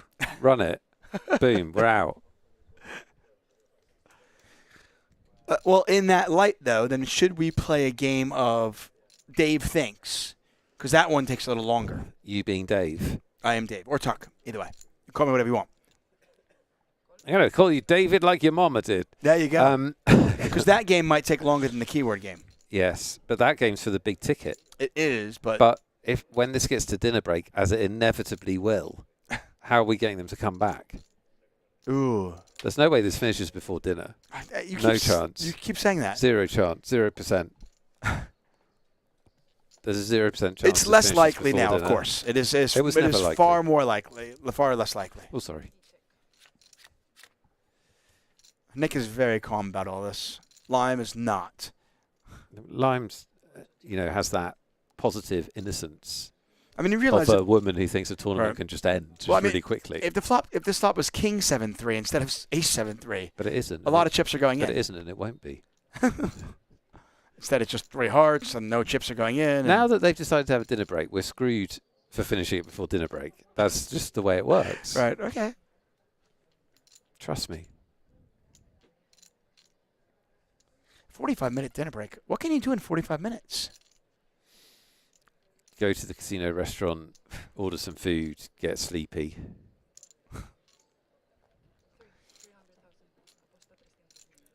Vecchiana Why betting is, here. why is Lime surnaming me?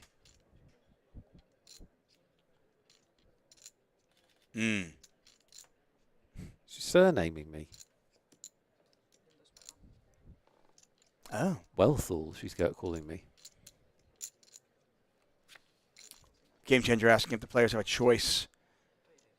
They most certainly do. Did McConaughey call the turn? Yeah. King High will sometimes be the King- best hand here, but King there's High no seems fine. no heart, no nothing. Okay. Maybe a little sticky.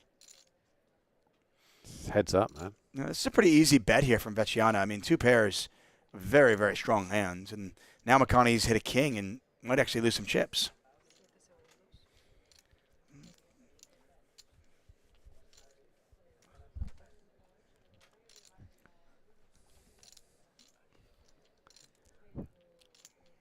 Vecchiana very deliberate.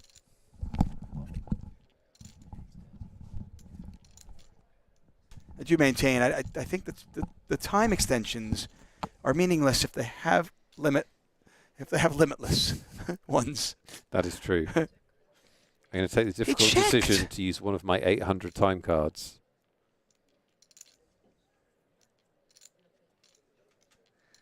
I'm surprised. So it went check on the flop. It went bet call, and now McConaughey's actually betting for value.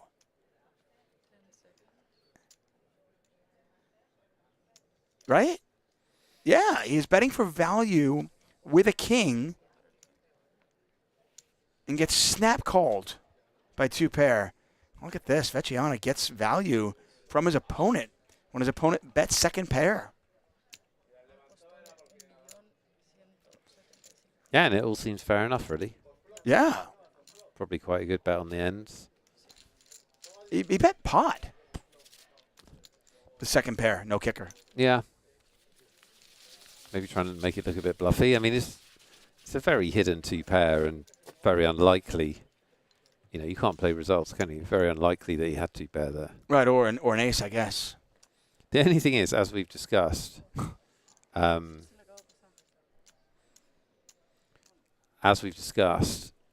it is a little bit worrying when he was aggressive and then he checks this Guyana, because he always does it when he makes a hand so far at this final table. Well, I think he won the maximum by checking the river. Well done check there from Vecchiano, who's back to, I think we're back to where we started our heads-up battle. A little bit more than a 3-1 chip advantage for the gentleman on the right side of your screen.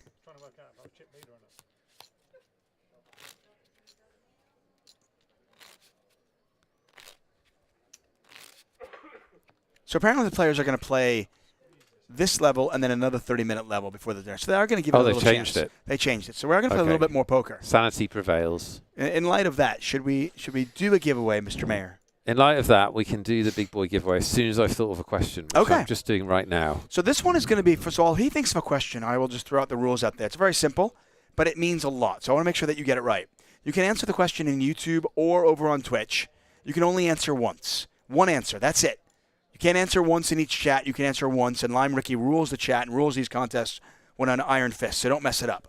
We're giving away a $250 XL Spring Series main event. This is a $500,000 guaranteed tournament. We are giving you a ticket to play in that tournament. $250. Again, you can only answer once. Google will not help you unless you think that Google and I agree. It won't help you on this one. Well, there you go. So it's just a matter of trying to climb inside my brain and guess what I know, right? Whatever I think the answer is the answer. Whether it's the most ridiculous answer in the world, it doesn't matter. It's whatever I think.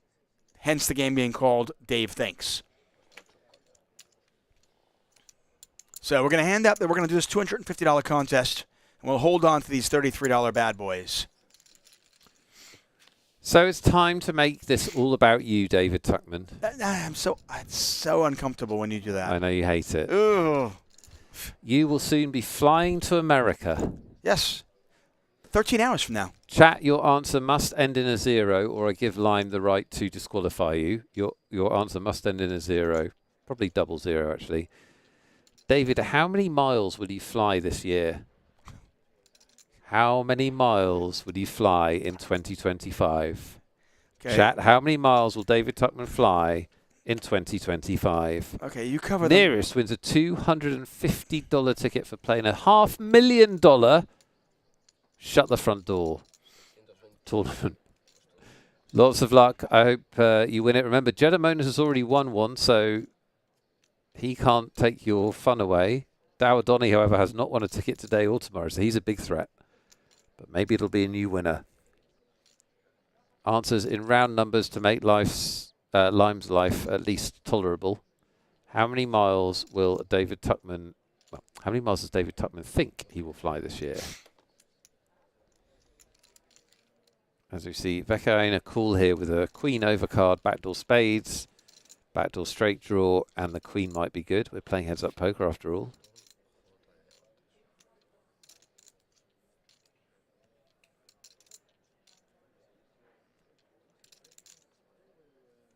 Happy Racers, Tuck doesn't understand miles. You can figure it out in miles, can't you, David? I can. We're in Europe, so I can do this. Actually, Europe's gone. But I'm British, that's why it's miles. I'm sorry, but that's what we're doing.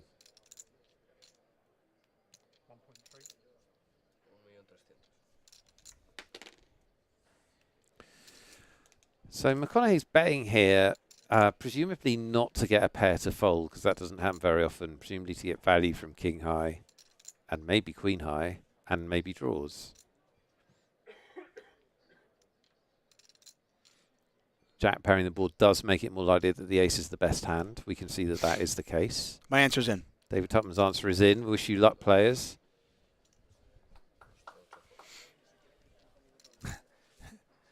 Skeet Skeet says it's a trick question. David walks everywhere. That's right. I took the boat here. I hate flying. No, not true. Is your answer what you think? Yes. It is. Okay, fine. That is what I think. I'm obviously anticipating where I might go this year, adding into where I've already been. That's it. That's the Right, equation. 5 months into the year with 7 months left. Where have I been? Where will I go? Oh, the places you'll go. If you could talk, the stories you could tell. You know what I mean? Yes, of course.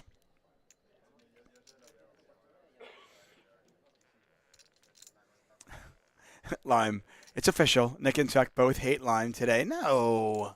Oh. We love you. All the answers are between 0 and 200,000. What's wrong? It's fine. It's really not that hard. Not that hard. No.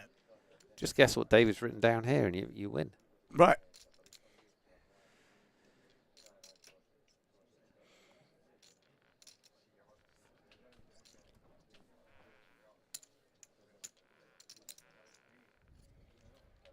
Riveting heads up battle between our British and Spanish pros. Clearly very talented poker players. There's a 10. There's a... I bet Gianna's going to win this because he doesn't miss. It's unreal. He's definitely had a nice final table. He has had a nice final 10-5 table. offsuit. Yeah, I'll call the raise because I'm going to flop top and bottom pair. Like, what is this? And I know that sounds like I'm like... He's had a very good final table. Right, I'm somehow saying he's not a good player. No, he's a great player, and two things can be true. he's running really well. Okay, more equity for McConaughey. Yeah. I like betting quite large here if I'm Luciana. It's a pretty wet board. I mean, you've got straight draws out there. You've got flush draws out there. I want to get value from ace high. I want to make it look like I'm kind of trying to buy it. And I'm basing my bet size based on the texture of the board.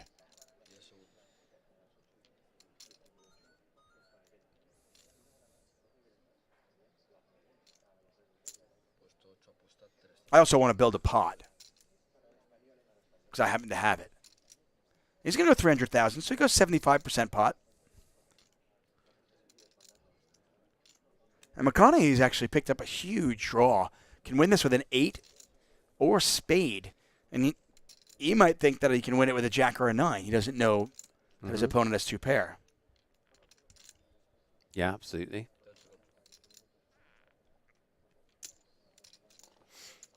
Gianna makes the call. $1 million in there.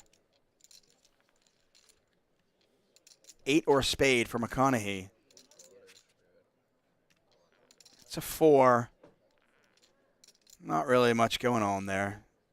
I would imagine this is just value bet and a fold, but we'll see. Vecchiana has surprised me many times before.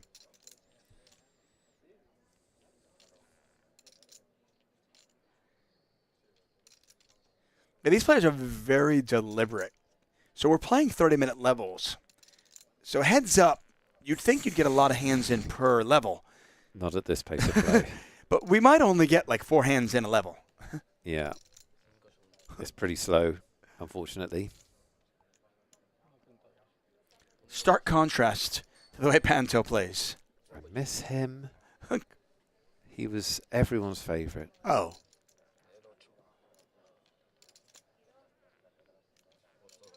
Yep. 1.2 million chip bet. McConaughey lets it go. Back to about a 3-1 chip lead for the Spaniard. Vecchiano trying to keep this trophy home.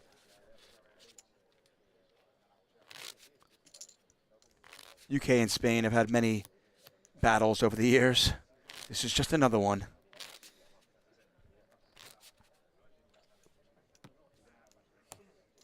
Hey, how many of you guys are playing the XL Spring Series? Or planning on playing it? How many of you playing the opening event? $109 for that opening event. Yeah. Going on right now, I think. Last chance to enter the big boy, huge giveaway, $250 ticket.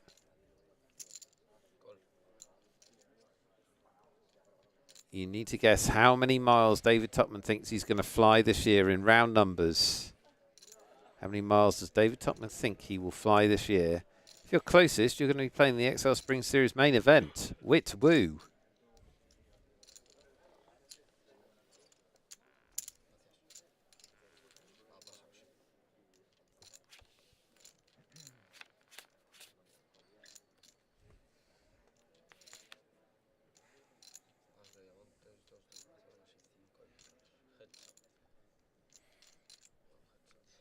Pair of deuces here for Powell. Dave with a gut shot, backdoor hearts. Who is still in the free roll, everybody? Crown Pilgrim still in there. Not quite in the money yet. We're getting there, though. Good luck. You're still in. Get your answers in. The contest has been closed. That's it. Contest is closed. The last $250 ticket to be given away. Who will win it? We'll announce that shortly.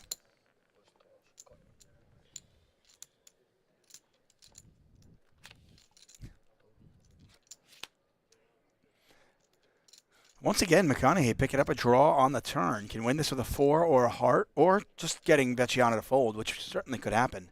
Vecchiano with just a pair of deuces.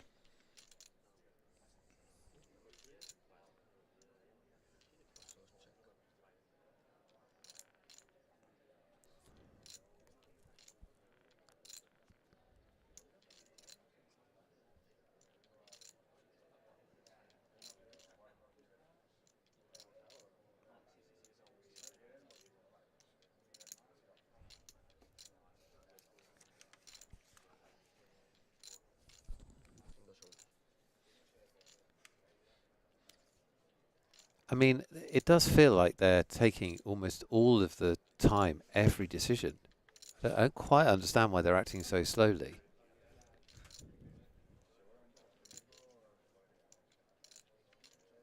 Because they hate you. Well, the viewers is who I care about.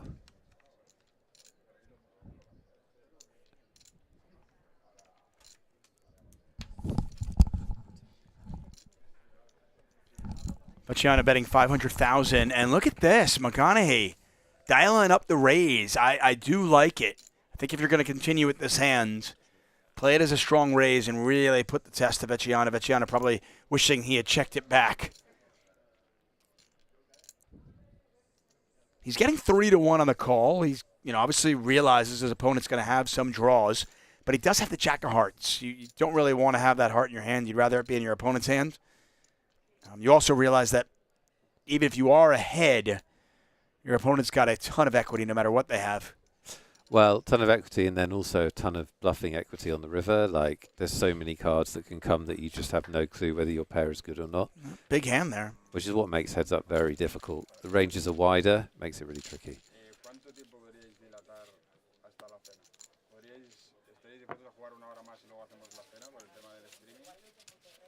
Translate. So for dinner, we have a refreshing chicken Caesar salad. Good for the springtime. I also have monkfish curried. It's a very meaty fish, absorbs the spice really, really well. You can see over there that they're just preparing it. I have one portion of that. So first come, first served on the monkfish. And then we also have charcuterie, you can see over there. I have one charcuterie board again, first come, first served. Up to you. Completely up to you which you go for. Dave is saying, I'm intolerant to cheese. Dairy's fine, I just have a weird thing with cheese. Can I get the monkfish? So Dave's getting the monkfish. Okay, we play on.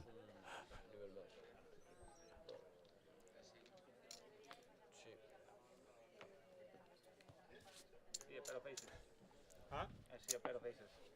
There were two very small cards with very few dots on them, but they were not two aces strings on them. There's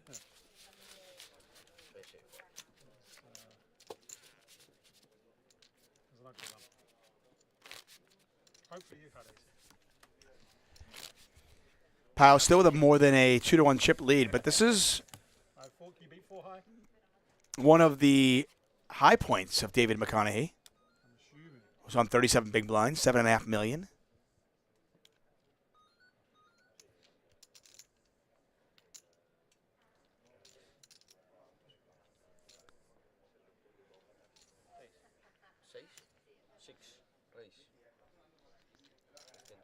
This just in.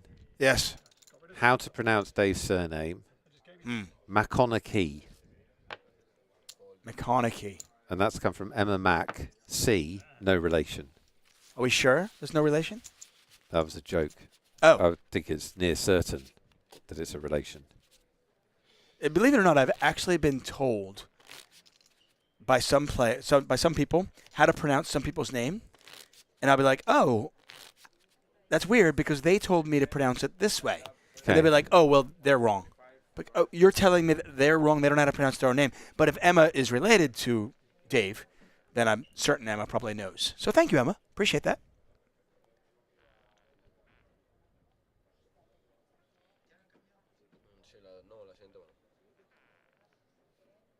If not related, then, well, you never know. Could be wrong. You could be wrong. Could have the same surname, but pronounce it differently. Right.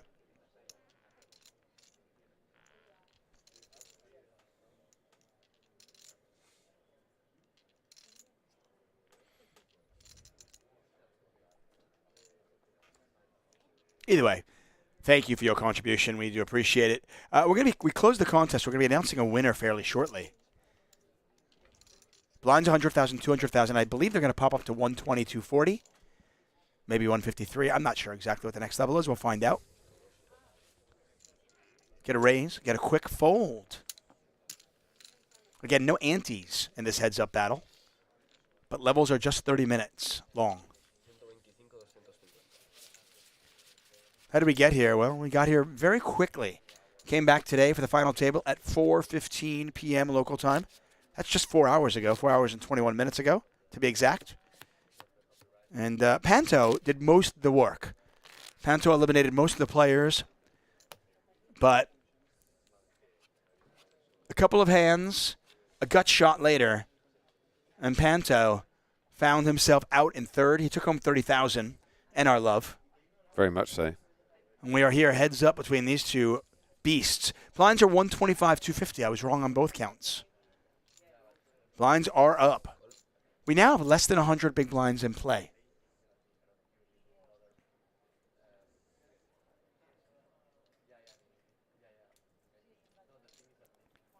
McConaughey, by the way, or McConaughey. McConaughey is now, despite the fact that he chipped up, is actually once again really not that deep, just over 20 big blinds. 27 to be exact.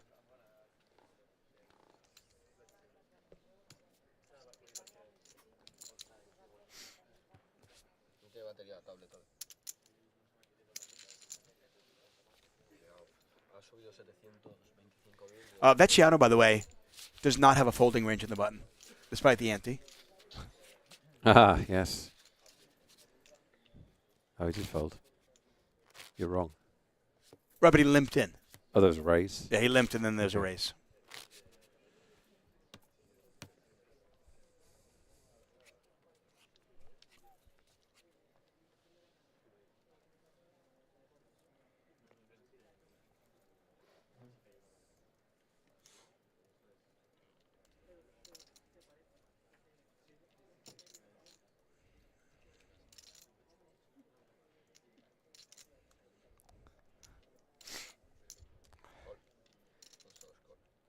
I'm having this hilarious conversation with my wife, by the way.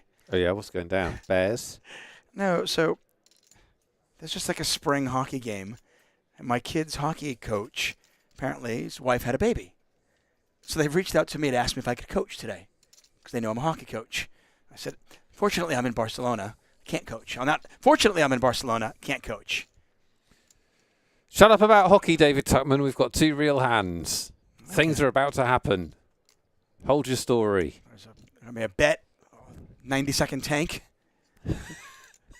Check fold. Check fold. So they've reached out to me to ask me if I could coach. I said I was in Barcelona. Yeah. And I suggested, why don't you ask my wife? My wife was going, what are you talking about? I don't even know how to open the door. What, for hockey? Yes. You'll figure it out. There's a puck. Chase it around.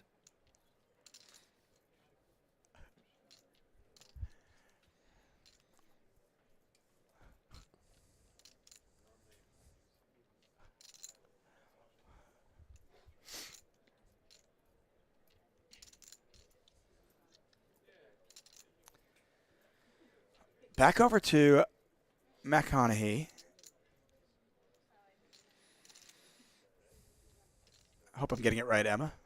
McConaughey. But we're going off one person's word. And then she said she wasn't even related, so God knows. I know. I'm going to stick it with McConaughey.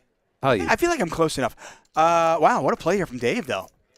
Well, he has an ace heads up. Yeah.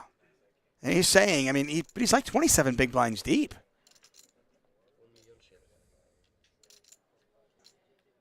Look at this. I thought these players were going to play a little bit more small ball, but no. I think maybe they want to see.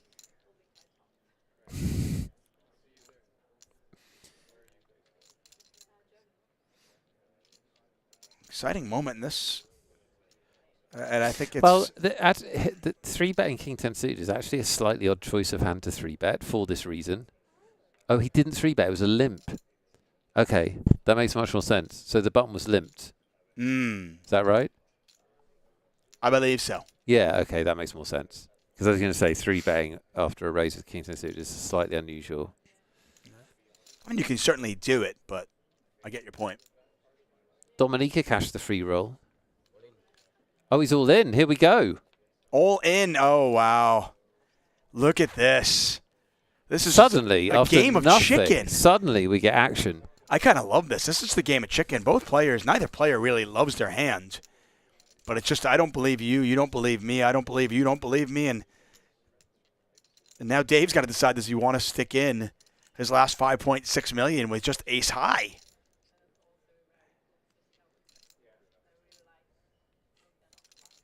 This pot's 18 million chips. Not really, because Vecchiano's all in for another 5.6. Does this fall under your category of if you're going to 3-bet and open the betting here, you've got to know what you're going to do if you get shoved on? Does it fall into that category? Yeah. I think it does. Nah. I mean, it doesn't mean you can't think about it for a second or two, but I just go back to it's like, you understand that if you do A, B might happen. Well, then if you do A, it's like making a chess move and being like, wow, I never thought you'd move your horse there. Well, that was clearly a chance. Like, you didn't see it? Maybe it might happen. You 3-bet, he 4-bet. Okay.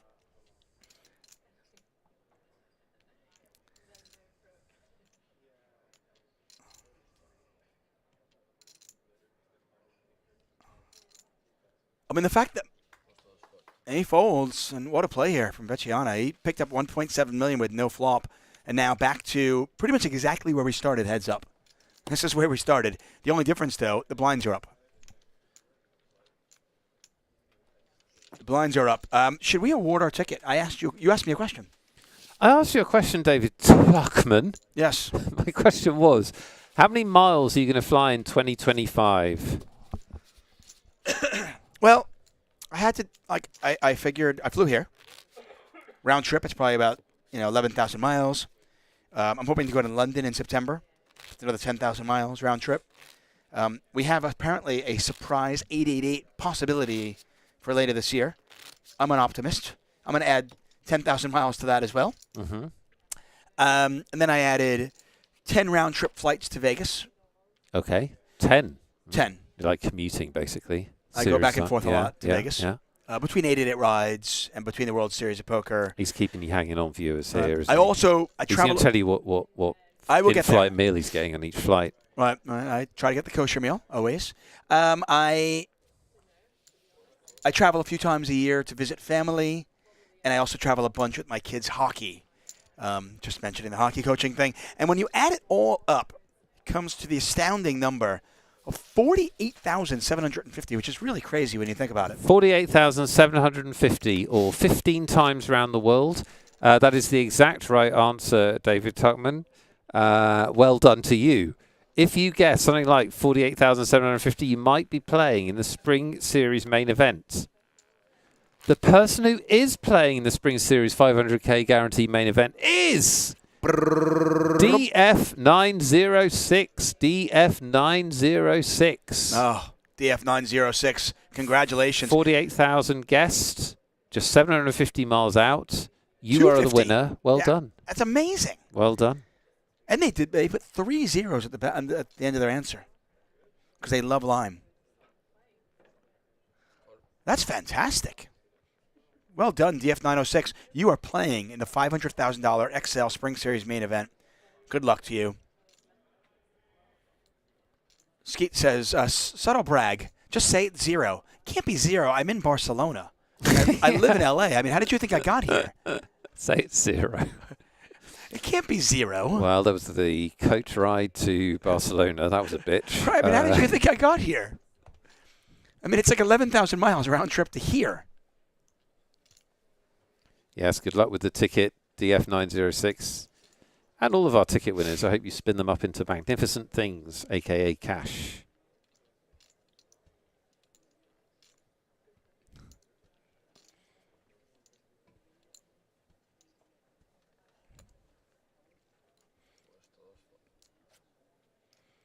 Vecchiana's really doing a good job of winning kind of the small ones. We saw McConaughey double up with ace-queen earlier on when they were down to about 18 big blinds. But as I mentioned 3 days ago, it is Vecchiana's tournament to lose. As I mentioned 3 days ago. Vecchiana has the best sneakers we've seen at this tournament. Strong sneaker game. Very good sneaker. Don't know what they are, but they're kind of cool. By the way, you're British. You call them sneakers, not trainers. I'm very Americanized. You are. Trainers is like a rubbish word.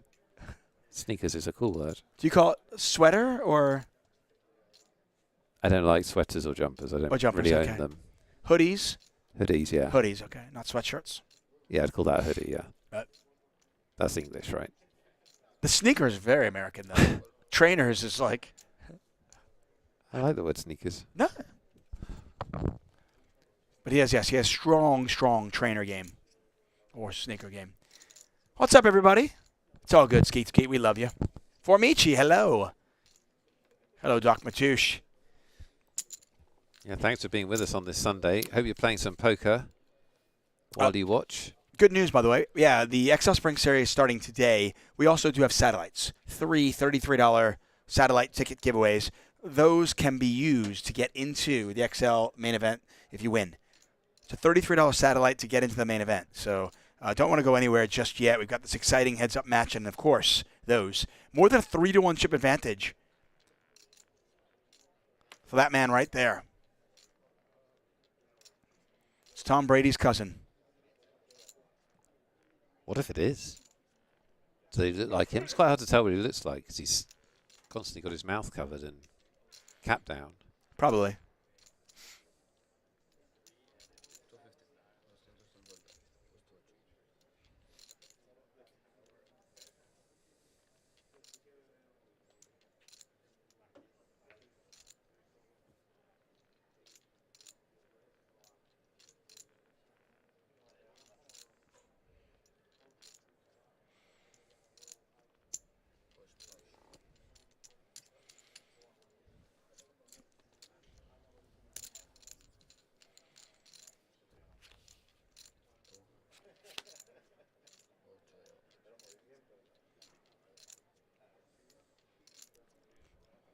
Dave. Am I pronouncing that right? Dave open-ended here. It's the Vier. Dave. Dave. Pau. Vecchiana with the queen high. Wonder if Dave is setting up a check raise in the turn like he did earlier when he picked up the draw.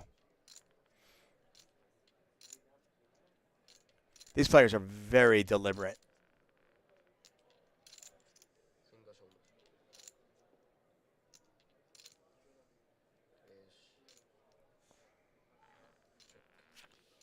Pau reached for chips and then checked. And queen high is good. $1 million up for grabs in the middle. Who wants it? Queen high is good. We've seen some crazy calls. Is there a world where Dave bets this for as a bluff and Pau calls? I might call with queen high. You know the saucy bugger. Well, I mean, you just got to kind of look through a paired board. My opponent never bet. I don't think they're betting an ace for value here. I think an ace would be showdown. Right? King as well. It's like, what are they betting here? Potentially, any pair. Potentially would bet an ace for value, potentially. We are heads up. A really good player, I think, would probably bet an ace for value, but it's close. Many players don't bet aces or kings here. This is kind of one of those superstar plays, but you can also see the logic to get there. Yeah. We know that Vecchiana has it in him. I mean, Dave checked the flop and checked the turn. What hand is he doing? Well, he does let it go. It's a nice bluff from Dave, but when you think it through, nice bluff. There is certainly a chance. I'll put it this way. I don't think Dave is bluffing with an ace or a king. Right? Ace is a value bet. King is showdown. So queen is a bluff catcher there. Yep. Maybe that will encourage Dave to take a few more risks. I assume we're getting a dealer change here? Okay. Take a look at the leaderboard here. David. 3-1. Time to talk deal. Make a saving. It never gets old. Make a saving. Look up some money. It just never gets old. What are they playing for, you ask? Oodles and oodles of cash. 26,500 euros. That's quite a punchy heads-up battle. Right? Have you ever played heads-up for $26,500? I have not.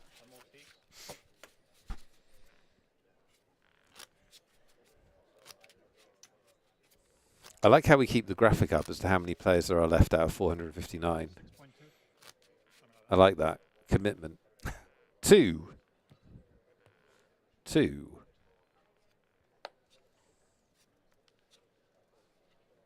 I like that we still have the red chips on the table. It's good.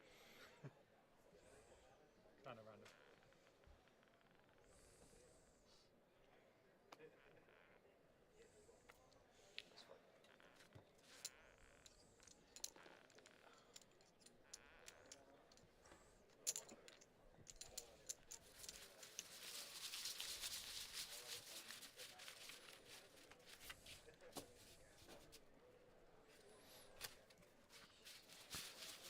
So basically, if we get through the next 15 minutes of poker and we get to the dinner break, when we come back from dinner break, it'll be 10 o'clock. And you guarantee an 11 o'clock finish 11:07. 11:07 time. You're going to be nervous, surely. Not nervous at all. You're going to be nervous. Not even slightly nervous. I told you, guaranteed. It's Guaranteed. over by 11:07 p.m. or your money back. I don't know what you base that on. Logic and math, my friend. Logic, math, and science. Logic, math, and science. Despite the fact that you deny science time and time again, I'm here to demand that it exists. Hand 88. Blinds are 125,250. We'll spike up to 153, by the way, next. And, by the way, the chips could go in here. David McConaughey is not that deep at this point. No, this could absolutely go in. 22 big blinds. He probably should be shoving. Vecchione is limp to take the shove away. Don't they have him taking it away? Still shove. You can still do it. It becomes a much less tempting play, though. Yeah, there's less in there. You're shoving 5.6 to win 500,000, and when you get called, you're probably in trouble. All right. He's going to raise. I mean, but Vecchione might 3-bet all in. Yeah. Now Vecchione can decide. Yeah. I mean, Vecchione's not limping to fold King 10 suited. No. It's his favorite hand. He's definitely not folding. I mean, this could be it. Don't worry, everybody. We know we have 3 tickets left. We're not going to hold on to them. We're giving them away no matter what happens.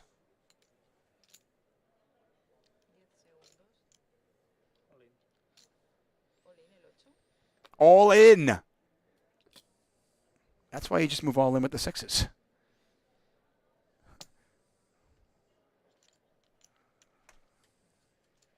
I mean, there's okay. I will say the ace. He made the call. He makes the call, and it's King 10 versus 6s. We could be done. This could be it. 49-51. Who do you want? Which side?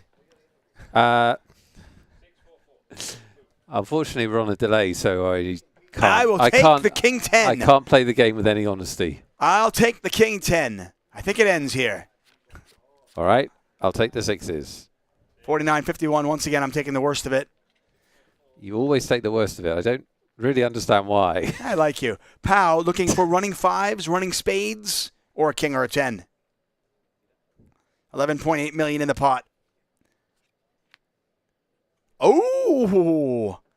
Backdoor nothing. Right, but it looked scary. Oh. I think his heart skipped a beat on that one there. King or 10 ends it. Yes. Ends it. Here it is, the river. It's the 8 of clubs, and we continue on. And look at this. Now we've got a game. Now we've got a match. This is the second time that we have had David McConaughey all in. First time he was way ahead. This time it was a flip. Both times he wins and survives. And look at this match. Vecchione on 11.93 million.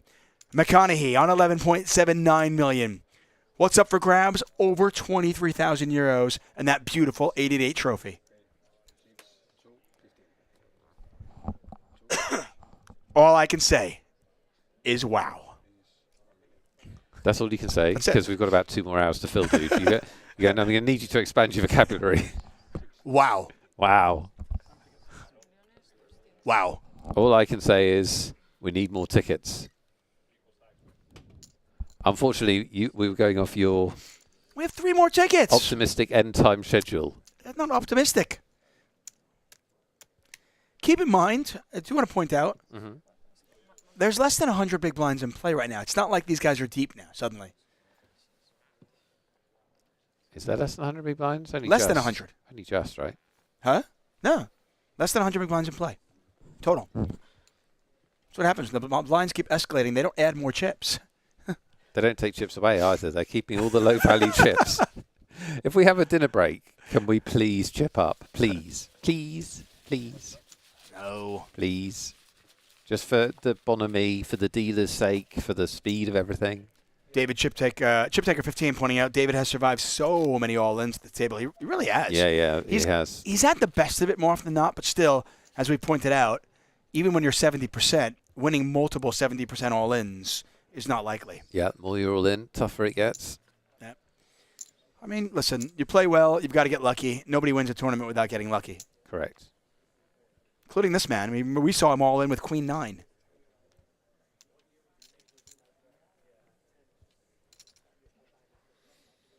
I mean, they're pretty deep.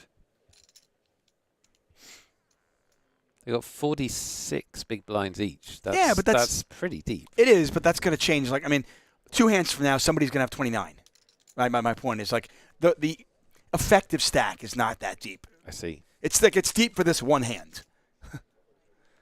But what are the odds that we're staying at this level? And also, levels are only 30 minutes long. Keep in mind. Then we pop up even more.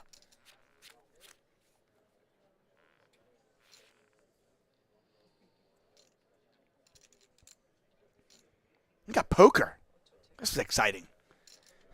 Lime Ricky says, if there's a dinner break, I can run out and get some chocolate. She's in Costa Rica. Does that mean, like, do you climb a tree and get your own chocolate? Yeah, she has to get cocoa, actually. I was going to say. And then there's a whole process. I don't know if this final table will last that long. Maybe.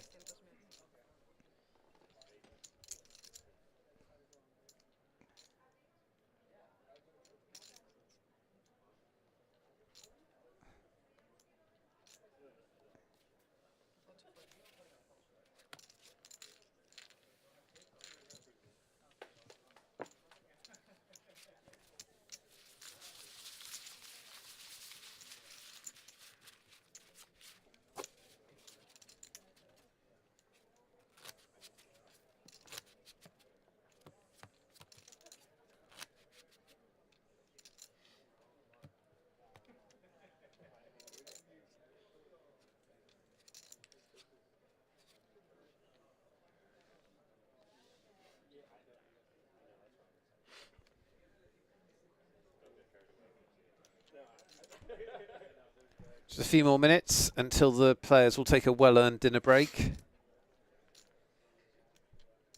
I say well-earned. I don't really agree with it. They should be made to play. No refreshments until you've ended this. That's my policy. Well, also, they've only been playing. It's not like, I mean. No, they started at 4 o'clock. I mean, right. Jesus, it's nothing.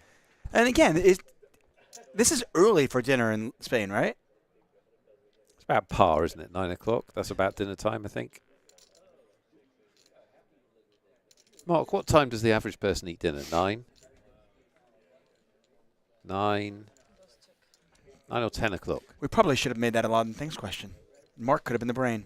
What's the average time? Yeah. Type in a time. 9 or 10. How's that a lot of things? No, but he could have put in, like, what time does he think? Oh. And he would have said 9:27 p.m. I see. And you could have seen who got closest. Okay. Missed Well, opportunity. Unfortunately, we've spunked all of our big tickets now. We have. Now, but we do have keyword giveaways, folks. Still got giveaways. Don't leave us. Look at this. Don't leave us alone. Noodaloo. You asked if anyone is playing. I managed to Sadie into the opening event for $1 times 6 rebuys and added on. Amazing. Collect a bounty so far, so that's good. So Noodaloo's playing the opening event of the XL Spring Series for like $6. Fantastic. So is That's Crown, awesome. Crown Pilgrim is playing it. Anyone else playing the opening event of the Go Spring get Series? it. Can we put that on a split screen? We can commentate on that one too. Oh, yeah, let's do that. Multi-table, because this is quite slow. So I reckon we can get in a couple more tables. We can get in 9. Literally, we can get in 9 How hands many for could every me and hand. you commentate? Like, quite a lot. I mean, if Sean Deeb can play 24 tables at one time. We can commentate 4. Easy. 4. Easy. Boxwaxer is playing the Spring 22 Rumble. Red Boy's playing the 880. Love it. Go get it, guys. Good luck to all of you. Let us know about your amazing scores. We're not interested in your bad beats. Nobody is. True story. Yeah, nobody is. Like, literally nobody. Go get a dog. Not even like your significant other. No, or they're your definitely parent. not. They're just, no one cares. Genuinely, if you need to talk about your bad beats, go get a pet. And not a cat. AI. Use AI. Like, AI is endlessly sympathetic. There you go. I mean, get a fembot. Or a boy bot. It doesn't exist. I've looked everywhere. I'll get you one. When they do exist, I will buy you one for birthday. I'll take either. Oh, Noodaloo says 10K up top. Go get it. I love it. I hope anyone Imagine in our Noodaloo chat turns. wins. Yeah, imagine Noodaloo turns $6 into 10K. Live on the air. That's so sick. Fuckers is like, all I have is bad beats. Well, then go get a dog. They have 2 dogs.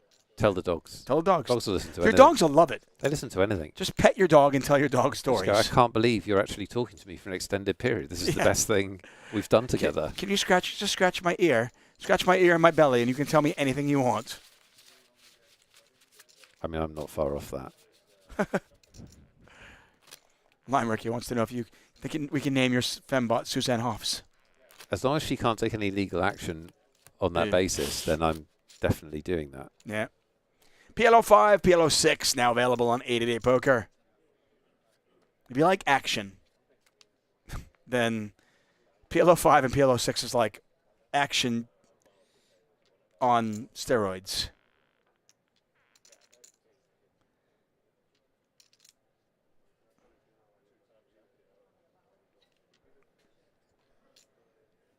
Starting to think we might make dinner. I've never thought we wouldn't. At no point have I thought we wouldn't.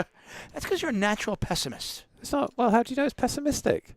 I'm not saying it to be negative. I'm just saying my prediction has always been we would make dinner. I met Nick Wellthall over 17 years ago.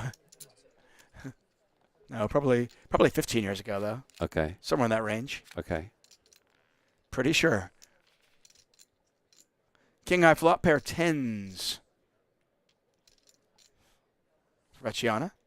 Absolutely nothing for Dave McConaughey.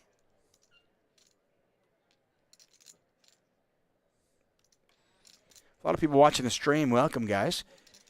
If you're new to our stream, and you just stumbled upon us, we've got giveaways all the time. Nick and I host a show called Magic Monday. The best show on a Monday ever. Yeah, it is same time each and every week. GMT, what is it? Is it 8 p.m. GMT? Yes. 8 p.m. GMT each and every Monday. No. Except when it's on a Tuesday. Yes. Is it 8? I don't know GMT. That doesn't help. Oh. It's the whole point.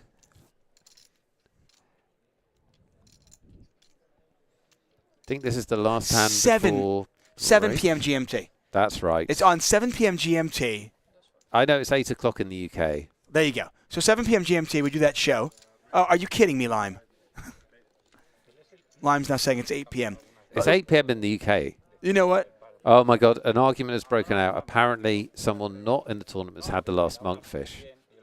Just translating. Oh, Jesus. Oh, dear. God. Well, we're going to find out exactly when our shows go. They've been offered a chicken burger.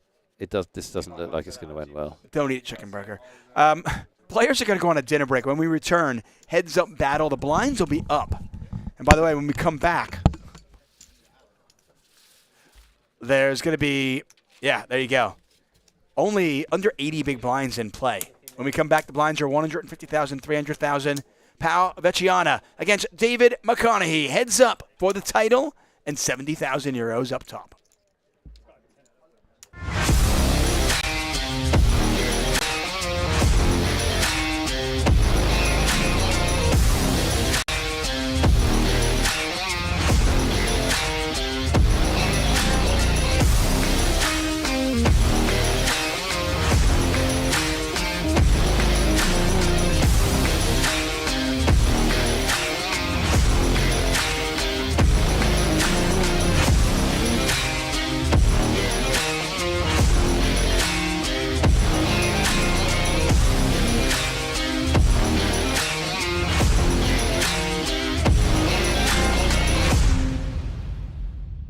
Never easy. Just a little deuce. You know it's just a little deuce easy. in the window.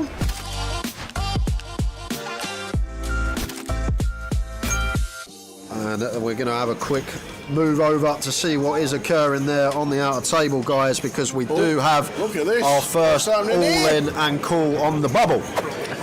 So it's Tom Hall and Wilco. Wilco has Tom covered. This is our first all-in and call on the bubble. Not much to do, man. Nothing ace king against ace king. Boring. Off we go. No dramas, please. A dealer. Wilco's suited. No dramas, that'll do nicely. 4% free roll goes Wilco's way. No dramas, dealer. No dramas, dealer. It's never easy. Oh, man, no dramas, we said.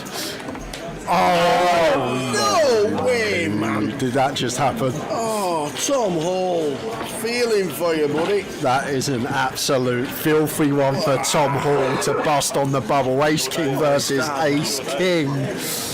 Welcome. Sorry, I just rock up to Jack. Oh, wow. 3-betting the aces. All right, Jack. We'll go with a nut low. Suited nut low. That is true. And he's thinking about something here. No way! Right. Oh my word! Let's just give Jack a What double up, is shall Jack? we? Look at Jack's face! What's happening here? All right, yeah. Was that the limp jam with 3 deuce Dave suitors? Doherty's saying I'm not expecting them 2 cards. Wow. Okay. 80% of the time he's up to 1.2 million at 30 big blinds. 40 big blinds in the middle. You know it's never easy. Just a little deuce. You know it's just a little never deuce easy. in the window. You just know it's never easy. Hold your breath, Jack. Oh, the dealer just puts the triangle over Jack's cards there. Yeah. The dealer must have thought they must have thought the 3 deuce was in. Oh no way! Are you serious? Oh my! 6-8 or ace for Jack. 6-8 or ace. Oh! Final table of a high roller. 3-2 for 40 big blinds. Oh, Cammy. And 13 could just be in. Yep. Probably should be. Couldn't agree more, Tower. With the outright short stack, want to be playing closer to chips, and Cammy is that risk again, and he's going to get the bad news. Don't get me wrong. I believe Cammy has taken every reshove spot correctly and shoved the hands he's supposed to, but can you recall one when he's not been drawing to 3 outs or needing to hit? I actually can't recall one where he's been in front, but take nothing away from the shoves. They're good shoves. They're winning shoves in the long run. He just keeps getting cold decked. But he seems to have an art of coming from behind this final table so far. Any jacks about? No. There may just be 1 3 outer too far for Cammy. Is it one too many?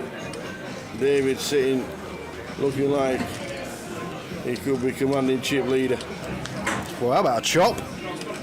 We're gonna chop it up if a 4 or a queen. Oh my word! The jack and sit back down again. Why have a chop when you can have it all? Wow! Cammy Williamson is on some heat this FT. Queen 9 suited for Marjan. There's the triangle into the 2 short stacks. A lot of time for this. Effective stack is Cammy, who has 15 bigs, and here we go. David Doherty with the 10s. Yeah, loving this. He is loving this. 4 players left. If we get outdrawn, it's 9,000. No, 9 ace jack. There's some runners, queens and 9s fading at the moment for David. Well, whoa, that's made it 10 outs. All the sweats, a diamond, 10, a 9. Oh, and it's a diamond. Oh no, runner. When will it end for the Doherty? This will qualify. Jack Queen for Cammy and 11. Have I moaned it in for him? Indigo. Oh no. Yeah. Of course. Of course he has. Why wouldn't he have aces again? Just the 7th time, just turn round, I've got aces, boys. Do you know what? All like, and? Of course, he could win the tournament with aces. Why wouldn't he win the tournament with aces? 6th time on the final table to be dealt the boot. 7th according to Tower. Of course he did. Basically, drawing dead. Flops Cammy to runners. Runners, and that is it. Aces, live poker, ladies and gentlemen, full on ring. And that's it. We've got a champion. We've got a champ, and it just had to be aces as the winning hand. Look at this! That's what it means. That's what it means. Maugen, fantastic. Whether it's aces or whether it's not, that was just absolutely super. Oh!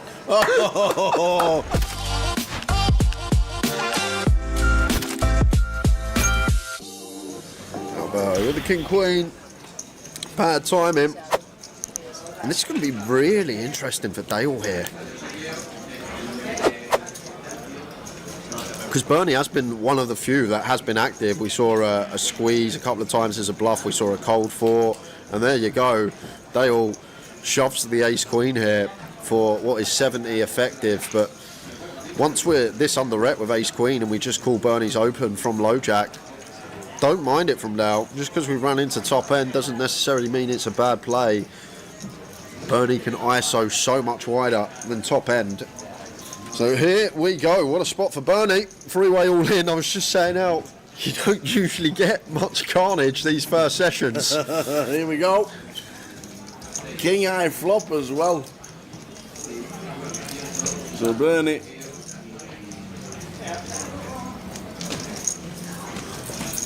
He's going to be taking Alberto's out, but that's a stack not to be worried about. Well, Alberto can still draw live. It's Dale that is drawing dead. He is indeed.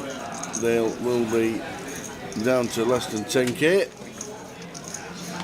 Just another king for good measure. Bernie up to 43.4. Sarah when I wake up with the king queen opens to 700. And what is Bogdan up to here with the 9-5 of diamonds?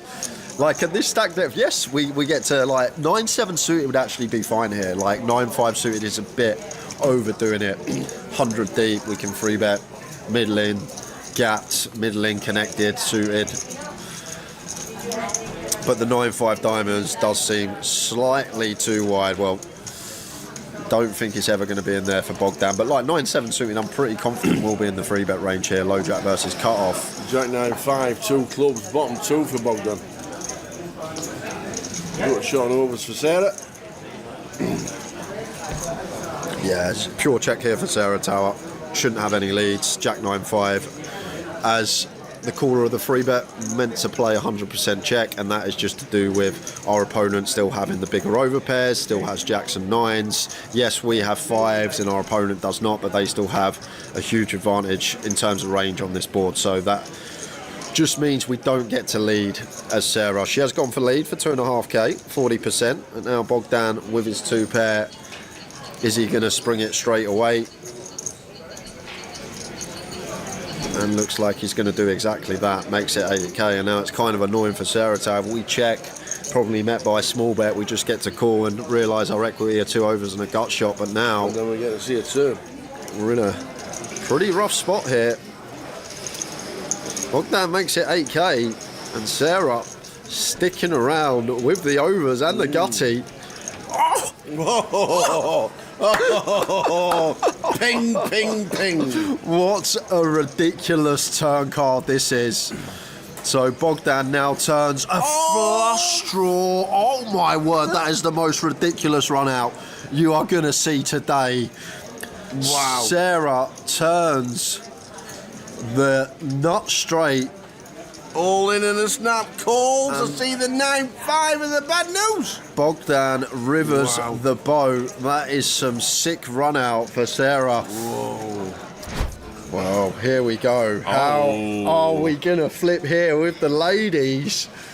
Because now, as Eastie, we're going to be in a big flip situation for a lot of big blinds here. He's going to put in the cold 4, is he? Has to, yeah. No cold calling going on here. There he goes. Size is pretty nice as well. Like, yeah. And then just going to be a jam from Roderick. There's the fold. And now, as Roderick knows, no fold equity, but we got ace king, sir, and we start the hand at 35 effective. There's the jam, there's the call.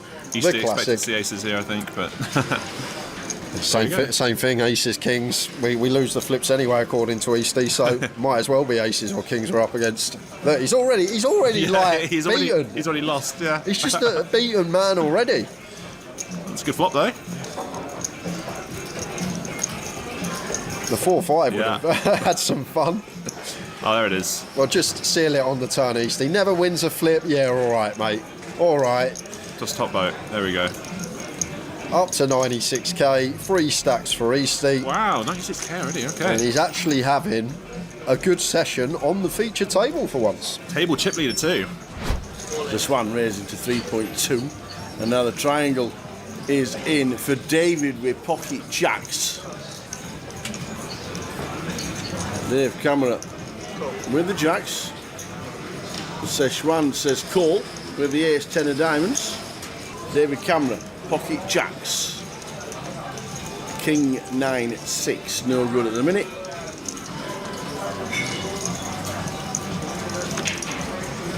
Two on the turn.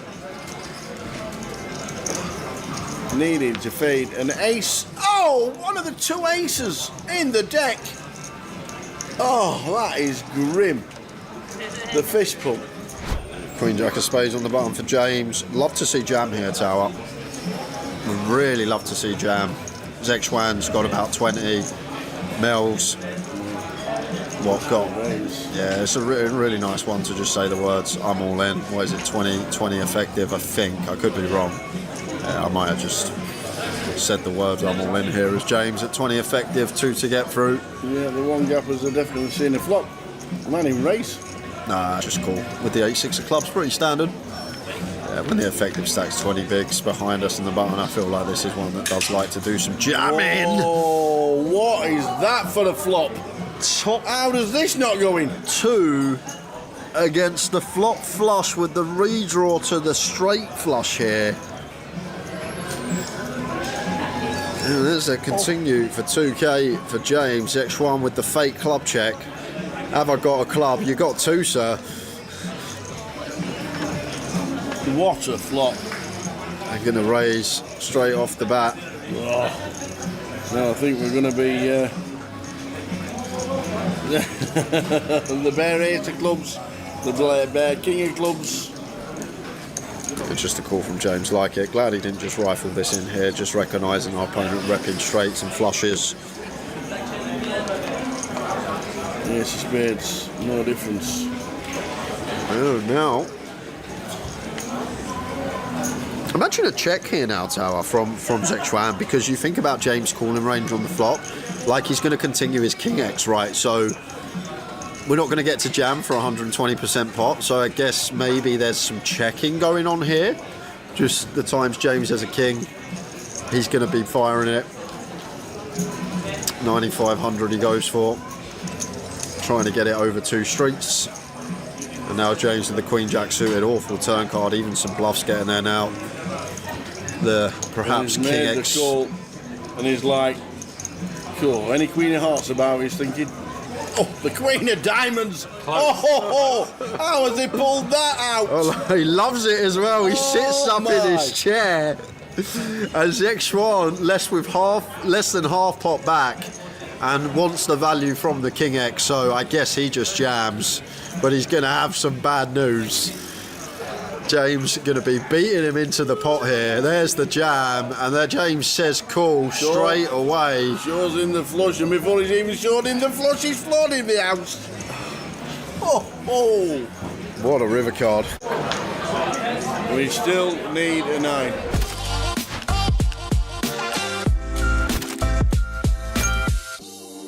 Vivi looks down as she's got the boots. The aces. The best 2 cards in the deck. Together.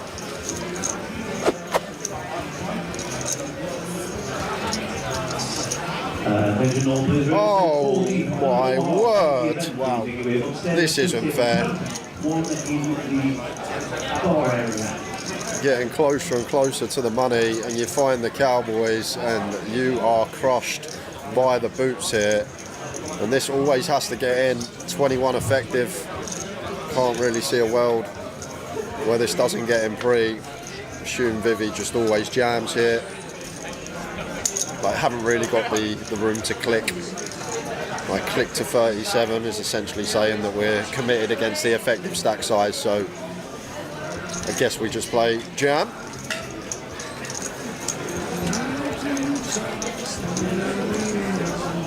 In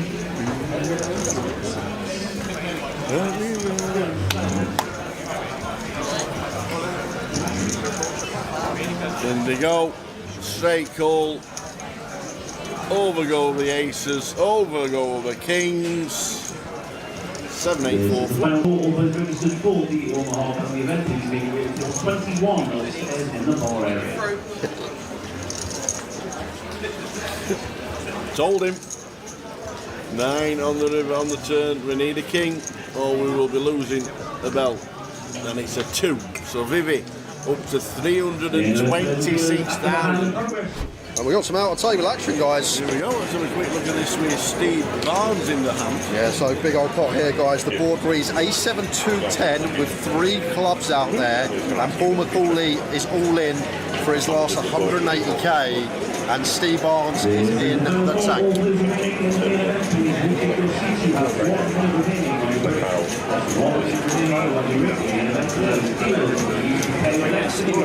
Tough spot.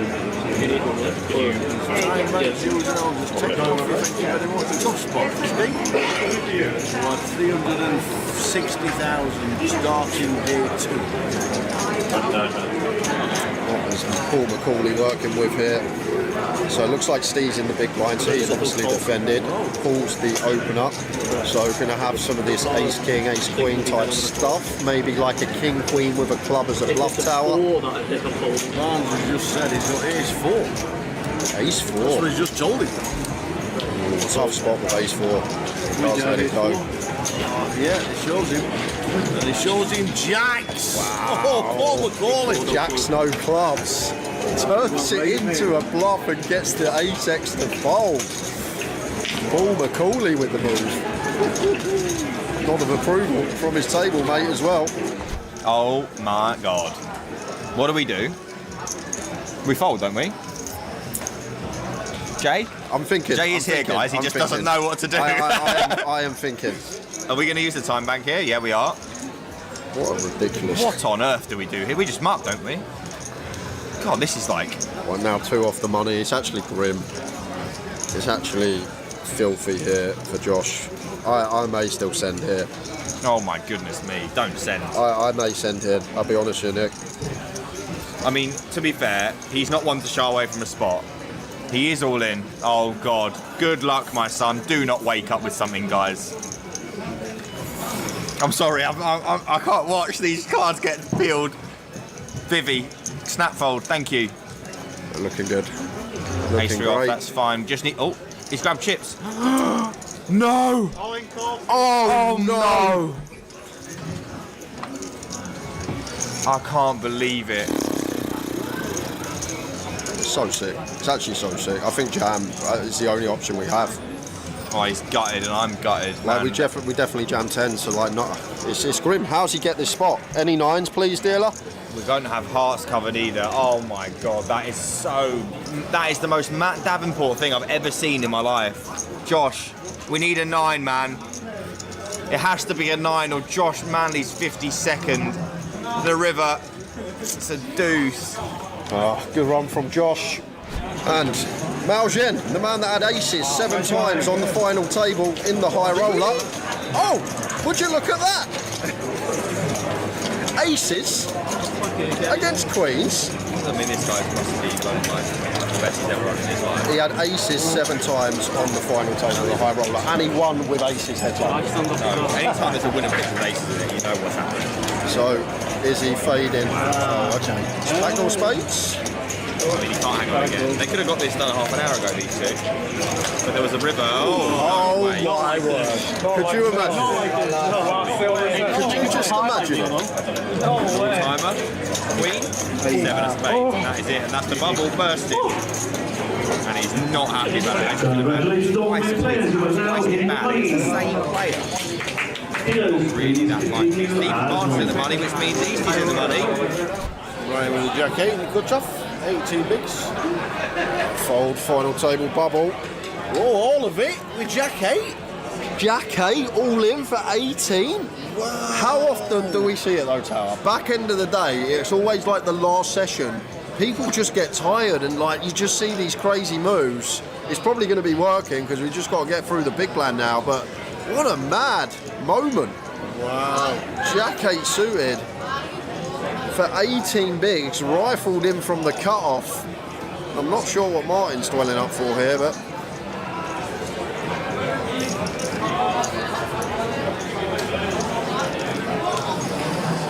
oh no. Oh, ace king for Harry. Ace king suited for Harry. And Brian, once he gets snapped, is going to be happy with what he sees. We've got 2 live cards. That's still 38% here for a huge pot. Ace king for Harry. Brian. Well, we need a 9. And he got shots about. We need a 9.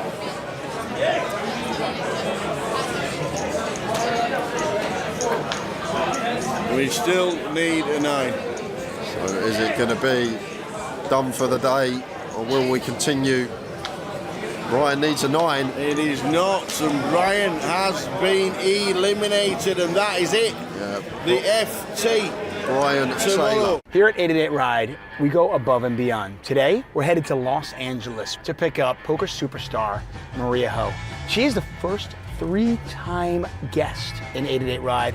She is an absolute superstar, Hall of Famer, WPT. She's done it all. Let's go get her.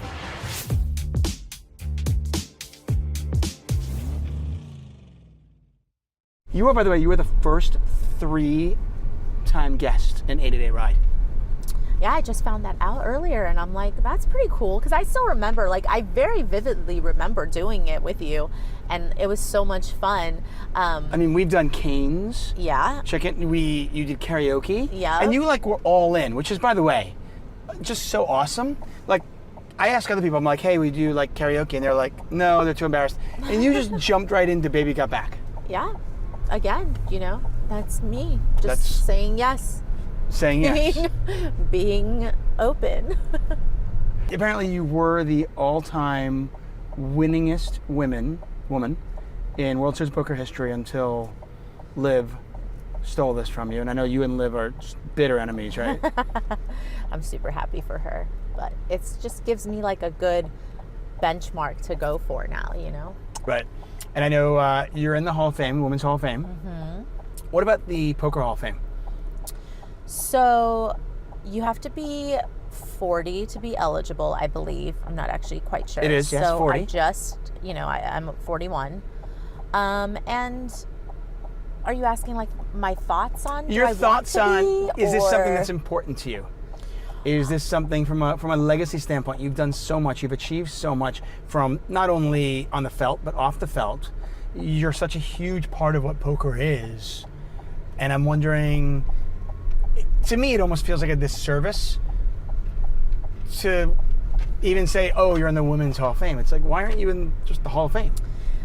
Yeah, I mean, I think that, you know, I would be very honored to be in the regular Hall of Fame, of course, but I also look at it as, you know, I understand that there's a huge backlog of like very deserving people. And so, you know, I never want to say my accomplishments are better or more worthy than someone else's. I think, you know, all of the people that are in the conversation are all incredibly worthy to be inducted. And so, yeah, of course, I hope one day I will have my turn, but it's not something that I think I'm necessarily You're so nice. gunning for. Look at you're like just so politically correct and nice. No, I mean, and I don't say it as a, hey, it's not you over somebody. And that's actually, it's one of the reasons I have a problem with the Hall of Fame, because it has become a this person over that Is person more deserving, thing. right. As opposed to just, no, is this person deserving on their own merit? This is not a comparison game now. Right. But that's what happens when you're only, you know, inducting one a year. And especially, you know, in the last 15, 20 years, there's been a plethora of new poker talent that cropped up after, you know, the moneymaker effect, right? So, Right. So what do you do about that? I mean, you think of the crop of players that are going to be eligible this year and next year. Mm-hmm. And you have to wonder, at what point does the Hall of Fame decide one entry is not enough a year? Yeah. Yeah, it's definitely an interesting debate that I feel like, you know, there's arguments for both sides, but you know, to me, I think that it's nice to have something that kind of, you know, to etch your name alongside some of, you know, poker's greats. But I also feel like if that never happened for me, it doesn't diminish what I've done either. So I agree. Okay. So you look back at your poker career, and, you know, we're talking, you know, you've been playing for a while, obviously. I mean, I appreciate you not just like calling out how long I've been playing. So well, I've been commentating. I have been commentating on you for a ridiculous amount of time. Yep. Whether with you or on, or when you're on the felt. True. So when you look back at your career now, and obviously it's not over, it's just, you know, it's just a body of work that's continuing. But when you look back and you see all the World Series of Poker cashes, over 80, you look at the plethora of times where you were the last woman standing. I think your best finish was 37th in the main event. And you look back at that, you look at the WPT title. Is there a moment in your poker career that you're most proud of, whether it be on the felt or off the felt? You know, I think the thing that I'm most proud of is honestly that I have, in a game where I think it's a revolving door, sometimes I feel like I'm proud of staying the test of time. So it's not really like one thing. It's just the fact that I'm still here after all this time doing it, and I feel like I'm still improving and getting better with each year. I haven't allowed myself to get complacent. So, you know, my barometer is really just like measuring myself up against, you know, how good I was the year before, instead of looking at it as like a scoreboard of how much money I've won, or, you know, what my best, you know, finish and my biggest title is. But, you know, if I did have to pick one thing, I would say it was being inducted into the Women in Poker Hall of Fame, just because, again, I think having that, having your peers validate the things that you've done in the industry that you've spent my whole adult's life, right? I've never really had a career outside of poker. And so it really validates the time that I've put into this. So I would say that that would be maybe my one thing. But I think overall it really is just, you know, staying the test of time. Are you better today than you were 10 years ago? Oh, absolutely. And it's almost embarrassing when I think of, you know, 10 years ago, I had already been playing professionally for, you know, 6 or 7 years. And when I look back at how I was 10 years ago, I'm like, I feel like I was terrible compared to, you know, how much better I feel like I am now. And even though the competition has gotten a lot tougher and exponentially tougher, I would say, I still feel like I have tried to stay ahead of the curve, right? And I think, again, it's because I don't like to be complacent. I'm never the type of person to, you know, say like, well, I know what I know and that seems to be good enough, because I'm always kind of wanting to level up and make sure that I'm working hard and feeling like I deserve to kind of be in the position that I am. And so, you know, I have a good work ethic. I feel like a very strong work ethic. And so I feel like I've tried really hard to stay with the times and work on my game. Was there an epiphany over the last several years that kind of upped your game? Was there a moment where you were like, I don't know much? I'll give you an example. So many years ago, I was covering a tournament in Italy, and I was doing commentary with Jason Mercier. And I remember doing commentary, and we had no hole cards at the time, so it's a while ago. And Jason, somebody made a bet or raise, whatever it was, and Jason goes, I don't like that bet. And I was like, what do you mean you don't like that? You don't know what he has. How do you know if you don't like that bet? And then he went through an entire explanation of, well, if he has this, I don't like it. If he does this, I don't like it. And he went through this entire explanation no matter what hand he has, based on the range of hands he has and the range of hands his opponents has, why this player should not be making this play at this particular moment. And that was the moment in my eyes I went, I need to get to work. I know nothing about this game. And whether I'm commentating or playing, I need to do some work. Yeah, I mean, I think probably similar to you, I've had a few moments where I've heard other people talk about poker, whether it's just in a casual discussion of a hand history or, you know, maybe on a live stream, where I'm like, wow, the way that they are speaking about poker, it's, almost feels like a foreign language to someone who feels like they already know so much. You're probably listening to my commentary, aren't you? No, it's always you. It always goes back to you. Thank you. I mean, as long as we realize that this is all about me. It is all okay, about and don't worry, I have plenty more questions that are centered about me. Yeah, I mean, I think it's a little bit of that. I think it's also a little bit of just being at the table and playing against people where you just watch how they maneuver in a hand and you can just see that they have unlocked something that you haven't unlocked yourself. And so, just being able to play against so many great players has really made me have that realization of, I need to step up my game if these are the people that I'm competing against on a regular basis.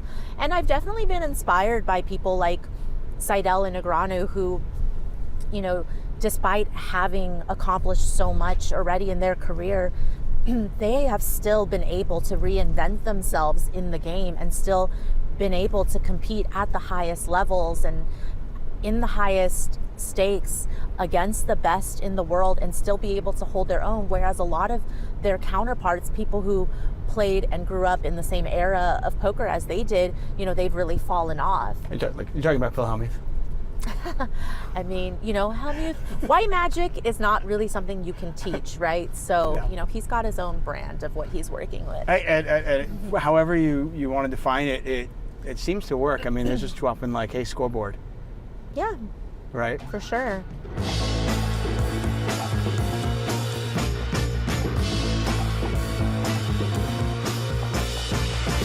Do you ever miss kind of the innocent old days where you grinded a limit hold'em? I think I miss the old days in general just because I feel like the love for poker was so much more pure when it wasn't about the money, right? When I used to play limit hold'em, that was like very early on before I turned pro, and I also played limit hold'em when I was a professional for the first few years before I found tournaments. And there was just this feeling where there was nothing I would rather do in the whole wide world than go play poker. If there was a free moment in my day, the first thing I would go do is play poker. And I could stay at the card room for 12, 14, 18, 24-hour sessions just to grind back like $100 loss. Did you just right? love the gamble? I love the game so much. And it's not that I don't love the game still, but I love it in a different way, right? It's just, again, when you weren't doing it for the money or when you weren't doing it for your own ego, right? To like try to top the last thing you did or whatever the reason might be, that, sometimes that competition that fuels us and that we thrive off of, but it sometimes takes away from the enjoyment, right? Because now I'm also so much harder on myself when I don't do well. Whereas before, if I had a losing session, I still could say I had a lot of fun doing it. I can't really say the same now, right? Right. I one of my favorite things was when I first came up in commentary, I would commentate on you playing limit hold'em against the likes of like Crazy Mike and these characters that just seem bigger than life to me, but it was palpable and obvious to anybody who saw that how much you love the game. Like, you loved it. Yeah. And that's awesome. Yeah, it definitely was the first real competitive outlet I've ever found, because growing up culturally with my background, my tiger mom and my Chinese very strict education focused upbringing, there was no room for extracurricular activities. It was always about schoolwork. It was always about prioritizing our education. So I never got to participate in sports growing up or other things like that, where I feel like at a young age you start learning that level of, how to unleash kind of your competitive side.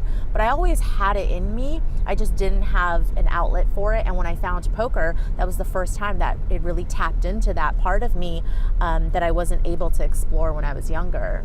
Okay, I want to get back to poker, obviously, but I do want to turn our attention to Tiger Mom and growing up. you moved to Arcadia. Yeah. Right when you were 4. Yeah, I moved 5? to the States when I was 4.5, and then we moved to kind of the LA area when I was maybe 7. We Where went were to New you? York first, to Oh, Syracuse. okay. Yeah. You were in Syracuse. Okay, wow. Okay, that's like my old stomping ground. Yeah, I know. That's pretty cool. Okay, but do you remember much of Syracuse? Not really. Not really. I was so young. Yeah. Just that it was cold. And story checks out. It's still cold. Yeah. Nothing's changed. So you moved to Arcadia, and what was growing up with a tiger mom like in Arcadia? I mean, it was a lot of just kind of imposing what she wanted for us, right? Like there wasn't a lot of freedom, there wasn't a lot of flexibility. It wasn't like we really got to choose what we wanted to do. It was like everything in our life was planned out for us, not just in the moment, but until we were like 40, right? It's like, this is what you're gonna do. Then you're gonna go to this college, then you're gonna major in this, and then you're gonna grow up to be a doctor or a lawyer, right? It was very regimented, but it all comes from a good place of the fact that obviously we are an immigrant family, and my parents, uprooted their whole lives to try to give me and my sister a better life here in America. So of course they would want to see all of those sacrifices come to fruition for their daughters, because they feel like they were trying to set us up for success, and success looked a very specific way to them, right? Right, what success looks like. So right now, obviously, you're older, and you can look back at this and reflect, and I guess understand that your mother's desires and wishes and demands of you and your sister were well intentioned. Mm-hmm. But growing up with that, how difficult was that?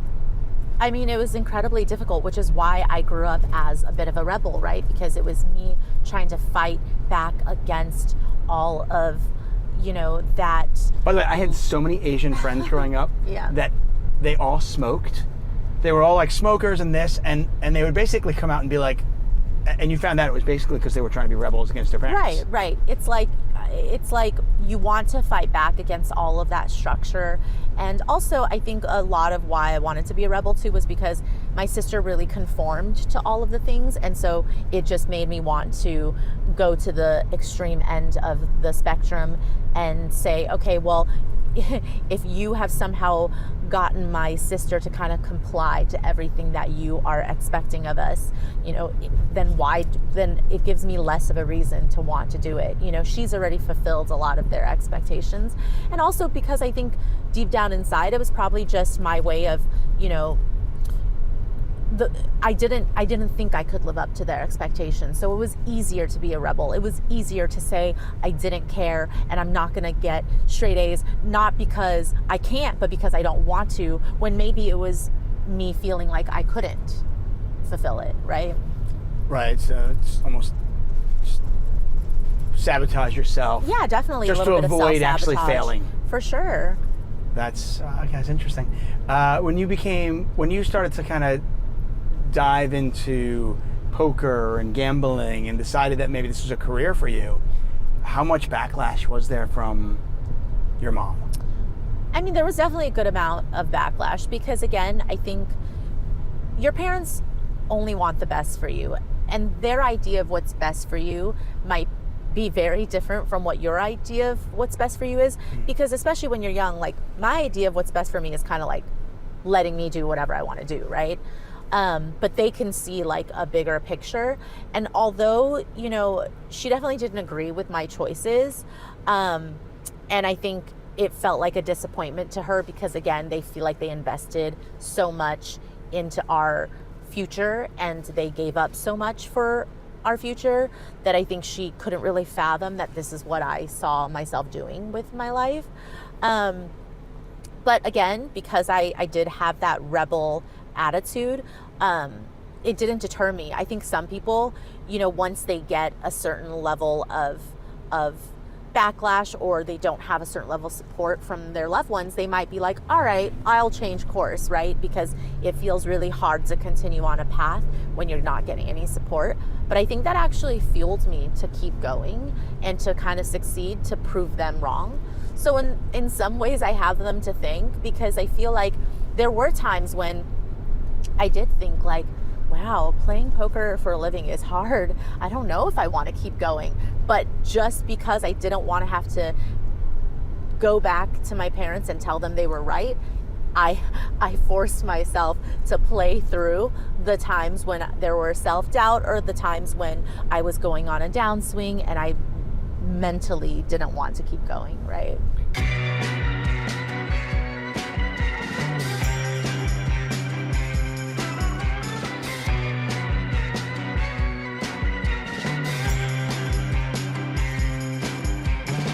You put a tweet out there about uncomfortable conversations. I want to ask you something that might be uncomfortable.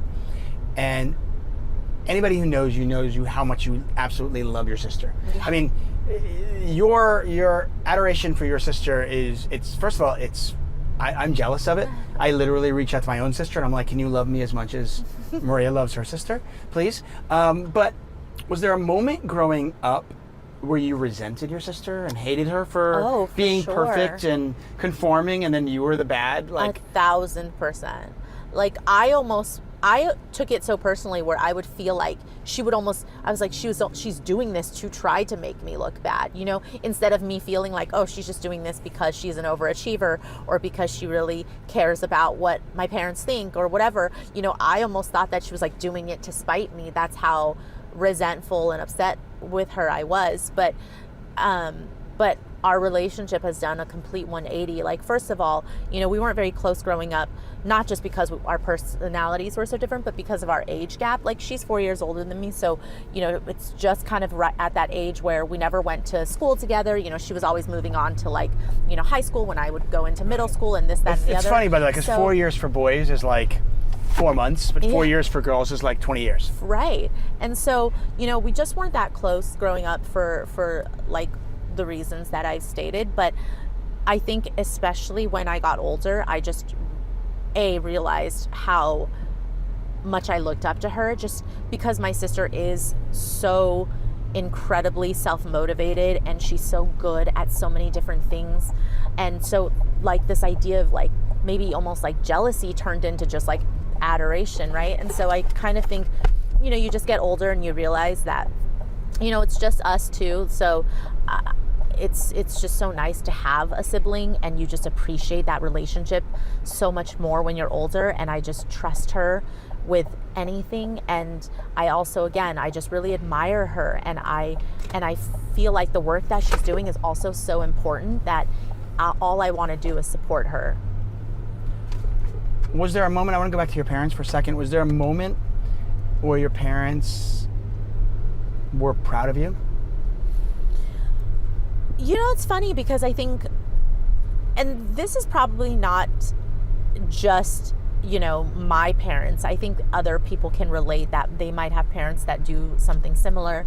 I think some parents are way more hesitant to tell you that they're proud of you, but they'll tell their friends, or they'll talk about you in, you know, in a very positive way and paint you in a very positive light to other people, but they almost don't want to say that to you because they're afraid that it might make you, you know, work less hard or be less ambitious or whatever it is. So it's like there are definitely moments in my life where my parents have like said the words, "I'm proud of you." It's not really ever related to like career stuff. It's really just like the person that I've grown to become, or it'll be, you know, like the way I handled a situation or a crisis, you know? Right. Was there something, you know, I mean, obviously, you know, growing up as the non-conforming, rebellious child, and the way you and your parents might have, you know, butted heads growing up, was there a moment that you kind of remember where you connected and you just realized that, okay, they approve of my life, they are okay with the choices I've made? I think approval is a really big word. I don't know if my... Hello and welcome back to Barcelona. Players just making their way back from dinner. I believe Jade McConaughey, a slight chip leader over his Spanish opponent. Heads up here. What are they playing for? They're playing for 23,500 euros. That is the difference between, 26,500. The difference between second and first place. Both these players guaranteed 43.5. Winner is 70. And, of course, bragging rights and that beautiful 888 poker trophy. Dave McConaughey, by the way, Nick Wealthall had mentioned some success he has had here on 888 Live. 2023, 888 Live London, he actually won. So, I think kind of like, I mentioned stud, and I think I might have undersold it, I should say. Absolutely. Serious player, knows what it takes to get up in these big live events. Yeah. And now is one pot away from winning it.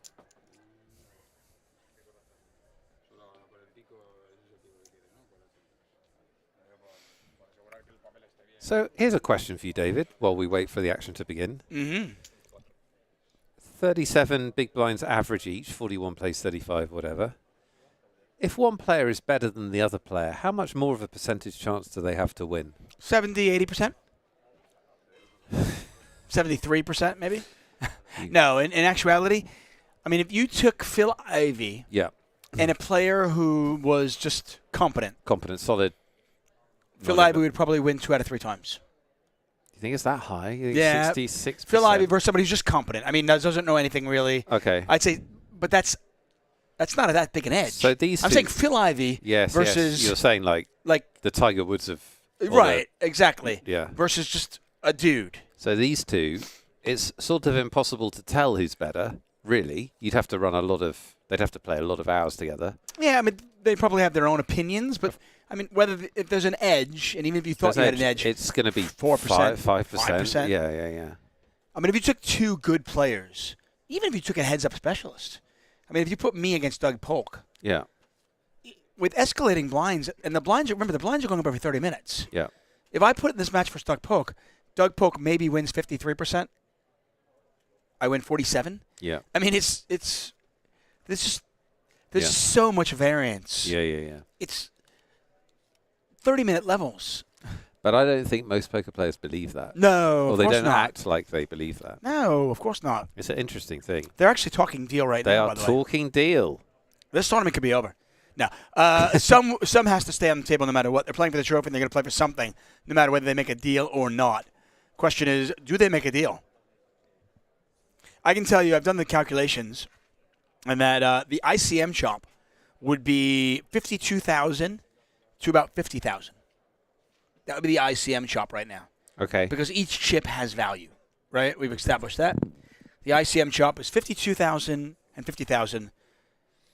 If you look very carefully to your right there, it's gone. You'll see me. By the way, you'll see me and you having dinner. Yeah. There's a Don and Q. That would leave 11,000 on the table, by the way. So the ICM chop would be 52.50 with 11,000 left for grabs. Which is still quite a lot to play poker for. Still 10K. Yeah, you're guaranteeing yourself, on the short end of that, you're guaranteeing yourself an extra 7,000. You know? On the big end of it, you're guaranteeing yourself an extra 9,000. As opposed to the difference between first and second without the deal? 26.5. Okay. So you're taking away 15 grand of variance. Yeah. I mean, it's a little bit. Listen, it's for the vast majority of poker players out there, playing even $1,000 heads-up match would be a ton of money. Yeah, of course. A $10,000 heads-up match is crazy. It's a ton of money. A $26,000. Can we actually hear them? I don't believe they're mic'd up right now. I mean, the table is, but I don't think they are. No, sadly not. Lip read. Can anyone lip read? I can. The monkfish was fucking awful. Wow, that's strong, isn't it? After Yeah. all that. The monkfish is awful. Complaining about the monkfish. The chicken burger was worse. I'm not taking your stupid deal. Wow. Yep, that's what I read. That's punchy. Punchy guy.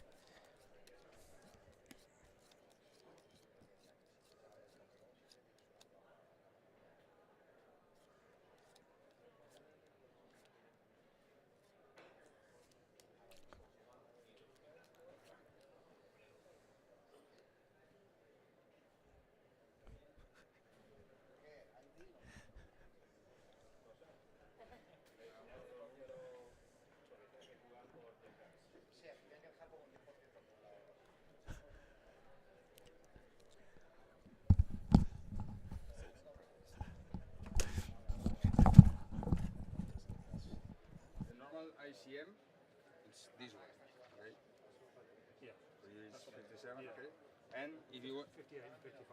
yeah, 57, 9, 35, 55, 74. And if you want to continue, you have to take out the 10%. It would be 11. I have something to tell you. What? That piece of paper that he's looking at now, with the deal and the details, I know what's on it. How? Because I have it. What? Yeah, I have it right here. Because we're on a delay, and I got the piece of paper. They're in the future, or we're in the past? We're in the past. I got the Wow. piece of paper. That's amazing. It's like a magic trick. The ICM chop that was offered was 52,000 euros to David, who has slightly more chips. 50,000 euros to... That's what I estimated it would be at, by the way. Yeah, you're bang on. And that would leave us 11,000 euros. And David said no. Me? David is playing at the heads up. Oh, I was like, in this deal. I was like, why did they ask me if I agree? I mean, I would have said yes. David said no to a deal. That's the information we have. No soup for you. Pau, I don't know what he said, but it obviously takes two to tango. So if one person says no, that's it. So no deal. No deal for you, no soup. Chat, would you have made a deal? Would you make a deal, chat, in this situation? Would you make a deal or not? Deals are for losers. Deals are for people that like money. Me and David Tuckman have different opinions. Chat, talk to me. Chat.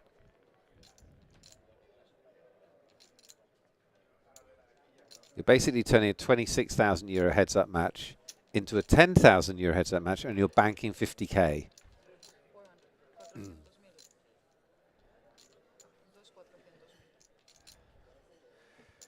This is actually a really terrible flop for McConaughey. I mean, it's only one over. You know, you think sixes. You look at this flop and you're thinking, well, it's not a bad flop for sixes, right? What are the odds that my one opponent has a jack?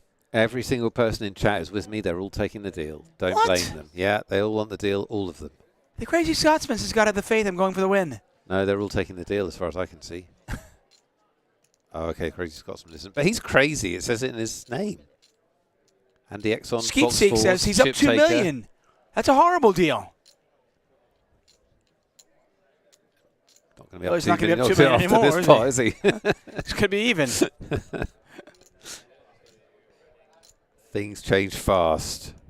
I always do point out, I'm like, if I had a slight chip disadvantage and my opponent was like, well, I want the best of it, be like, well, then we're not making a deal. I was like, we can play one hand. And I was like, we're even again. And look at this. This pot's $2.6 million. Vecchiana raising with just the jack. McConaughey not a believer, thinking, well, would he raise with just one pair? What's he trying to tell me here? Exactly, Chip Taker. 2 million is about 6 blinds. Exactly. Cool. That's the point. It is no lead, really, as we're seeing in this hand, by the way. By the way, and speaking of blinds, there's less than 80 big blinds in play. Violence guaranteed. Well, yeah, we've had it already. I mean, this is a big pot, $2.6 million.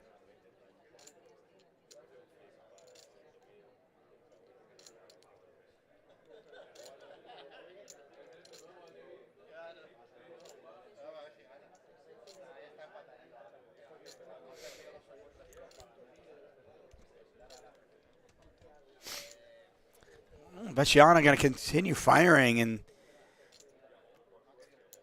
McConaughey's not got to decide. Does my opponent have a big draw? Heart draw? Straight draw? Or does my opponent have what they're representing, which is Jack plus? The raise was to $1 million, called, and now McConaughey facing a $1.3 million chip bet. And this is one of the problems with sixes. There's no what we call visibility. Right. Like, okay, you called the raise. Now what? Because your hand's very unlikely to improve, right? Yeah. Like, unless a 6 comes off. And by the way, a 6 would complete the straight. 6 of hearts would complete the flush. So unless a 6 comes off, it's really, really hard to know where you're at. Are you just calling and hoping? And we have what I think is one of the biggest pots we've seen outside of the hands with Panto. With, what's his name now? Panto. Panto. Ponta. Ponta, Puta. Ponta was a cartoon character from Japan in the 1980s. What is Ponta, the friendly moose, I think. Does Vecchiana like his hand now? Yeah. Just Vecchiano, by the way, after this hand is over, does he go back to David and go, let's make the deal now? Yeah. You get 45. How do you like that deal now, bitch? Yeah. How you like my apples now? He's used the exact words. Vecchiano's, he has extracted enough. Now, does Dave turn his hand into a bluff? Not going to work. If he puts any more chips in the pot, he is giving them to his opponent. Yeah, but he doesn't know. He does not know what's that. Up, does he? Well, but he's got sixes. Is he really trying to get a jack to fold? That would be very ambitious. It's heads up. Yeah. Yeah. No. He's got to bomb the river to do it.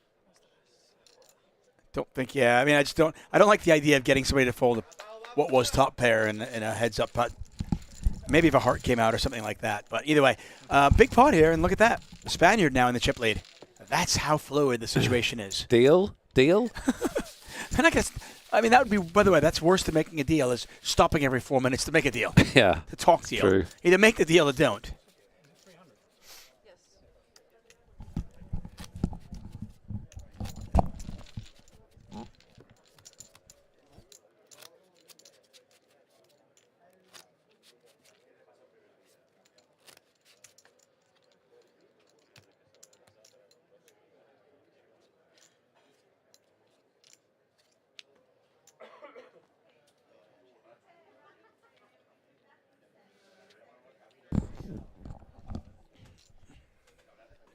Just like that, it is Vecchiana back in the chip lead. Pretty fluid situation, but again, I mean, they're not that deep anymore. You know, one hand, and look at this. David McConaughey is down to 32 bigs. That's like a cooler. Right. I mean, that's it's like ace anything. queen versus nines, Yeah, and the chips are in. Yeah, absolutely. So.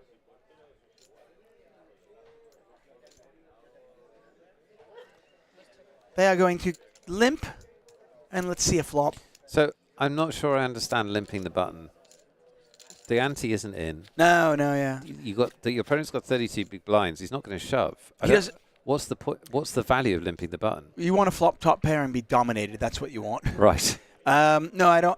I think it's bad, if I'm honest. My guess is that a lot of players are conditioned to be limping on the button because of the ante, right. and then aren't quickly able to make the adjustment because they've studied a certain way, and then when they go, oh, there's no ante here, they don't quickly make that adjustment, and the adjustment should be no raise. Yeah, first principles. Play bigger hands in position. Your opponent has 2 random cards. You have position. You just raise. Yeah, you're playing a bigger hand in position. You're putting them to the test. You might just win it. And yeah, to your point, David's stack at 32 big blinds is not really a great shoving stack. Right, so you don't have to protect against that. I mean, he might shove. Some good players do shove that, but... Yeah, but only a few hands. They don't shove. Right. And frankly, I've got 8-7 off. I don't really mind. If my opponent shoves, I'm very happy to fold. Yeah. This is a cooler. Yeah, this is, absolutely a cooler. I mean, if there was a flush draw out there, it could get pretty ugly because one of them might think they want on a flush, but this is just going to go... Look at here. Yeah, you can see David already considering a raise, and he is going to raise 300,000. David pretty happy to escalate things. And that lead that Vecchiana had might just vanish. As McConaughey is now a 4-1 favorite. He raises to 1.1 million. Vecchiana can't really do anything but call this. We've got 8-7.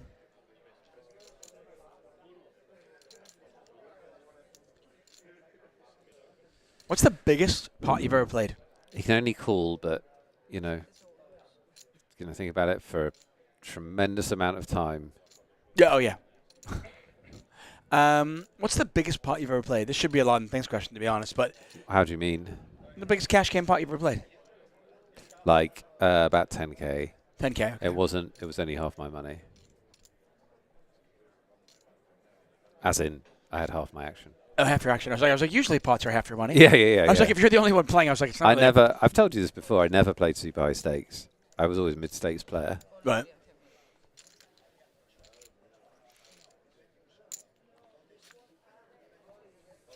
I mean, 10K is like not a small pot, obviously. No. Like, it's a good night out. It is. I was going to say, most people are not thinking like, oh, 10K, loser. Oh, that's a big pot.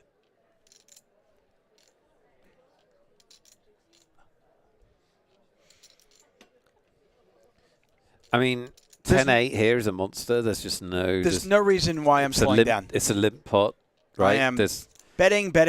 It's a limp pot. Vecchiana's never limping over pairs, I don't believe. You're absolutely trying to get 3 streets here. Yeah, oh yeah. I mean, I'll put it this way, I'm certainly not check raising to then be like, uh-oh, what do I do now? I'm going to keep betting. Sir, can I ask you to use your big denomination chips, please? Oh, my gosh. Why did he bet so much, though?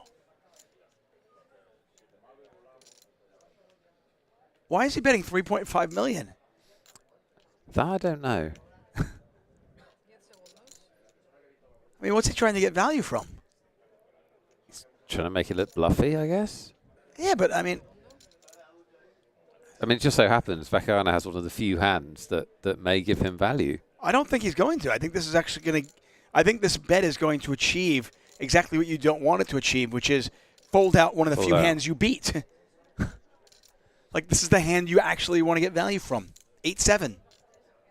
I don't get this. I mean, one of the possibilities is that McConaughey's decided to mix it up more. Like, just, he might have thought he's had dinner break. Maybe he's thought, we're betting very small. I've been betting very small. Maybe if I change my style, it's going to be hard for him to make decisions. That's possible. Okay. I just don't understand. This is 3.5 into 2.8. I'm aware. I'm just saying. I mean, I might do this with, like, deuce 4 because I don't block my opponent from having... I don't know. He's going to get action, though. I mean, biggest pot we've played apart from the all-in. It's a huge pot. Apart from the all-in. And now, how did the chips not go in on the river? There's $9.8 million in the pot. Your voice has gone funny. This is... Wow. Yeah, so that's the slightly weird thing about that bet is McConaughey didn't need to bet that much in order to get all his money in on the river, right? He didn't need to make that bet. Yeah, the bet on the river is almost trivial now. It's only a half pot size bet. Yeah, neither player can fold. Because there's no... What are the cards that you're folding to? In all fairness, if I'm Vecchiana, if I would think the turn play would be either I'm all in or I fold, right? What am I going to do? Fold now? Like, am I folding on but he wants a jack? He wants to keep bluffs in. He wants to keep bluffs in. Cool. Well, now your opponent, if he picked up spades, if he had deuce X of spades, he got there. Yeah, but you can't worry about that shit. You can't, can you? You can't. Heads up, you can't worry about that. This is, I mean, it's probably going to go check, check. Really? Probably. Okay. It's weird, though, because it's like, to me, it's like, if you check now, basically all the hands that beat you, bet for value and you're done. And the hands that don't beat you, just check it back. And maybe exactly Jack 8 checks it back too. Yeah, but what are you getting value from at this stage, though? I don't. Well, because the pot's 9. Think about it. If he moves all in, the pot's 8 million, and your opponent's getting 84-1. Oh wow, he does move. Yeah, in. I don't. I think once he goes 3.5, he has to move all in on the river, and I don't know how Vecchiana folds. I also don't know how he's ever good.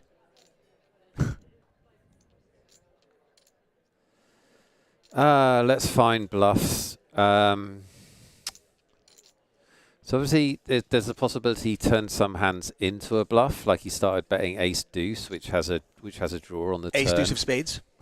Ace deuce of spades. No, but like let's say he has ace deuce of. He does make the. He makes the call. Yeah. Dave nods, but he's not good. That's so funny. Dave thought he'd lost. He thought he'd lost. Dave thought he was bluffing? Dave thought he was bluffing on the river.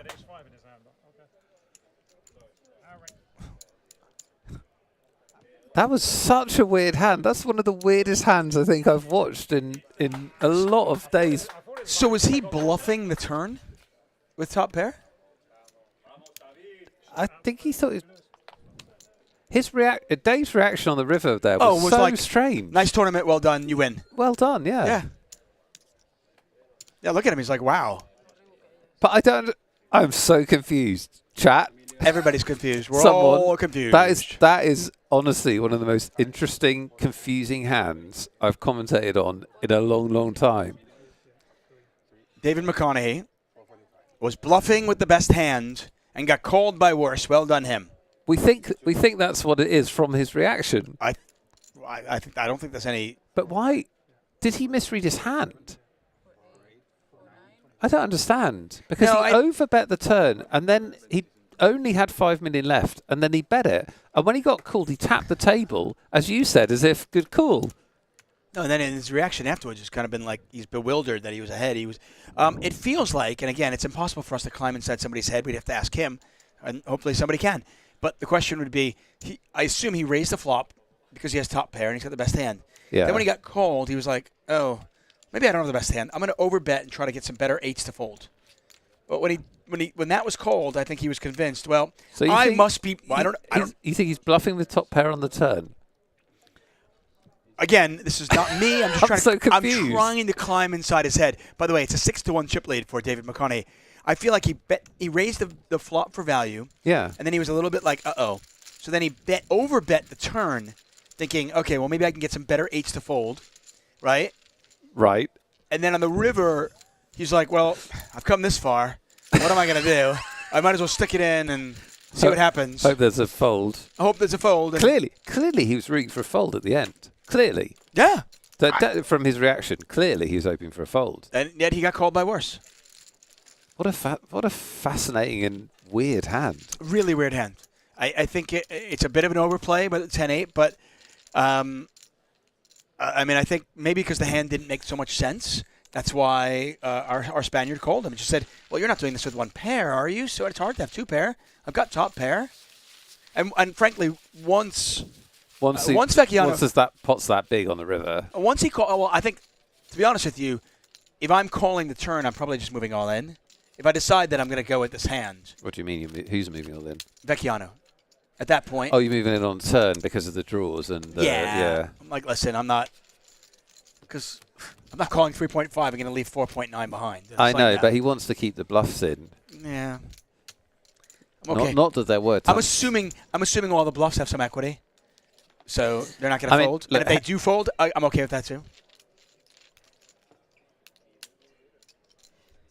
That's anyway, such a you cut it. hand. We have 77 bigs in play, and this man has 66 of them. Yeah, I mean, that hand has put him on the path of victory. I want to know post-event. I want to know about that hand from him. That's just totally fascinating. We can probably find out. Dave McConaughey on the precipice of possibly winning his second 888 Live event in 3 years. Yeah, incredible. Not done yet, but that hand has gone a long way to getting it done.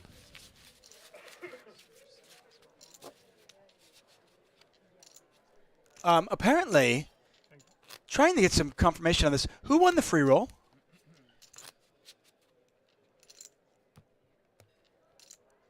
I've heard rumors, and I don't believe the rumors. I just don't believe it. I don't think it's possible.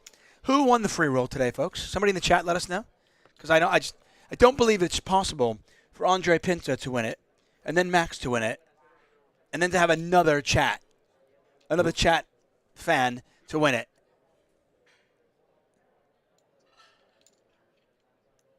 Are we kidding? We had another one. What?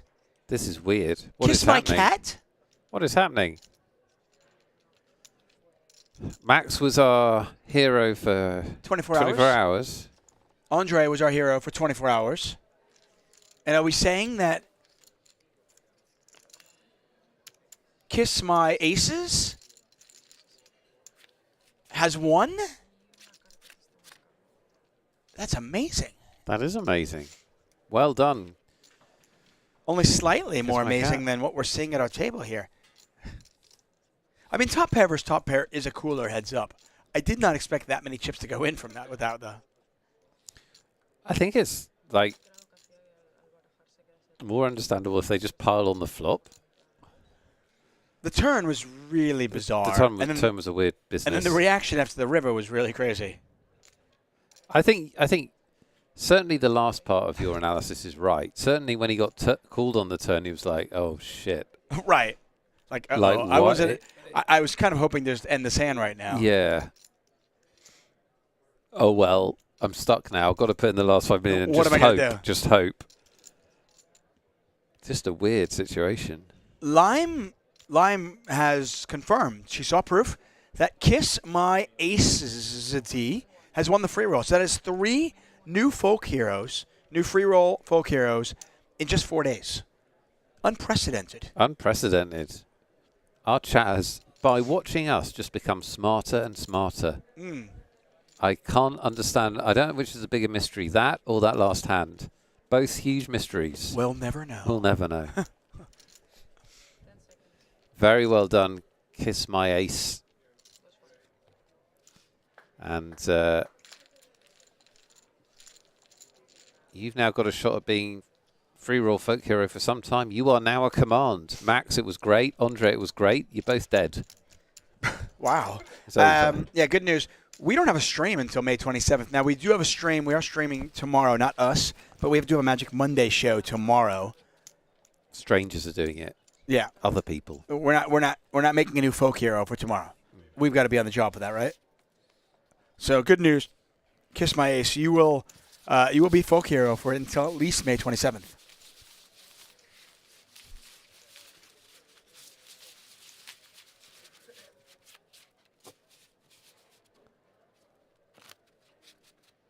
Congratulations, Kiss My Ace. And by the way, it's a pretty good, I like that. That's a good screen name. Yeah, it is. Solid. Oh, and there's no free roll tomorrow, so there you go. Oh, there is a free roll tomorrow. Yeah, but Lime, if we're not doing commentary, that the free roll winner tomorrow cannot become No, absolutely the folk not. hero. No. We've got to be on the job. One of us at least. That would be wrong. Putting our foot down. Yeah. Kiss My Ace is going to be our folk hero for at least 9 days. I'm going to be thinking about that hand later tonight. Do you know that? It's such a confusing hand. I mean, I've had moments where I have bluffed with like 4th pair, and my opponent correctly deduced that I was bluffing and called me with ace high, and I won. That's happened. Right, yeah. I have never turned top pair, and I know it wasn't top pair on the river, but I've never turned what was top pair into a bluff and then gotten called by a worse top pair. By a worse top pair. But I suppose it's a similar scenario, just odd. I know very well the feeling of, I'm at the river. Yeah. I'm pretty sure I'm not winning this, and I'm pretty sure I don't have enough chips to make him fold, but what am I going to do? Just put them in and hope. I know that feeling. Right. Maybe my opponent will just be like, well, he can't be bluffing now. Yeah. I guess I have to fold. Yeah.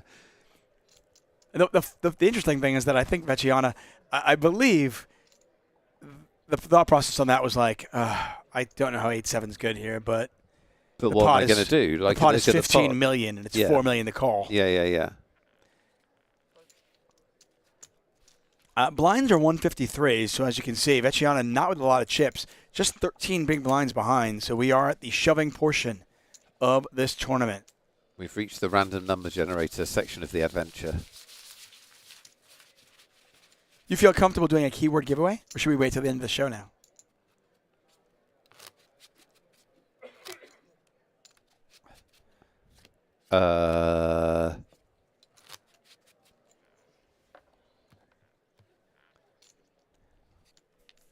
How much tickets do we have left? 3. Oh, so we can do 1, but not for all of it. So we'll do 2 right now? Or 1? It's impossible, this, isn't it, with the heads up? I mean, it could be over in one hand. The dude's got 13 big blinds, or we could still be playing in 2 hours. I don't know how to budget. I understand that. Listen, these are conversations that you'll have, you'll have with friends, you'll have with your wife. How to budget. Life is hard. Yeah. I don't know what to tell you. Let's do 2 tickets. 2 tickets. We can always get more tickets. Okay, we've got one ready here. Good luck, everybody. Yes. Lime, is the key word ready?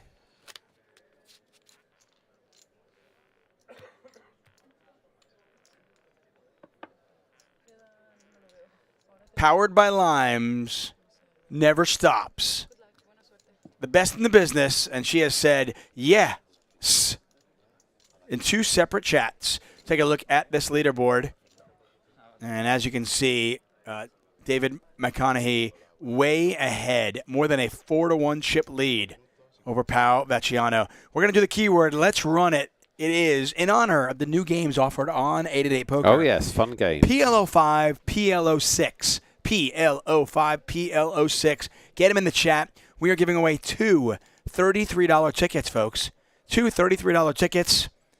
These are satellites to get into the $500,000 main event. Go get it. If you have won a ticket already today, you're not eligible. But if you have not won a ticket today, you are. Even if you've won 4 or 3 during the week, you can get one every single day. Get your PLO5, PLO6 in the chat in honor of the new games now offered on 888 Poker.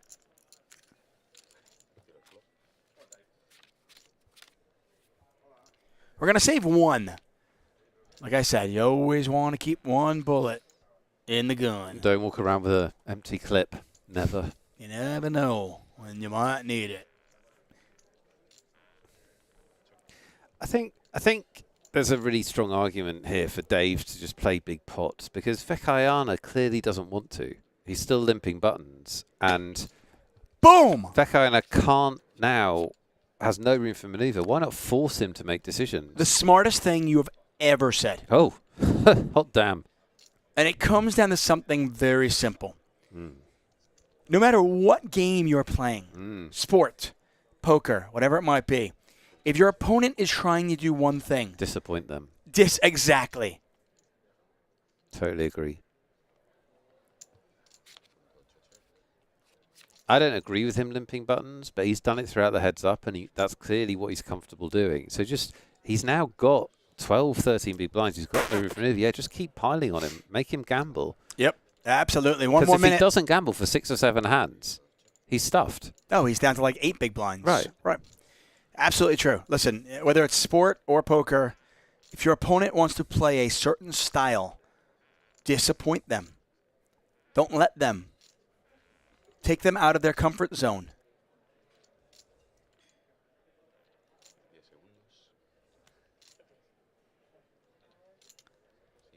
Vecchiano is now going to turn Queen 6 into a bluff. Oh, McConaughey. He is always so deliberate. But this one, he just snap-folded it, like really quick. By the way, I feel like Vecchiano has won. I don't know how many hands we've had heads up. Let's say 70? 50? I feel like Vecchiano has won 75% of the hands, but every significant hand has gone to McConaughey. I think that's pretty much what's happened, yeah. Which also can tell you something. If you're McConaughey, you go, okay. David, we're going to have winners. Are we? I love winners. Here we go. LFG Tinto Brasco. Congratulations, Maggio. Maggio 10, you have won the giveaway again. Well done. One more time. We got one more winner, and it is Xfevronia,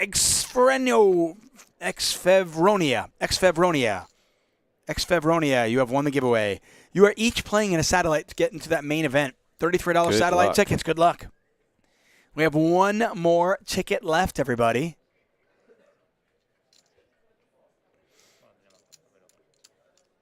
And as guaranteed by me, less than 41 minutes left in this tournament.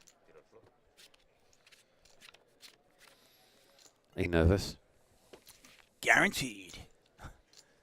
Are you nervous? Why doesn't anybody bet? Bet your 7. Just bet it. You have the best hand. It's hard to flop a pair. Use a time card. Well done, Fevronia. Yes, well done. You typed in the letters correctly. He's going to bet it. That shut you up. I just think sometimes people forget. Like, it's hard to flop a pair. If you flop the pair, it's even less likely your opponent has one. You only flop a pair. If you don't start with a pair, you only flop a pair 1 in 3 times. That's it. 1 in 3. So if you have one, you probably have the best hand. Not always, but probably. If you have one, enjoy it. Bet Yeah. it. Savor it. Chew on it slowly.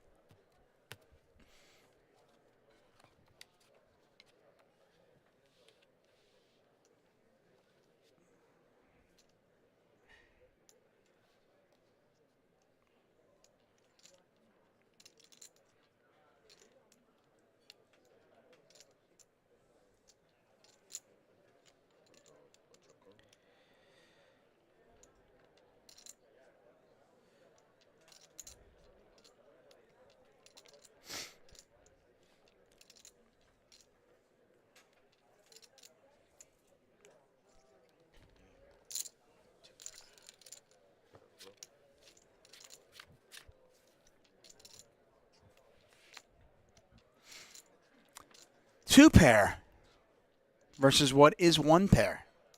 Would you rather have 2 pair or 1 pair right now? I think in this spot, 2 pair. Okay. Well, you would be correct, sir. Obviously, you got to slow play it.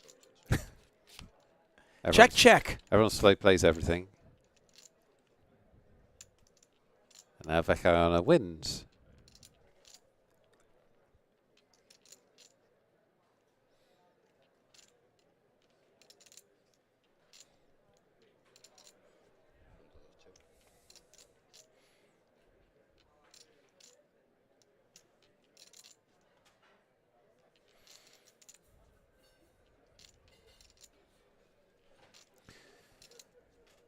Lime says could be a fiery one, but really McConaughey's not going to go broke in this hand. It's a 4-line straight. So No, yeah. I mean, you lose to any 6, you lose to any jack.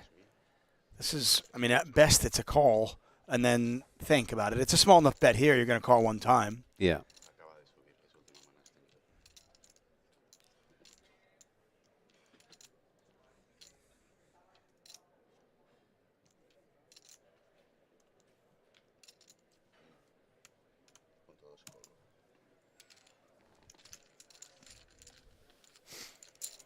David makes the call. 1.2 million in the pot. In the river, another 9.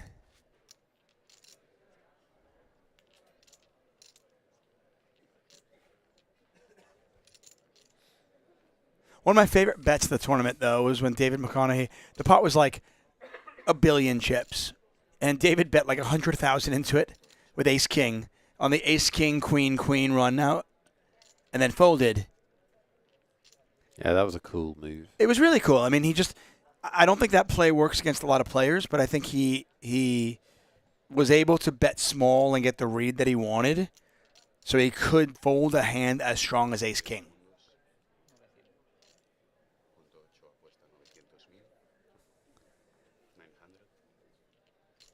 Well, maybe a little easier to fold 10-7 now, huh? Yeah. Counterfeited. Sadness. Sadness and for sure. Vecchiana back up to 4.6 million. Yeah, he's chipping back up. Was down to 11 big blinds. Now he's up to slightly more than 11 big blinds. Up to 15.5 big blinds. But everything counts. I see that in the dinner break we did not take the opportunity to chip up, and so we still have 5 chip sets in play between 2 players. 46 big blinds plays 12 big blinds here in Barcelona. 35 minutes. 35 minutes before David Tupman is a liar. Guaranteed. David Tupman's guarantee. Guaranteed. Will it be worthless? We got a pair against King Queen. All the money's gone It's in. all David. in. This could be it. This could be it. What do you want, King Queen or the 6s? I'll take the 6s. I'll take the King Queen. I think this is it. I have taken the underdog each and every time. I have lost relentlessly pretty much each and every time, which is unreal. Because, I feel like I've taken 44%, 46%, 49%. Let's go King Queen, baby, for 9.2 million. By the way, this is the 3rd or 4th time the tournament could have ended. So we'll see if this is it. Is a 3rd, 4th time a charm? 6s versus King Queen for 9.2 million. There's a king. There's a queen. Oh my God, David Tupman might win one. Also, the tournament's not over. Oh, hold on. We can see a 6 though. Running diamonds will not help, as both players have a diamond.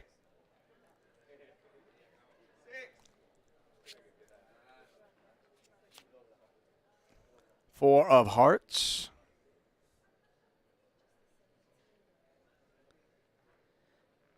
And we're right back at it. I mean, it looks like unless a 6 comes on the river. Nope, Jack of Spades, and we are right back at it.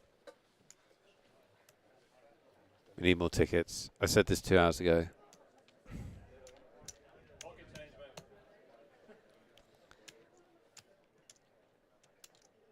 Massive amounts of chips on the table, : keeping tournament staff in business since 1985. In fairness, I do feel like my 1107 might be compromised simply because it's taken this. Actually, I'll give this guy credit.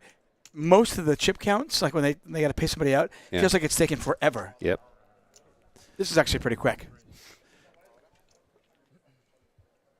So Vecchiana, who was severely short-stacked on just about 13, 14 big blinds, doubles up, and, well, game on. Game on for sure.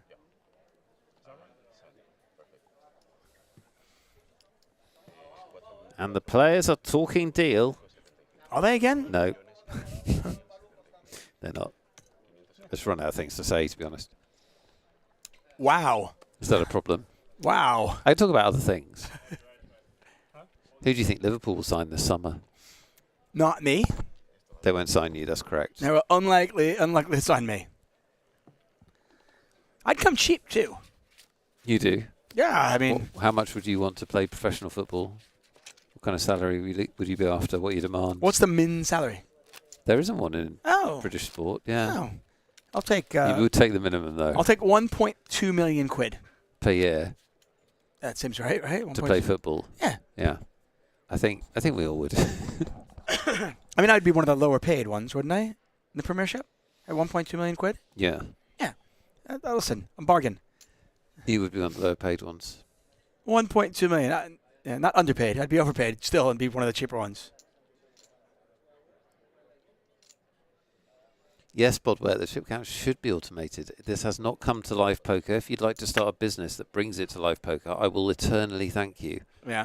The problem with that Bod Wet 99 is it costs money. Oh.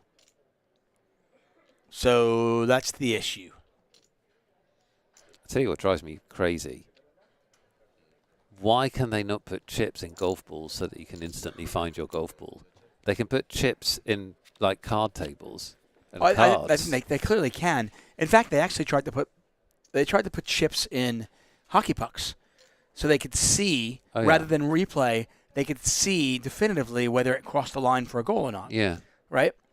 They didn't because the chip in the hockey puck slightly changed the makeup of it, and the players complained because the puck was slightly different. And I imagine that's the same thing with golf balls, but I mean, clearly they can do it. I'm not just a question of whether they want to. Yeah. I am not a good enough golfer to know the difference. You can put a chip in my golf ball and it would not make a difference for me at all. Yeah, totally. It might even help my game. Yeah. The fact, if I could find my ball, that would help my game. I'll put it this way. Even if I lost like 10 yards with the chip, the fact that I could find my ball would save at least 3 or 4 strokes every hole. Totally. And an hour. Do you ever play golf with an old guy who plays a lot of golf? That's me. And they just like a proper, like, he's been a member of a golf club for 30 years. Like, these dudes find their ball. Like, they'll walk in, they'll go, it's right here. Like, it's like, how have you done? I have no clue. The older gentlemen too. Also, sometimes you actually get better at golf when you shorten your swing and you don't hit the ball as far. Oh, totally. Because you don't lose your ball anymore. 100%. Everybody. Right. You realize you can't drive at 270 anymore. So you just go, whatever.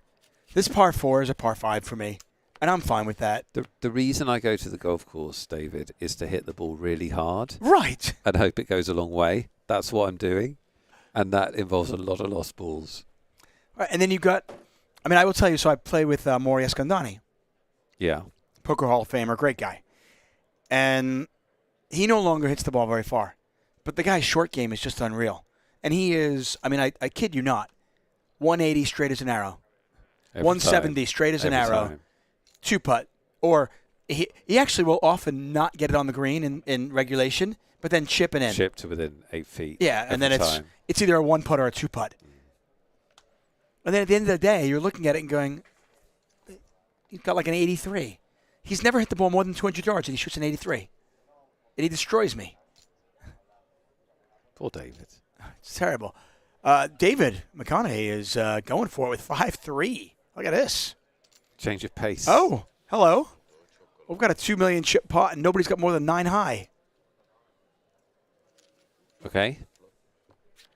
I don't think there's flop is going to please anyone. I mean, how did I know? I think it really pleases David because as the pre-flop raiser, this is a flop that is unlikely to have helped your opponent, and you're the one who's got pairs. He could do one of his cool tiny bets. I would really like 250k.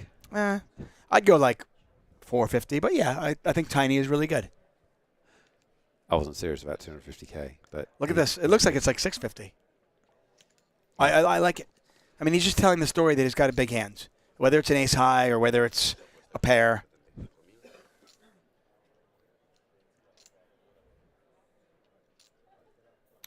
Really, really like this play from Dave.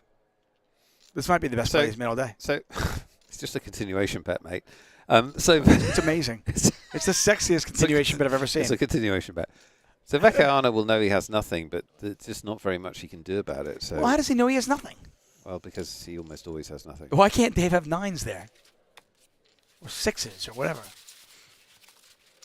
Bodway says, my mate has a handicap in golf of 48. Is that even possible? I thought like the max handicaps were 36. 36? Isn't that the max handicap? I thought it was 28. I thought 36 was just for kids. 36 is like a beginner. Yeah. 48? 48, no. 48 is like, what is 48? I think he's joking. My grandma's been dead for years. She has a 48 handicap. I think he's joking. I presume. Now you can have 36. Oh, got a hand here.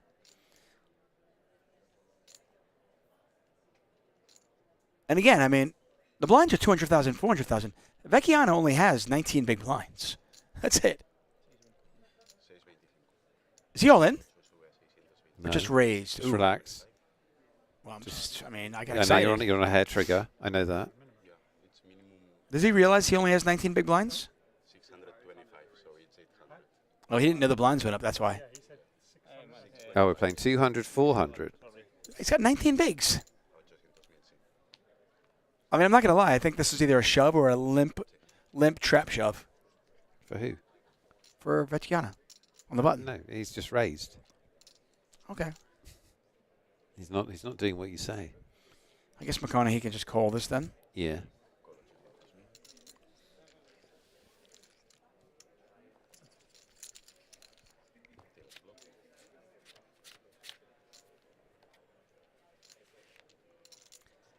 Well, it's an interesting flop. McConaughey's got a double gutter. Jack or a 7 gives him the straight. Plus he's got the overs. Vecchiano's got the flush draw with the overs. Vecchiano's got the world. Yeah, I mean, the chips could go in here. Not with these two. Probably not. They don't play like that. I mean, they went in with 8-7 and 10-8. So. Yeah, but no one knows what happened in that hand. We slipped into an alternate dimension and weird stuff happened. Yeah. If Vecchiano checks this back, we're here till 2 a.m. He can't check this back. Like, this is, I'm betting and I'm... He loves checking back. I'm checking and I'm betting and I'm hoping that I get jammed on, right? Okay. Here we go. Bet 500,000. Let's see what McConaughey does here. He's got a double gutter. Well, he's not folding. Oh, no. Folding would be think criminal. He might raise? He might. He's got the overs. Any 7, any jack. I haven't really seen him make that play, really. Well, he just calls. I haven't really seen either of them be aggressive with, like, draws or overs and stuff like that. Jack of clubs? No, it's a 10 of clubs. So McConaughey now hits top pair. Not exactly the card he wants to hit. The clubs got there. A 7 would have gotten there. Loads of 2 pairs. Yeah. I think if you're Vecchiano, you probably want to bet a little bit small. Just because you've got the board crushed. Like, absolutely crushed. Well, if you bet $1 million... Yeah, I like that size. It's pretty easy to shove the river. You could bet like 1.2 if you wanted. Yeah, something along those lines. Oh, God, every time.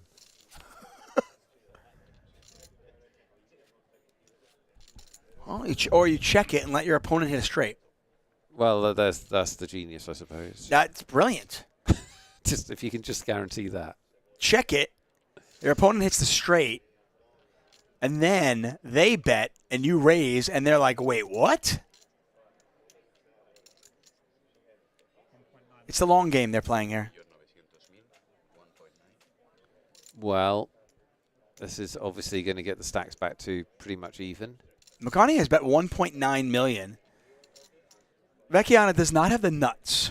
Just want to be clear. 7-8 of clubs is the nuts. There is a straight flush out there. Is there a chance he just calls? Worried about the straight flush, Nick. There's the all-in.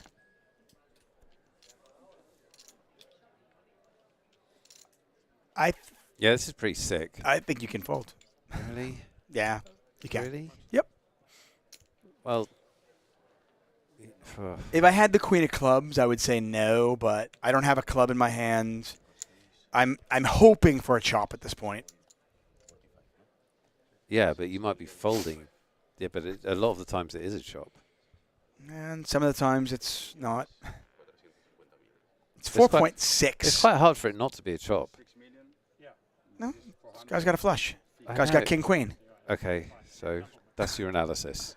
That's your analysis. Your analysis is I can see the whole cards. Well, it's also you're calling 4.6 to just win half of that pot. Keep in mind. In all likelihood, you're calling 4.6 to win like 5.9. I think he's going to call. I mean, I'm not going to say it's not a difficult spot. I mean, is Vecchiana doing this? I don't even know if Vecchiana's doing this with the queen. It's just so rare that he has a flush. I know he has a flush before you write in, before you send letters. But he has a flush, Nick. Look, it Oh, might yeah. be rare, but he has one. Oh, yeah. Yeah, right. Like, take away food, yeah, you can have the ace of clubs. It's pretty sick to run into the nut flush there. Does make the call, and look at this. Fugazi again. You're absolutely right, Tower. That is the Fugazi card. That is well done. How are we so slow on this when we invented it? We're not gonna build this if we don't jump on it. I know. It's the Fugazi card. Yeah, he's calling to chop Nicodemus and calling to chop in the occasional time that, as someone pointed out, that he's getting bluffed with the ace of clubs or just random hands turned into a bluff. It's just really hard to lay that down.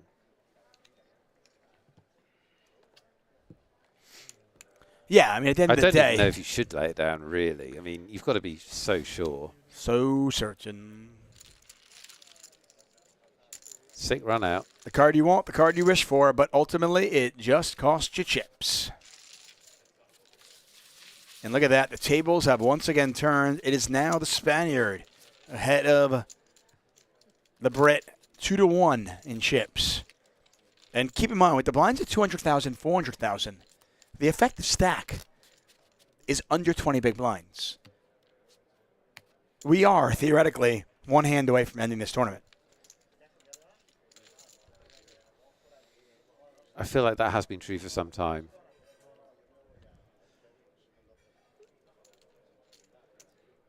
Stack swap, 2-1 in favor of Vecchiana. Yes, a little bit more. David McConaughey with just 18 bigs. But he's got ace-king.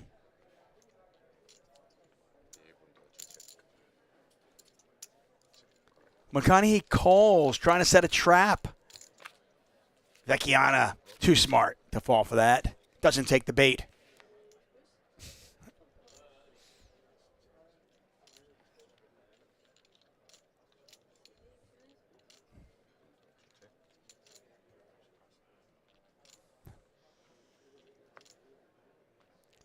Heads up, you can value bet this if you like with ace-king.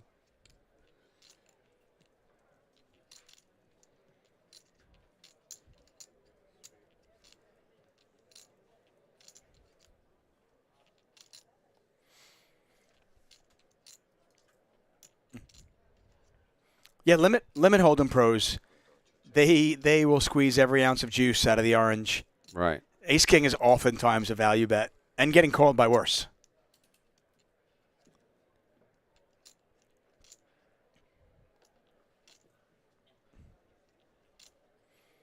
Tower says a Fugazi equals a lot of pain. It does. It's the worst. It is. The card you think you want, the card you wish for, and yet all that happens is you lose a lot more chips with it. Something very painfully poetic about it as a concept.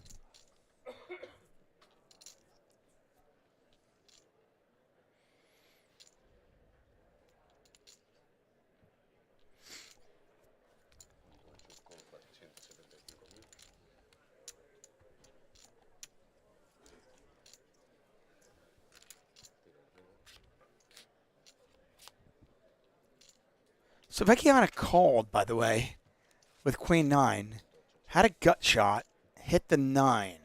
And I was wondering what their plan was if they had missed. They didn't, and it's going to go to showdown, and they're going to win this one. And more bad news for David McConaughey, the defending, well, I shouldn't say defending, the former champion of 888 Live London. Looking to win one of these events again, but now down to just 15.5 big blinds. Night Shopper says Fugazi is my favourite band of all time. It is a band also. What kind of music do they perform? I don't know. That I don't know, but I know it's a band. Okay. Because when I looked it up to find the movie that it was from, which was Donnie Brasco, it was also a music band. Donnie Brasco. It's also in, people know it from Wolf of Wall Street as well. Right, right. And now they know it from poker thanks to Magic Mondays. Yep. There you go. Make it shine, everybody. Tell as many people you know about it. Tell them where you heard it. 16 big blinds for David McConaughey. But we have seen this story again and again. By the way, just 57 big blinds in play. By the way, this was my thesis of 1107. I knew that at this point of the night, we would be down to under 60 big blinds. And that is generally where tournaments, heads-up matches end. Is it guaranteed? Yes. You got 17 minutes. It's looking tight for you. I'm not gonna lie. Nope, I'm absolutely 100% guarantee it. He has made that pledge to everyone, and he stands by it. I stand by it. All in. For example, Could be over right now. Could be over right now.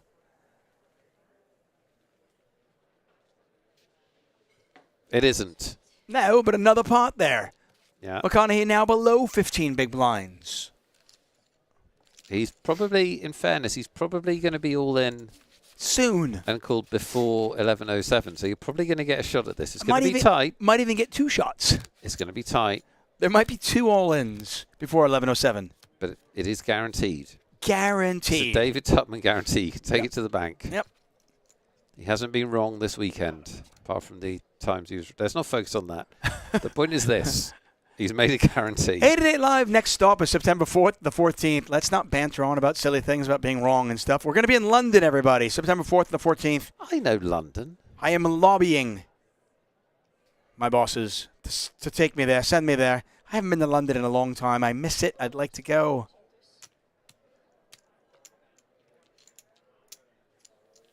It's right after Labor Day, too. It's perfect time to go. I love London. I want to go. Take me, Daddy.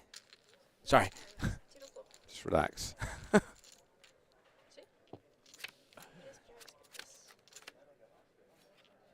Limpin. I was going to say we are an 8-high flop away from getting it all in. Doesn't happen here, though. Vecchiana, though, with a gut shot. And Queen High, by the way.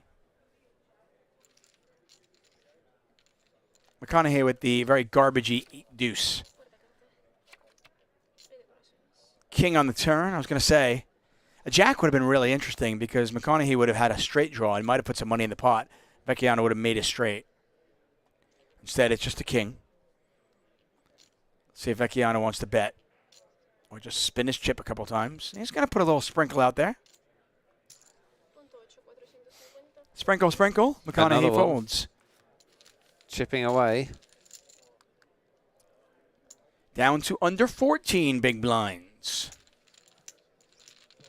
Tick-tock, tick-tock. 11:07 approaches. Lime, to be clear, you own the copyright on anything you write. There is no process. So good news there. Fug says, David, how many fans were waiting for you? Why are you capitalizing were? Waiting for you after yesterday's marathon stream. I don't understand why he's capitalizing were. That's weird, Fugs. That's like a At least a few. It was late. Keep in mind, we got out like at 4 in the morning last night. So Yeah. I'll put it like, if there were any fans waiting for me, my eyes were bleeding. I couldn't see them. But why are you capitalizing were? It's like when somebody puts things in quotes, and I'm like, I don't think you understand why they were doing that. It is hard to get to deal with the fans live when you've given your all to your watching audience, isn't it? Vecchiana. Part of the job, though. Vecchiana limping, trying to set a trap. Trying to set the trap. Trying to induce the shove here. And I think David is at least considering it. It's either an all-in or just tap the table.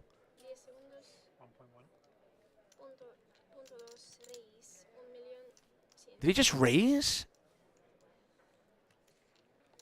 I don't like this play. I'm going to come out and say, I like David's game. I think he's a good poker player. This is terrible. Wow. It's terrible. The terrible. It is. This is terrible. He's doing the terrible thing. What if it works? Either move all in, because you're just going to go for it, right? You've got one of the worst hands you possibly could have here. You're going to go for it. You go all in. You get, oops, I got caught with my hand in the cookie jar. Or just tap the table and see a flop for free and see if you can outflop them.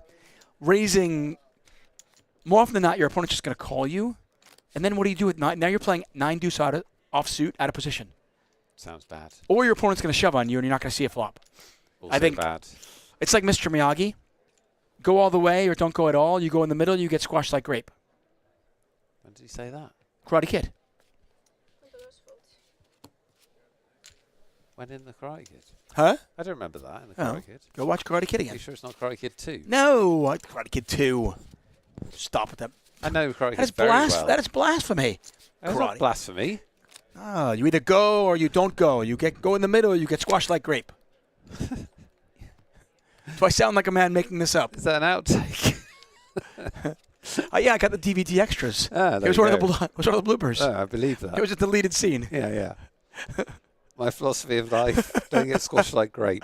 Yeah, we're gonna cut that. I think. No. Can you imagine the writer? No, it was in the movie. Nobody knows this. Has anybody ever seen Karate Kid? The original? I love that movie. Great Remember movie. my black and white artistic photograph on the stump at the beach from my Instagram, which you commented on? Oh, yes. Years ago. I love Was the that- Karate Kid. Yeah, there you go. I do remember that now. The Karate Kid, I mean, it's been revived. I mean, my kids watch the show. There's a show. I think it was on Netflix or whatever, one of those. Yeah, wax on, wax off.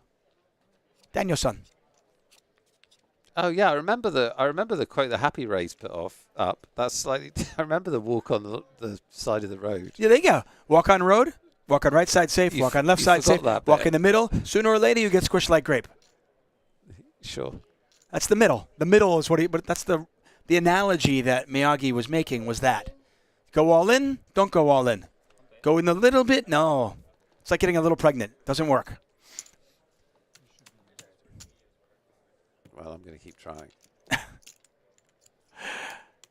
David McConaughey, our Brit, he won a 888 Live event in London just a couple of years ago. He's going to have a lot of work to do if he wants to come back here. Just 12 big blinds for our friend.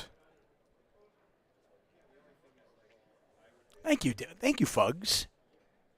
I see you, man.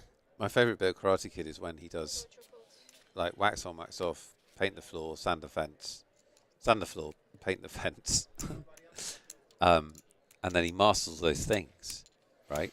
And then he goes to the karate tournament, and all those things have allowed him to do about 15 different moves that he didn't learn how to do at all.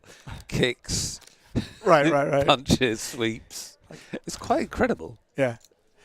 Like, I do like after he did the, paint up and down the fence, Miyagi came over and he said, okay, let's go. And he went to punch him and he does the show me and he showed the wax and all that. It's one of the best scenes in the history of film. It's awesome. It's amazing. Right, exactly. That scene is amazing. But then you don't, the first time you watch it, you don't know what's happening. Right. Do you? You are Daniel. Yeah. You What don't is know he what's happening. doing? What's he doing? Right. But then it's, you wonder like, okay, so he's taught him defense. Yeah. How did he learn offense? Yeah, we don't know. Offense comes from defense. Piano Cat pointing out Fugazi was an American post-hardcore band formed in Washington, D.C. in 1986. They are noted for their style, transcending music. Transcending music? Yeah. DIY, the ethical stance. Manner of business practice. Do we have an all-in? No, all-in here. Vecchiano not going to call.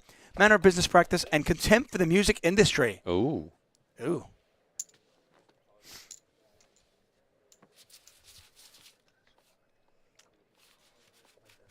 What do you think he's saying to her right now?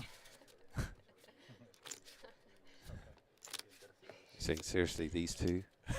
They're generating us so much overtime. It's amazing. Just have them keep winning. Yeah. We're in golden time now. Keep changing the lead. We're both in double time. 888 Live Barcelona.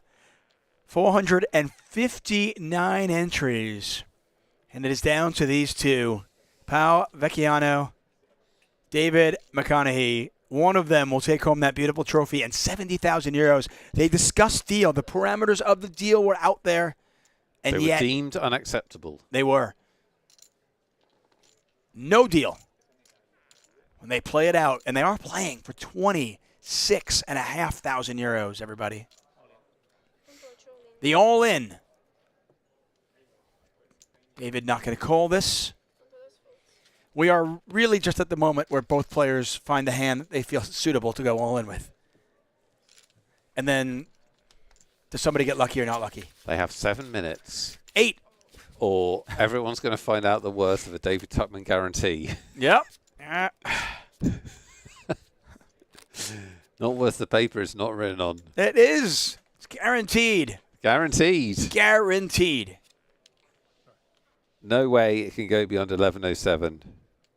It's maths, you said. Math. Science. Science has dictated. Logic. Can we get some more tickets? We might. Okay. All in. Fist pump, snap, call. David Tuchman was right. Call. I got a feeling. With 4 high. I've got a feeling, This is David. crazy. How did David know? Oh, no, he's folded. David on the table, by the way, a wry smile across his face as he shows the 4-3. And I think, Mux. just lip reading, I think he said, let's show everyone that David Tuchman is a liar. Which is, I don't know why he said that. That's really rude. 11 big blinds here. The inevitable double up. Clash or double up or end is nigh.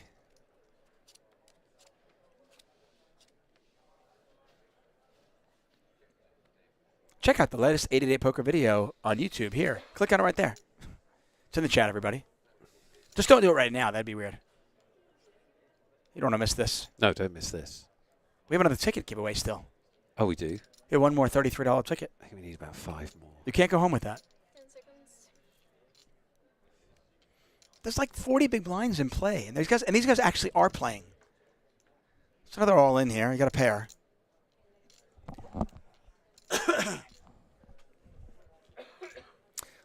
Does Vecchiano realize he doesn't have to push his chips and he can just say it?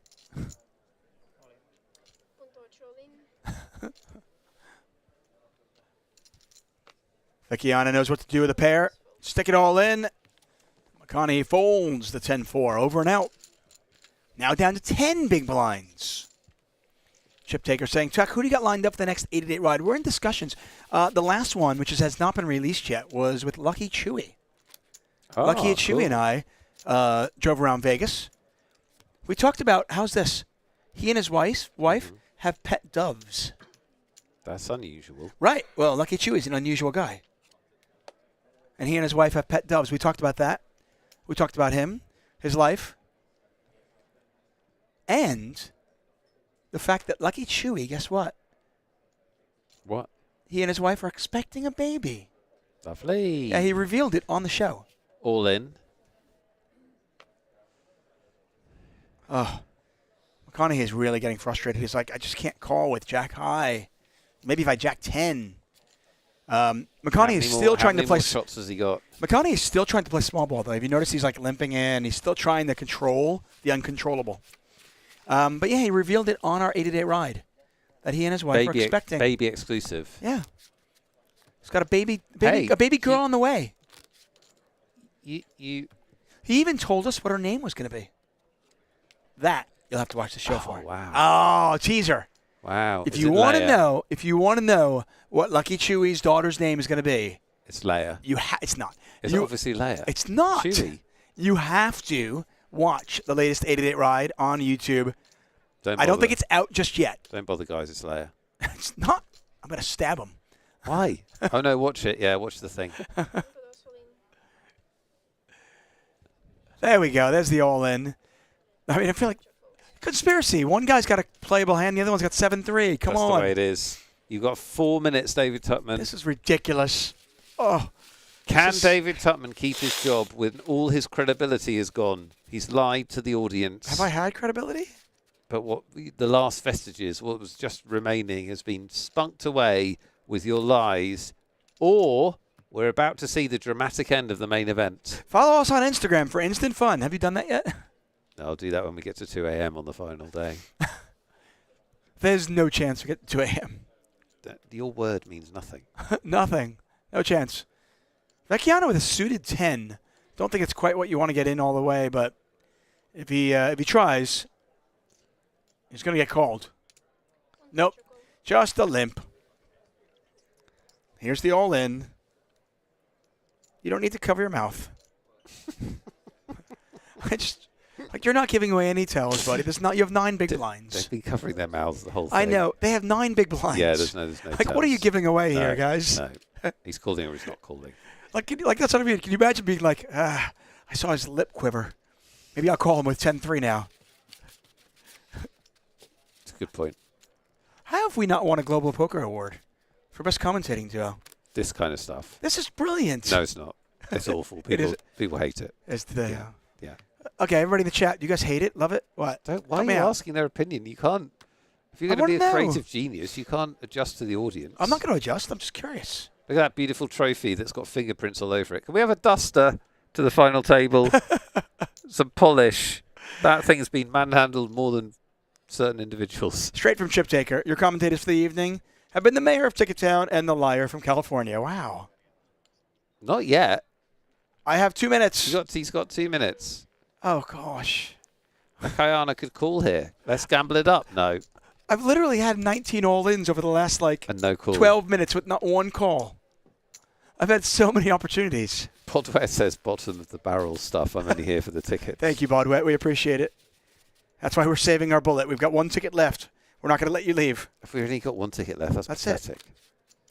Why is that? But how many do you want when the show ends?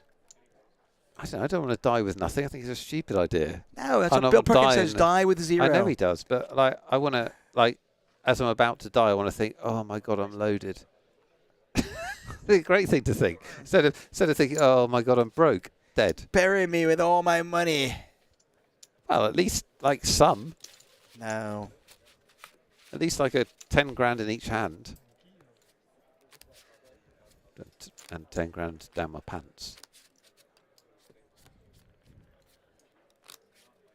By the way, I will say, you might call me a liar, but it was 2-3 days ago. It must end this hand. Shut up about your Vecchiana thing. You'll guarantee it must end this hand. It's 2-3 days ago, 11:06. I said Pau Vecchiana was going to win this tournament. Chat, what did he say about the finish time?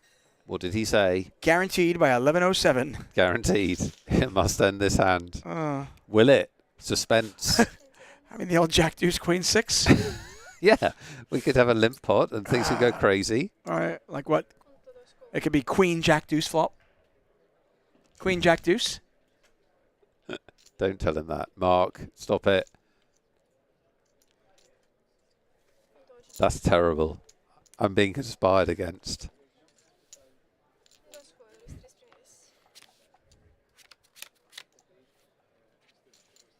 It's 11:07. It is. It's 11:07 Spain time. Yeah.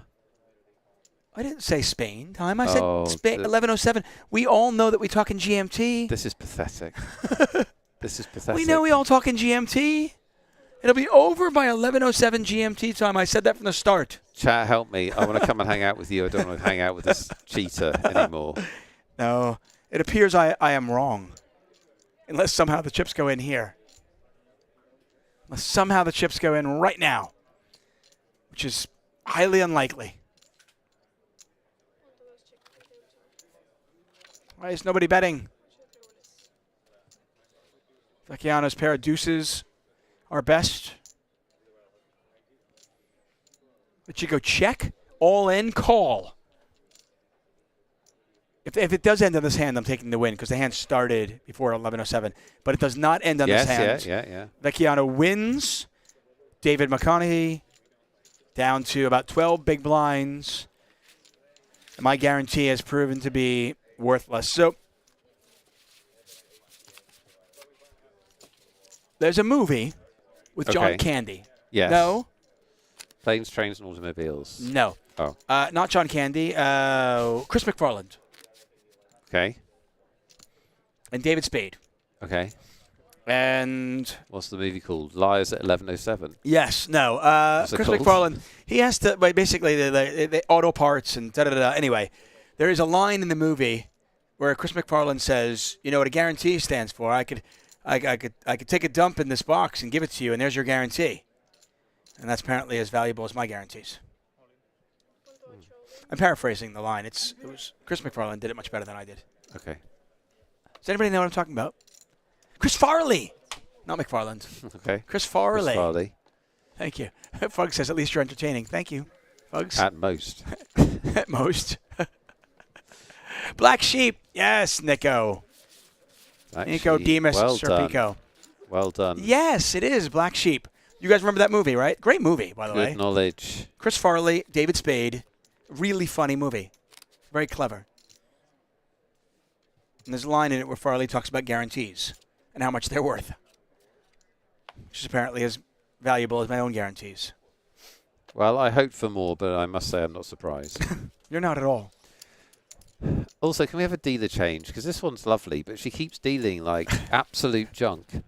And we're looking for some real hands at this time. By the way, the first 20 minutes of our show, 30 minutes of our show, card aces, kings, kings, ace, king, ace, king. Like ridiculous levels. Now it's like 9 deuce. 7-4, 3 and a prayer, 2 vomit. It's just like nothing. Yes, our Donnie Rob Lowe is in that movie as well. Loads more giveaways to come on a different stream. Tonight we've just got me and David talking crap about nothing while people limp into heads-up pots. That's our brand. That's our brand. That's all we've got for you. Tommy Boy. Yes, sorry, Nico, you're right. It wasn't Black Sheep. Black Sheep, different movie. Tommy Boy, great movie. Got to pay more attention to the YouTube chat. Some intelligent people over there. Sure. McConaughey shoves. Gets a fold. Honestly, that deuce, helps. deuce versus 3-3. What about Misias it? poker is probably enough to get the chips in. Yeah. Pair versus pair. Yeah. I mean, the For short sure. stack has like 11 big blinds. Yeah, totally. 2 pairs. I mean, going in all yeah. fairness, like anything.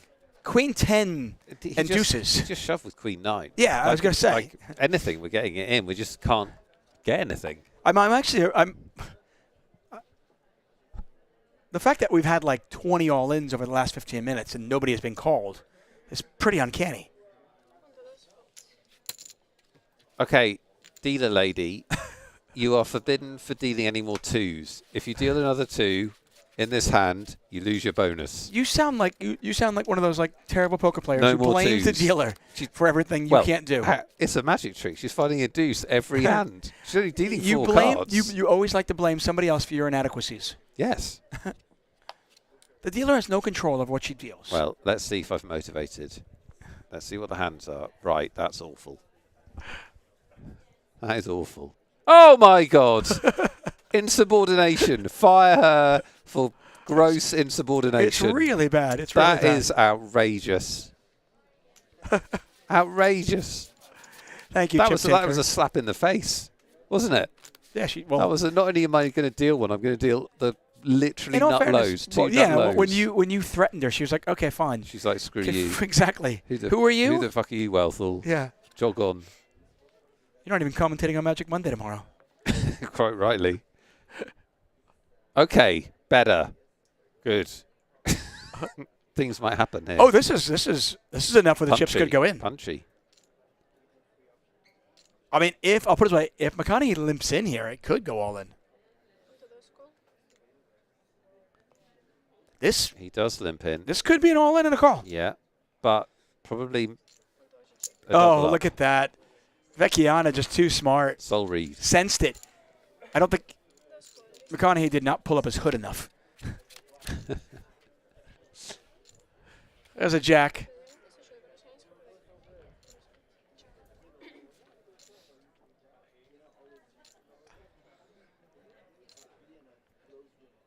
So he limped the button here, so I do think checking back this does make sense, even though I'd like to see chips go in generally. I think checking back. Oh, Mary. Potential. It's a double up. Well. Hello, double up. He's got 10 big blinds. I'm getting away from top pair when my opponent has 10 big blinds? No, I'm questioning him putting it in. Well, I mean, if... See? I told you. Why do you question me? I told you. He's got a full house, but he can't get all his money in. He can't get all his money in. If there were cameras in here, we would lose jobs. Yeah. Absolutely. The check on the turn just means you can't get all your money in when you've got a monster. You need such good reasons to not be able to get all your money in when you've got a big hand. When you have 10 big blinds. I guess this is like what... Now he might be able to now because Vecchiana's led, so he might... Yeah, but now it's just a... Oh, he still can't shuffle 4 million. Well, he can, but I don't even know if he gets called. I think this actually goes bet, raise, fold. Yeah. double pair board, yeah, definitely. I mean... You hit the jack, you checked it once. Yeah, I think it's... Yep, there's the all-in, 3.5 million. It's such a big all-in again. I mean, That's it's what I'm monstrous. saying. Like, just bet the turn and make it a more logical.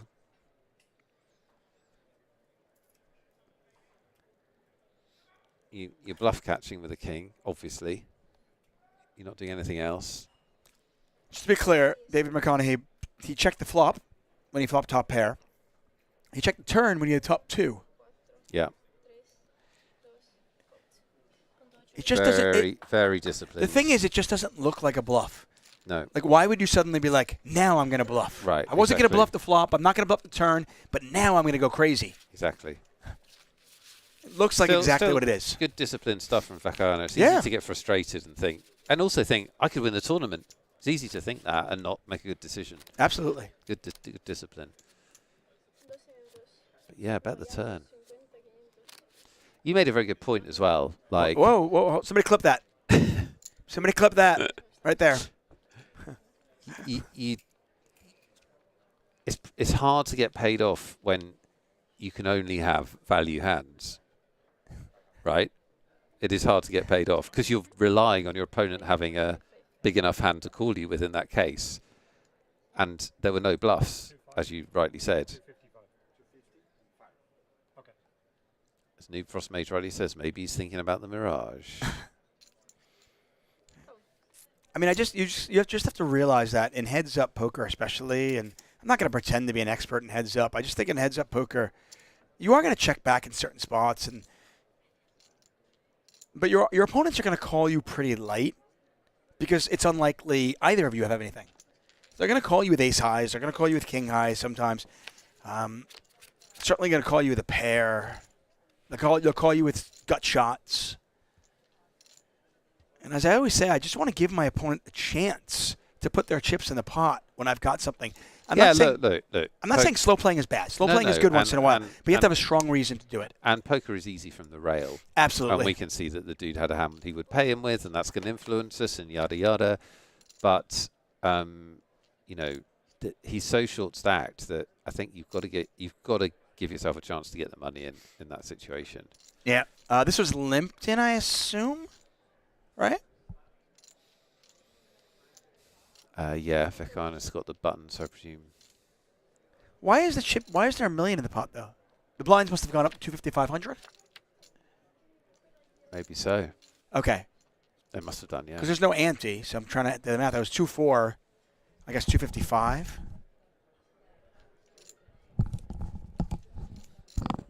when the big stack is limping ace queen on the button, I do slightly worry we're going to be here for another few hours. Because he's not limping. He's not limping because he's scared. We have covered the tournament. He's limping the trap. I didn't say he was. No, but he's hoping Doesn't matter what the reason is. The pot's smaller. Yeah, but I don't mind because I think if Stop being reasonable just because you're worried everyone thinks you're a liar. If McConaughey has queen jack there, king jack, any of those hands, he's moving all in, and Vecchiana's snapping him off. So,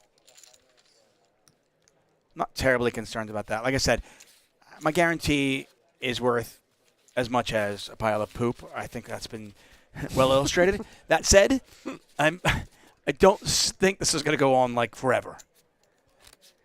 The funny thing is, I did set the time at 11:07, but when I came in, what time did I tell you before I came on the air and said 11:07? I can't remember why. I said it's going to be over by midnight. Exactly what I said to you, and then I said 11:07. If you keep going back, you'll eventually get it right. It will eventually end. Right. Just math-wise, though, it's just difficult for a tournament at this level. I mean, you look how many blinds are in, bud. The blinds are 250, 500. There's 45 big blinds in play, and these guys are not playing like, scared. They're getting it in. I mean, there's like no big blinds in play. I don't need your commentary on when it's going to end, David, anymore. Okay? That is not your... Fair enough. As Fug says, who listens to a lie? Good point. I can't even argue. No, you're right, guys. I'm going to go hang out at the YouTube chat. They're nicer than you guys. I mean, nobody says that.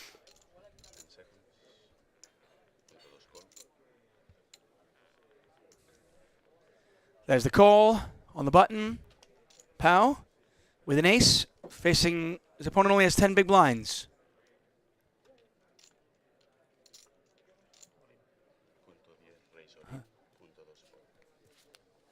That's pretty funny. Fog says, keep guessing.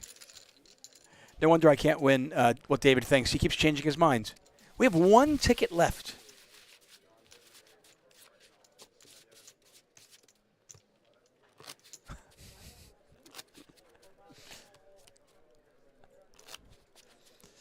Let's do the last ticket, David. We haven't done a ticket for ages. Let's reward people for hanging on. This could go on for hours, though. I know, but we'll get more tickets. If it goes on longer, we'll get more tickets. Okay, fine.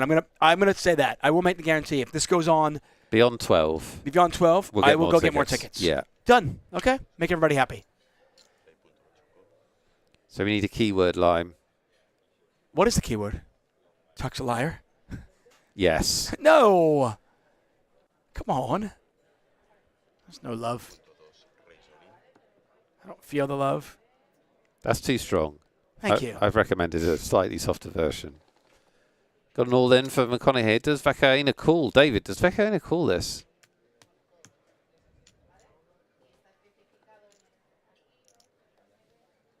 He's thinking about it. He has king 9. It's a shove for less than 10 big blinds. It's less than 10 big blinds. If he calls, the tournament's probably over. Well, never know, but I tend to agree. He does make the call. Does call. He makes the call, and it's king 9 versus king 6. And Vecchiana, my pick on day 1 to win this tournament, is just 5 cards away from possibly taking home the 888 Live. What a battle it's been, but that man who's played a great tournament, McConaughey, now needs help. He does, needs clubs or 6.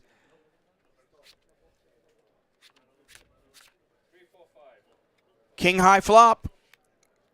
King, jack, deuce.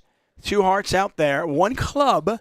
There are some chop outs here. Yeah, he can still wriggle free as the noose. Yep, a deuce would chop it. A 6 would win it for David. A jack, though. Okay, now there's lots. Look at this. Yeah. Lots of outs. Lots of outs. David can chop it. Or we're done. Or we are done. And we're done. The 9 plays. Wow. The 9 plays, and that is it. What a heads-up match. Pau Vecchiana, the Spaniard, wins 88 Live. Barcelona takes home 70,000 euros. Well played to him. Look, he's very happy. That's nice to see. He really did battle, kept his focus. Had to work really hard for that win, didn't he? Was super short stacked, as we saw, down to like 8 big blinds on day 2. on the stream. Yeah, and he never stopped fighting. Don knows David pretty well. Again, David won the 888 Live in London in 2023, so he is no stranger to the bright lights and these deep finishes. But he will not a bride today. He's a bridesmaid because there it is. Paolo Vecchiano, who has won this. And as you pointed out, he had to overcome adversity, but he also had to kind of deal with a very tough opponent on his right all day. Yeah. Three-handed, he was a short stack, kind of waited and battled before eventually getting some chips. And then even then, he was short-stacked. And it looked like it was David's tournament to win. This back-and-forth battle certainly could have gone to either one of them. And you wonder, is David upset that he didn't make the deal? Well, you know, totally fine to not make a deal. Up to you. You obviously live with the consequences. He still had a fantastic tournament. And if you'd have offered him this when he bought in 3 days ago, he'd have bitten your hand off. An amazing result. And that's how he'll feel in the morning when he's got the cash. For now, obviously, he'll be disappointed. But a really good battle. I thought it was a really enjoyable final table as well. Oh. Especially when Panto was around. It was amazing. Panto's playground. He was one of the most enjoyable poker players ever. Obviously Italian, just so enjoyable and such a treat to watch. He exited in third place. He takes home 30,000 euros. David, of course, certainly could have won this. He'll have to finish second place. Takes home 43,500 euros. Lime, you're not done. And our champion is Paolo Vecchiano, who takes home 70,000 euros. And yes, we are not done. We have a last $33 ticket to give away. Shall we run it, Lime? Yeah, let's do it. Last chance to win, guys. Thank you so oh, no, I'm not done. Thank you so much for your support over We didn't get the last keyword? Days. Pardon? We didn't even announce the last keyword, did we? No, we're about to do it. Oh. Just checking with Lime that she's ready. It's ready. Okay, let's do it. The last keyword, your last chance to win from a Barcelona stream after about 40, 50 maybe tickets. Type in the keyword Vecchiana. Oh my gosh. Vecchiana is our champion. Vecchiana is your last chance to win. It's a $33 satellite to the big one, which I hope you'll join us for. 500k tournament running next weekend. We want you to be in it. Just spelling it correctly is a feat. There is a Magic Monday show tomorrow. We will not be there. I'll be in the middle of a plane, and I assume you're flying home as well. But we will be back next Tuesday, and that will be for the XL Spring Series main event final table streamed on Tuesday the 27th. Make sure you hit the follow button. Make sure you turn notifications on because our channel is on fire. You don't want to miss anything. Tons of giveaways and a lot of fun. There's your final payouts. Paolo Vecchiano, on top of it all, 70,000 euros in his pocket. What a performance. Yeah, great performance. And I knew it from day one. David knew it. I knew he was going to win it from day one. One thing he said was true. If he said it, we can't prove it. Anyway, no, we knew Vecchiano. Both of us said immediately this kid can definitely play after watching a few hands. And he demonstrated that. Throughout in a lot of different game conditions, as you said, including having the massive chip stack to his left and being down to 8 big blinds and then having a heads-up battle. A lot of times he could have tilted or lost control of what he was doing, but he really played well. No, he did. And frankly, just navigating the final table with Panto on that table, right? Just dealing with that dynamic and what was going on and kind of being able to kind of stay out of the fray and pick up some chips here and there. Really, and you mentioned this, you said risk-free. It almost seemed like he was never in a stressful moment at all and was able to do it. Let's go. Last chance for the keyword. Get your Vecchianas in there. We are going to close this right now. Game changer, you're right. I'm never wrong. I'm just early. My wife's been saying that for years. Never wrong, just early is very funny in this context. Here we go. Last winner of our Barcelona Let's go. streams. Here we go. It's Stevie the Chef. Cooking up. Cooking it up. That's a recipe right. for success. Stevie the Chef is your last winner in the Barcelona streams. Congratulations to everyone on the tickets. Those of you who didn't win, thank you so much for playing. As we see our trophy awarded, we have a champion, David Tuckman. Yes, Paolo Vecchiano is going to win. Congratulations to him. And thank you all. For Nick Wealthall, for everybody at Poker Red, I am David Tuckman, and good night from Barcelona. Good night.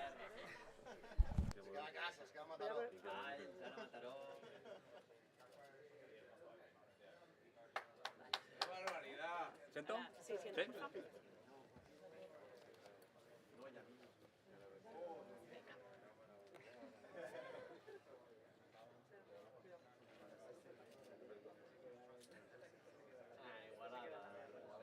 Vale, ponla a un lado, ahí.